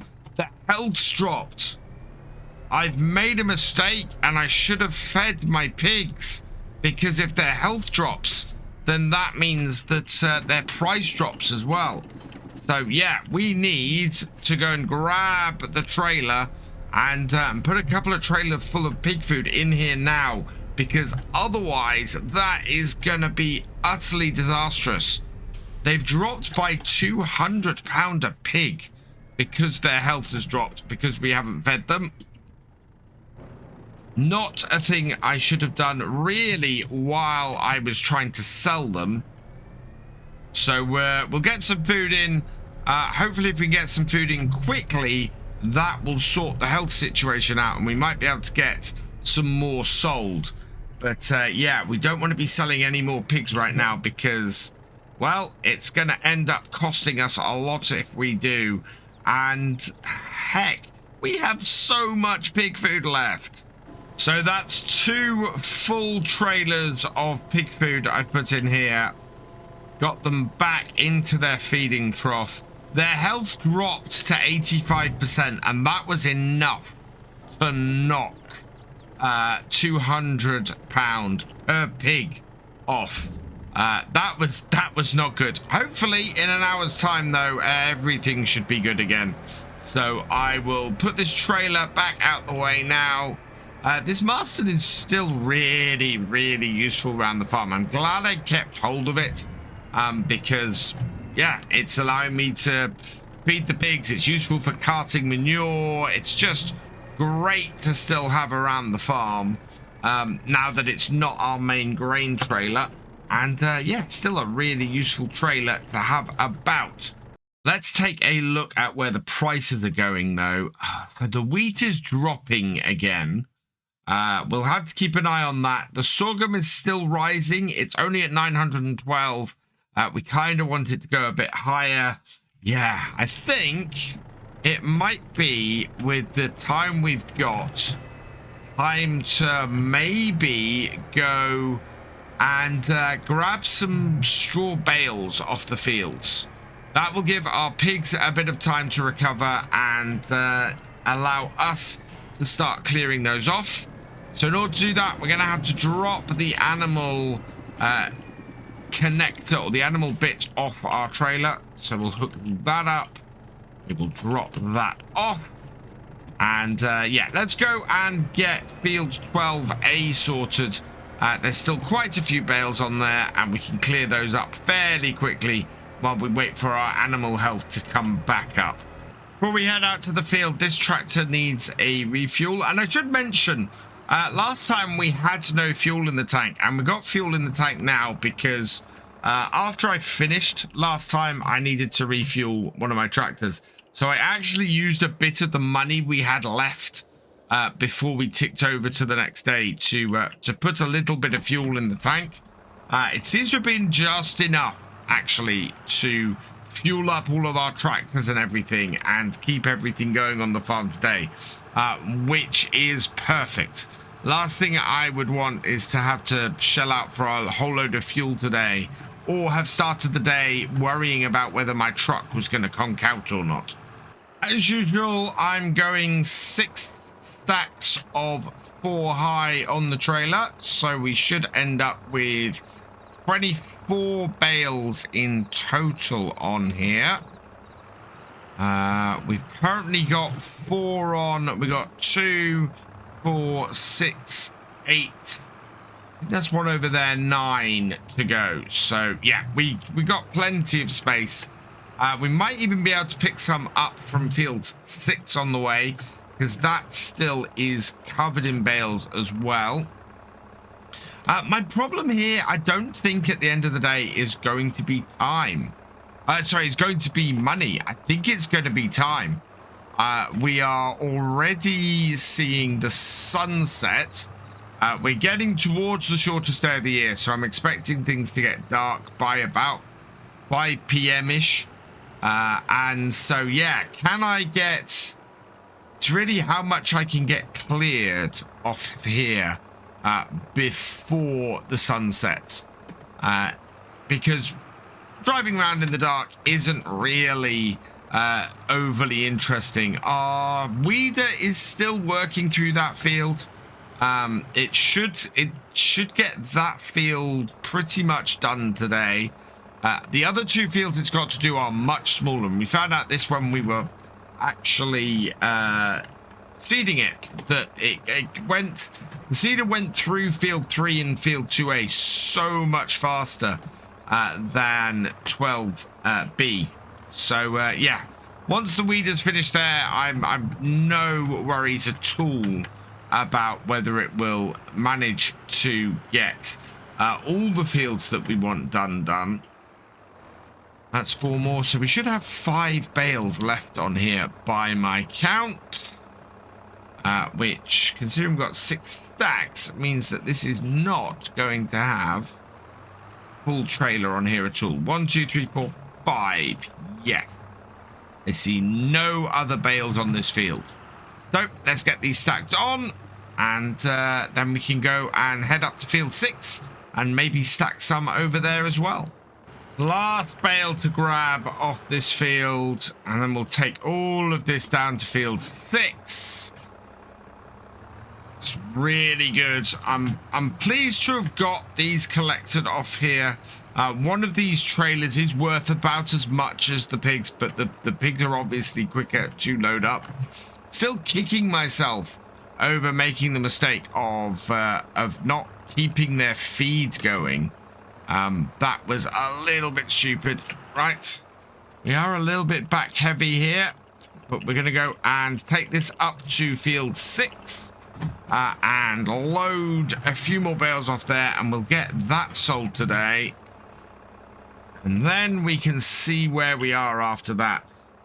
But there's still so much left to do on here before we can finish and end up seeing exactly how much money we're going to make. Down to field 6, and where are my bales? Oh yeah, we've got a lot of bales on here. We only need to put what? 1, 2, 3, 4, 5, 6, 7 more bales on our bale trailer. Let's take the hired worker off. The biggest problem we've got here is that the light is fading, and it's getting harder to see these bales on this field. So yeah, look at that. The light definitely going now. So this will probably be our last load that we transport for tonight. We've got this field here then to clear off. We've still got 3 more loads of pigs to transport, and we have a huge amount of crops to do as well. In fact, I might try and hitch the Stuart trailer onto the back of my lorry and see if we can increase the capacity of how much we can sell in one go next time. I think that will work out really, really well for us and allow us to actually make a whole heap of money very quickly. Now let's see if... Oh, I just need these last few bales. And then I'll be happy for the evening. But it gets harder and harder at this time of night to actually see what you're doing when you're collecting bales up. They hide on the field because they just blend in so well with the ground. Right. Oh, that moved. Sometimes you have to try and swing them a bit to get them to behave. Right, get this one on top of here. Like so. That is sat on there quite nicely. And then we just need 3 more. And I might try and find 3 on the field and bring them back in one stack. That should save us some time. So we've got 1 over here. I'll grab that one. And I think I see 2 more just over here. So push that straight. And that as well. That will now give me the stack I need to finish off my trailer. And you have to be fairly careful taking a stack of 3 like this. Apart from the fact that you can't see anything else, you also have the added instability that comes with it. Bring that down there. And because this won't reach high enough to pull that bale off there, we're going to have to pull the top one off of here. Which is funny because, of course, our lights don't extend up that high. And with just a little bit of maneuvering about, we should be able to put this on top, take these 2 bales off the top of here, and put them on the top of our pile on the trailer. And actually, doing this in the dark, even harder than doing it in the light, just complicates everything. But look at that. This is where everything ends up exploding because I can't see where I'm going. Oh, slowly. There we are. Right, strap that down. And we've just got 2 more bales to get on. And we can go and sell those. We'll probably leave this little tractor at this field because we're going to need it to clear off the rest of the bales around here next time. We are not even halfway towards our total. Slightly depressingly. So, there's still quite a lot of stuff to sell off on here. And I'm hoping that we're going to make the money we need to get where we want to get. Right, let's turn this off. Turn the lights off on it as well. Strap this down. Turn the lights on our tractor. And we're going to head down to the animal market. Get this sold.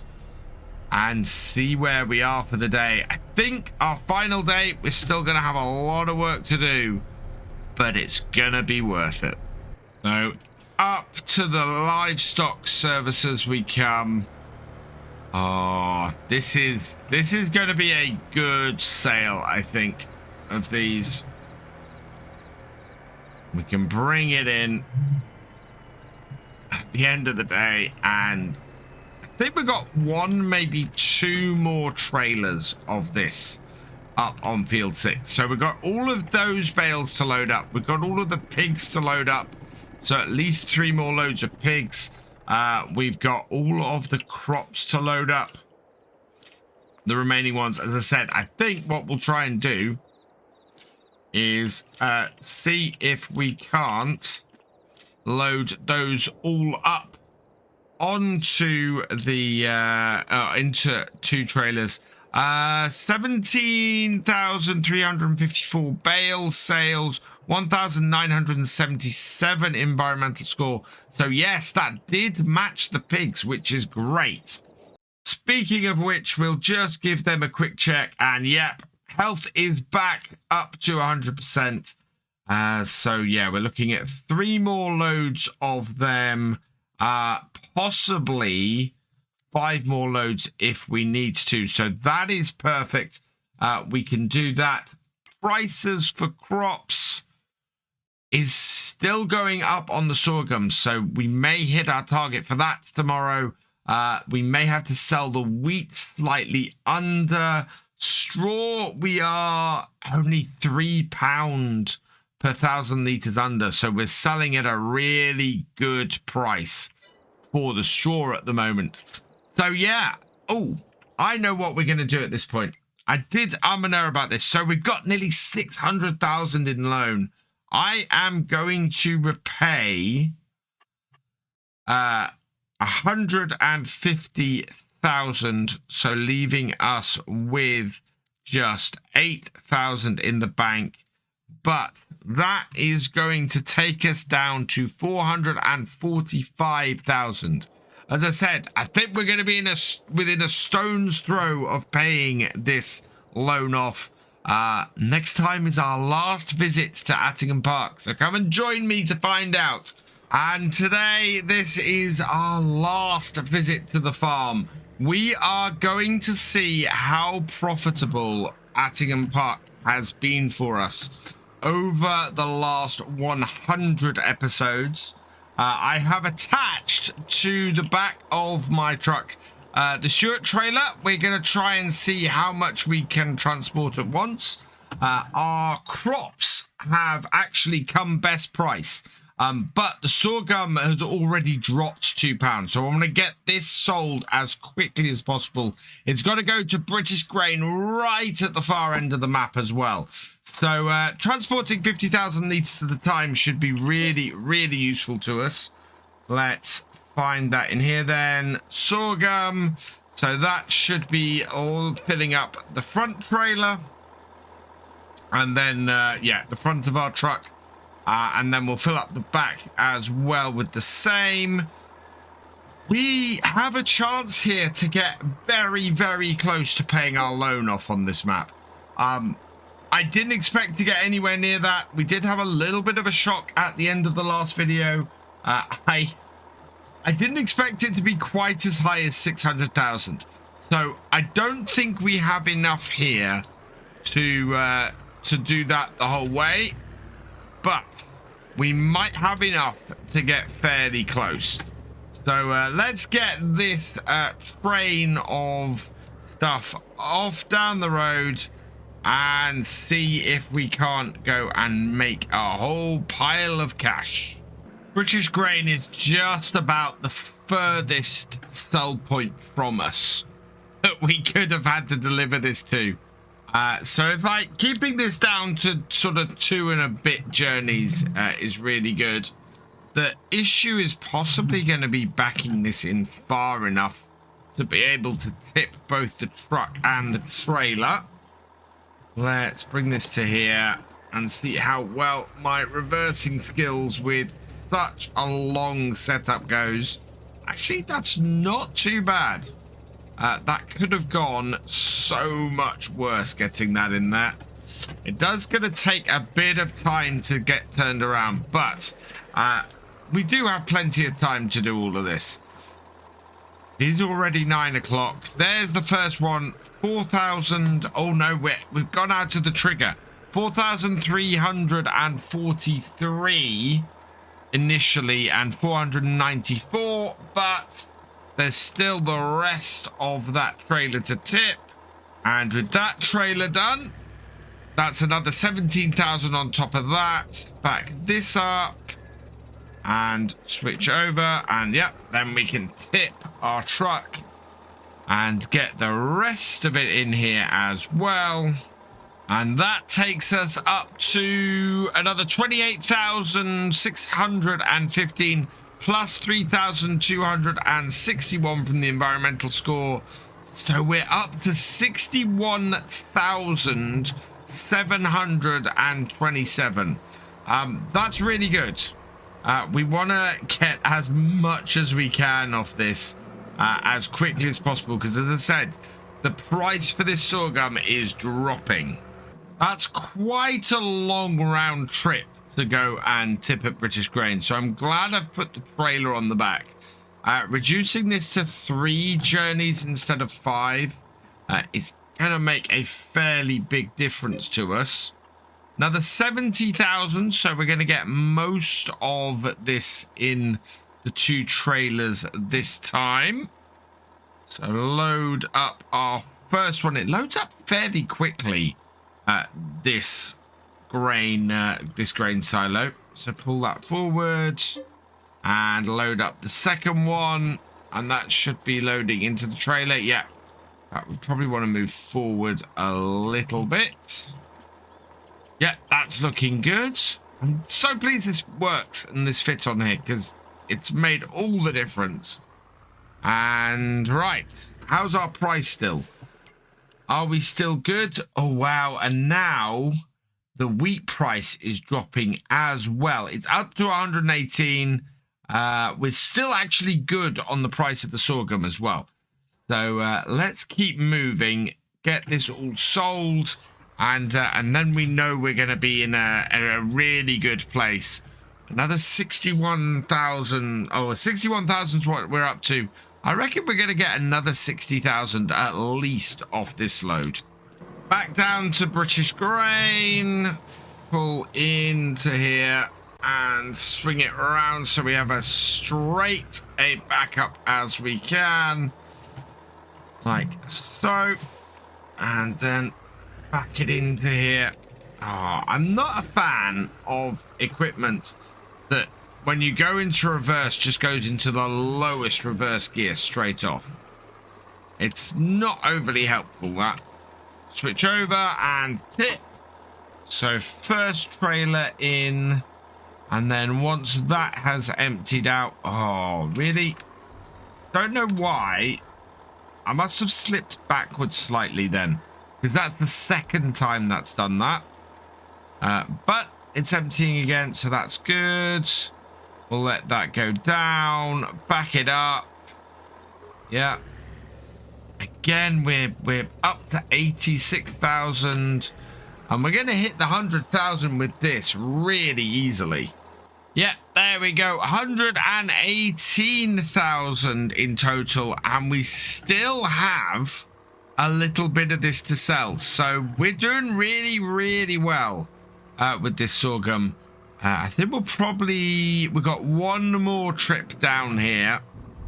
But I might go sell the wheat off first. I don't know whether it's worth running all the way down here with the remaining sorghum or getting the wheat sold, because like the sorghum price, the wheat price is also dropping and we now have more of that to sell. Percentage wise, I think that our wheat is going to drop more than our sorghum price. So let's bring this in here, especially considering the amount of both that we've got.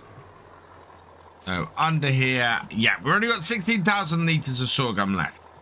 So let's do the 158,000 litres of wheat. This is going to be 3 almost full trailerfuls of wheat that we're going to have here. Interestingly, our weeder has finished work, so I'm going to clear the course off that. And this needs to be moved over now to field 3, which is our last little bit of field work that needs doing on the farm. Once this is done, we are done. There's some mulching that could do with doing. There's some fertilizing that possibly could do with doing.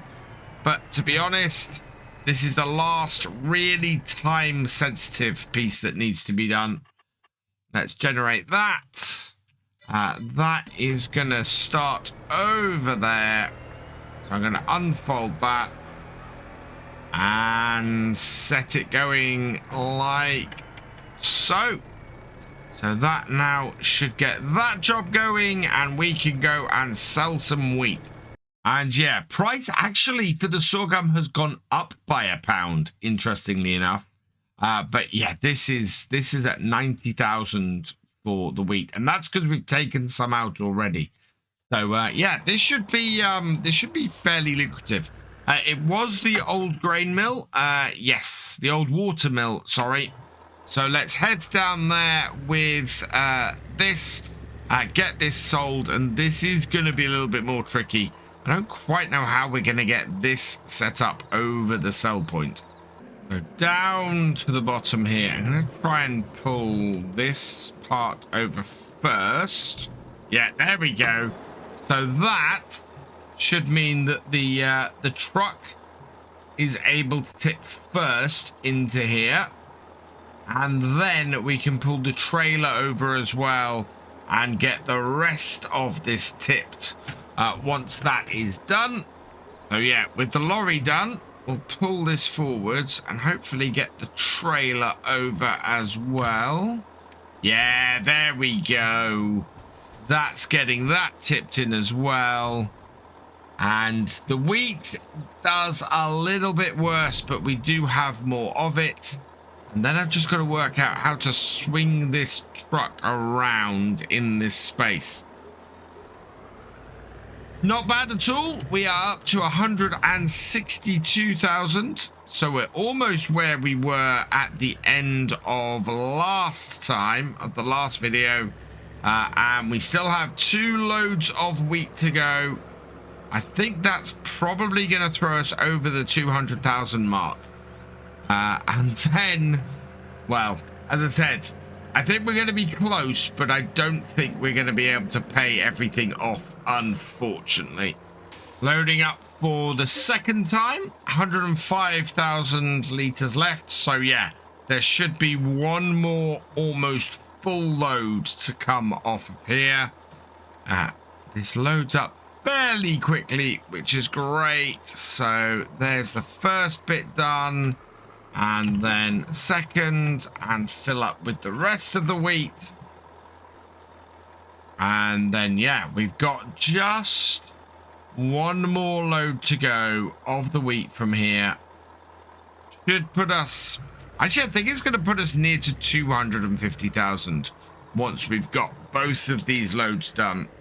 That's both trailers emptied of wheat for the second time, and we're up to 207,000. I'm going to have to maneuver a little bit more this time because I didn't go and take this wide enough.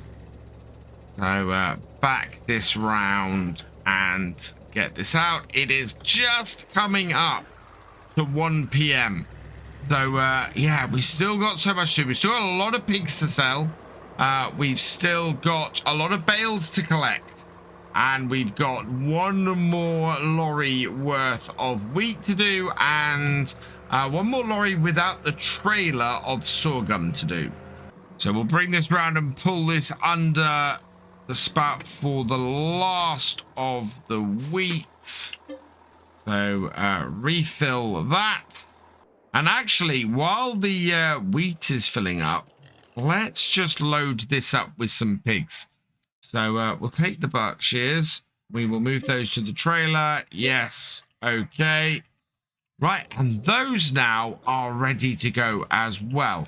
That is going to make things a lot easier once we've finished filling up everything else.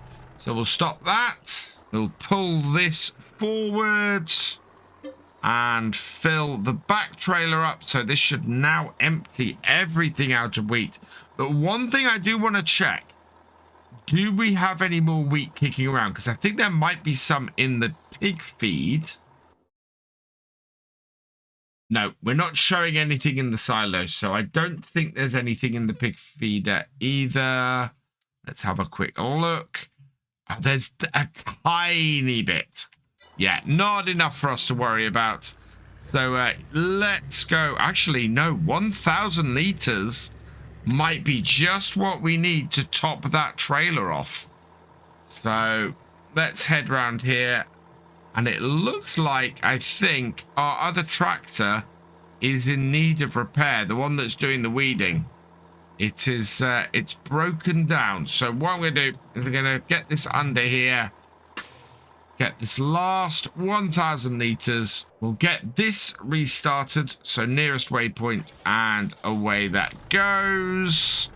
And now we can head off, knowing that we've got one final full load here, ready to make one final push of money, and maybe even hit that £250,000 mark. The snow's begun to fall here now as we bring in the final load of wheat. Try not to hit that. Right, we can tip that there. Like so. How much are we going to end up with once we've tipped this wheat?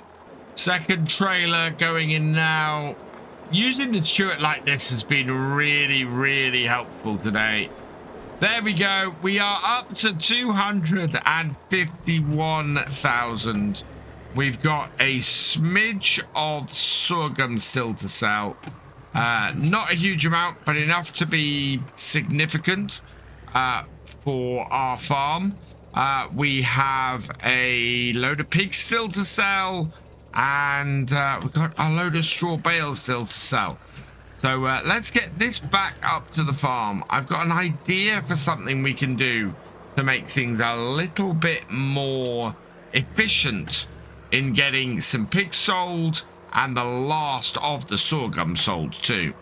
So first things first, I want to grab any remaining sorghum we have in the pig feeder, because that won't be showing up on our list. And yeah, we want to be selling that because we're not going to be generating any more pig feed. So there's still 501 litres in there of that. We could sell off the 13,000 litres of potato we got in there. But I want the 1,319 litres of sorghum. I'm then going to have to drop off the trailer. So we can do this just in the yard here, like so. So drop that off. And while I'm here, I'm just going to clear this on this tractor. So let's move this out the way. Oh, the snow is really coming down at the moment. It's not going to last too long, and I don't think it's going to settle. Everything's a little bit warm for that. And then we can just spin around here and grab the last of the sorghum out of our... yep, like that. Out of here. Meanwhile, our trailer full of pigs... we'll bring that out here and get this lined up. And then we can go and drop these off on our way to selling the sorghum. And that will mean that we can kill two birds with one stone, basically, and save ourselves a bit of time. So bring that here. Grab our now full of sorghum truck, or at least 60%. So that's pretty good. And I just want to check before we go and do this. Oh, that British grain is still where we want to be selling this sorghum. 958. Yep, 958. Still the best price. So follow me. We're off down to the animal market first. We're approaching the livestock market, so I'm just going to pull this tractor and trailer in here. Then we will take the hired worker off this. Take this into here so that we can sell the pigs quickly. And we've got basically less than 2 hours daylight left. So let's get this backed up. Can I get 3, well, at least 2 more loads of pigs done in that time is now the question. Sell 16 Berkshires. Yes. We're up to 270,982. And I'm going to run back to my truck and go and sell this sorghum. Now, with 18,000 litres on board here, this should be worth probably about 20,000 once we take the environmental score into account. So we'll back this up and get it into here. So slow at backing up this truck, really is. Field 10 is now up to 25,000, 26,000 looking at that current bid. And that would be a really good price to buy that field at. Especially as we now have 290,000 in the bank. Right, we have at least 2 more trailers of pigs to sell. And probably a trailer full of bales to sell as well. It is all good. We are heading probably into the range of 350,000. So everything's back up at the farm now. I'm just going to park up my truck. And with not a huge amount of time left, I am much happier about transporting the remaining pigs in the dark than I would be about collecting up the straw bales. So what we're going to do is we're going to drop off our animal trailer. I'm just going to pop through here, drop this off around the other side of the barn where we did before, and go and pick up the remaining bales off field 6 while we still have just a little bit of daylight. So there we go. Whoa, I must have disconnected and reconnected that. There we are, that's got it. So we'll take the flatbed up to field 6. We'll go and collect up the bales while we can see, and then we'll sell off at least 2 more lots of pigs after that. I have an ace up my sleeve, and depending on how close we get to paying off this loan, we may have one final trick that will finish things off for us. So firstly, the lights on this tractor are fairly good and will help us to see more bales. And I think we probably don't have more than a single trailer's worth of bales on here, which would be good, because that's all I really want to have to clear up at the moment off of here. So let's start collecting these up. And we'll get these stacked on there as quickly as we can. This is why I don't like bale stacking in the dark. It's really, really difficult to find all the bales. I'm hoping I'm not going to miss any that are around here, but who knows? It's taken so long to get everything sold today. And we're still not done, even after we get all of these bales in. And now I'm just driving around the field looking for any bale that might have got missed. Oh, there's another one. Yeah. I think these might be our last 2, though. There's not really many bales around here anymore. I think I've picked everything up. Which surprised me because I thought I had another full trailer's worth. But yeah, no, that seems to be it. Unless there's another one hiding out this way. No, that looks like all of them, which is great. So that is all of the bales on here. I now want to get this onto here. So this trailer is going to be worth about 10,000 in total. We want to go and sell this though, and then head back to the farm. Get the last of the pigs sold as well.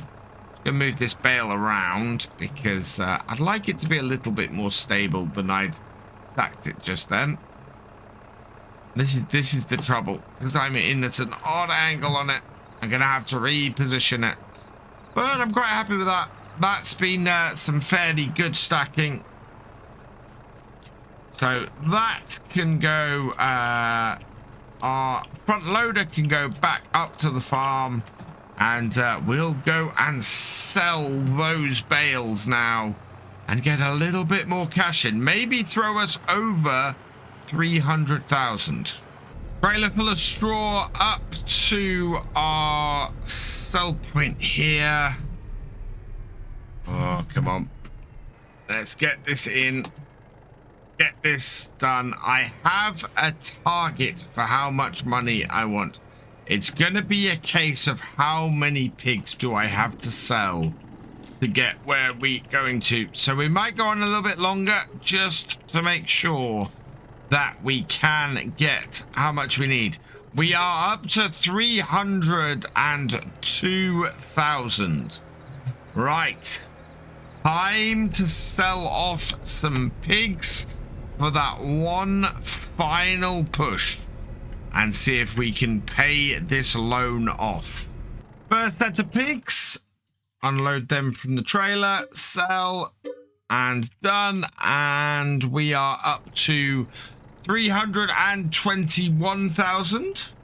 And our second set of pigs should take us up to about 340,000. So we'll get them unloaded as well. There we go. And sell those too. Right. So 340,556. Let's pay off as much of our loan as we can. So let's repay that down to it's gonna be about 100,000 left, I think. Just a little bit more, and there we go. 105,000. I think we can get that lower, and I think we can get that lower by doing something that I said I was going to do for a very long time on this map, and getting rid of field 6. It's separated from our farm. I don't think it would be needed any longer, and so that is worth 85,000. Perfect. So we will sell field 6, and that then gives us another 85,000 to be able to pay off. So let's do that as well. So repay that too. And that takes us down to just 20,000 left. I know where we can get 20,000. We have 2 sets of pigs that are just about ready to be sold. So yeah, let's go grab them, sell them, and we will get rid of the remaining £20,000 loan we have on here. So we can sell off 2 more sets of pigs. We've got some Berkshires for 1,154 and some German Landrace for 1,154. Is there only 14 of those? Yeah, there's only 14 of those. What about the Landrace? There are only 14 of those as well. So yeah, we are going to have to sell off both sets.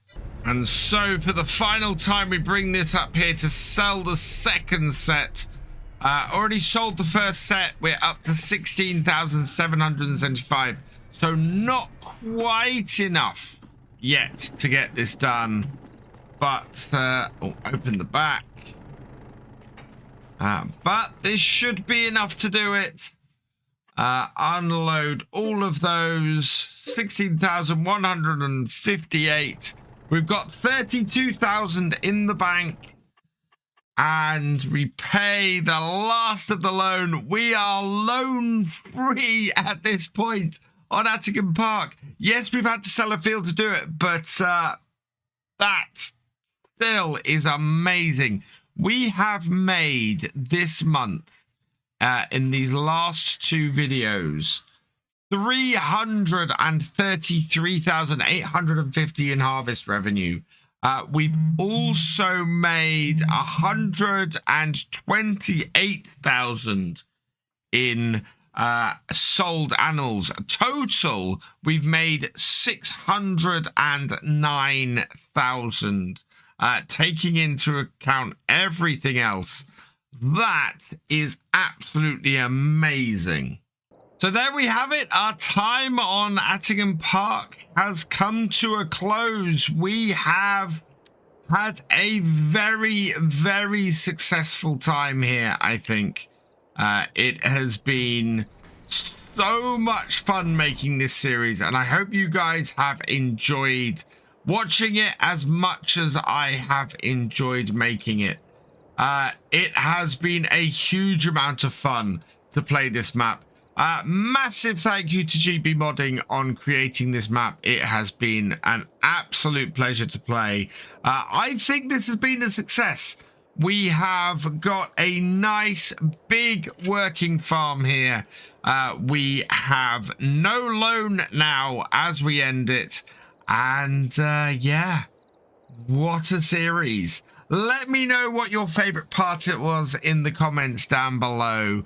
And as things draw to a close, all that remains is for me to say thank you for watching. I hope you've enjoyed this video. Please leave a like, drop us a comment, and give it a share. Special thanks to all my patrons and channel members. Your support is invaluable in making these videos and helping the channel to grow. For more from Virtual Farmer, check out the links below, follow on Twitch to watch live, and for more videos, subscribe and ring that bell. I will see you next time. Goodbye.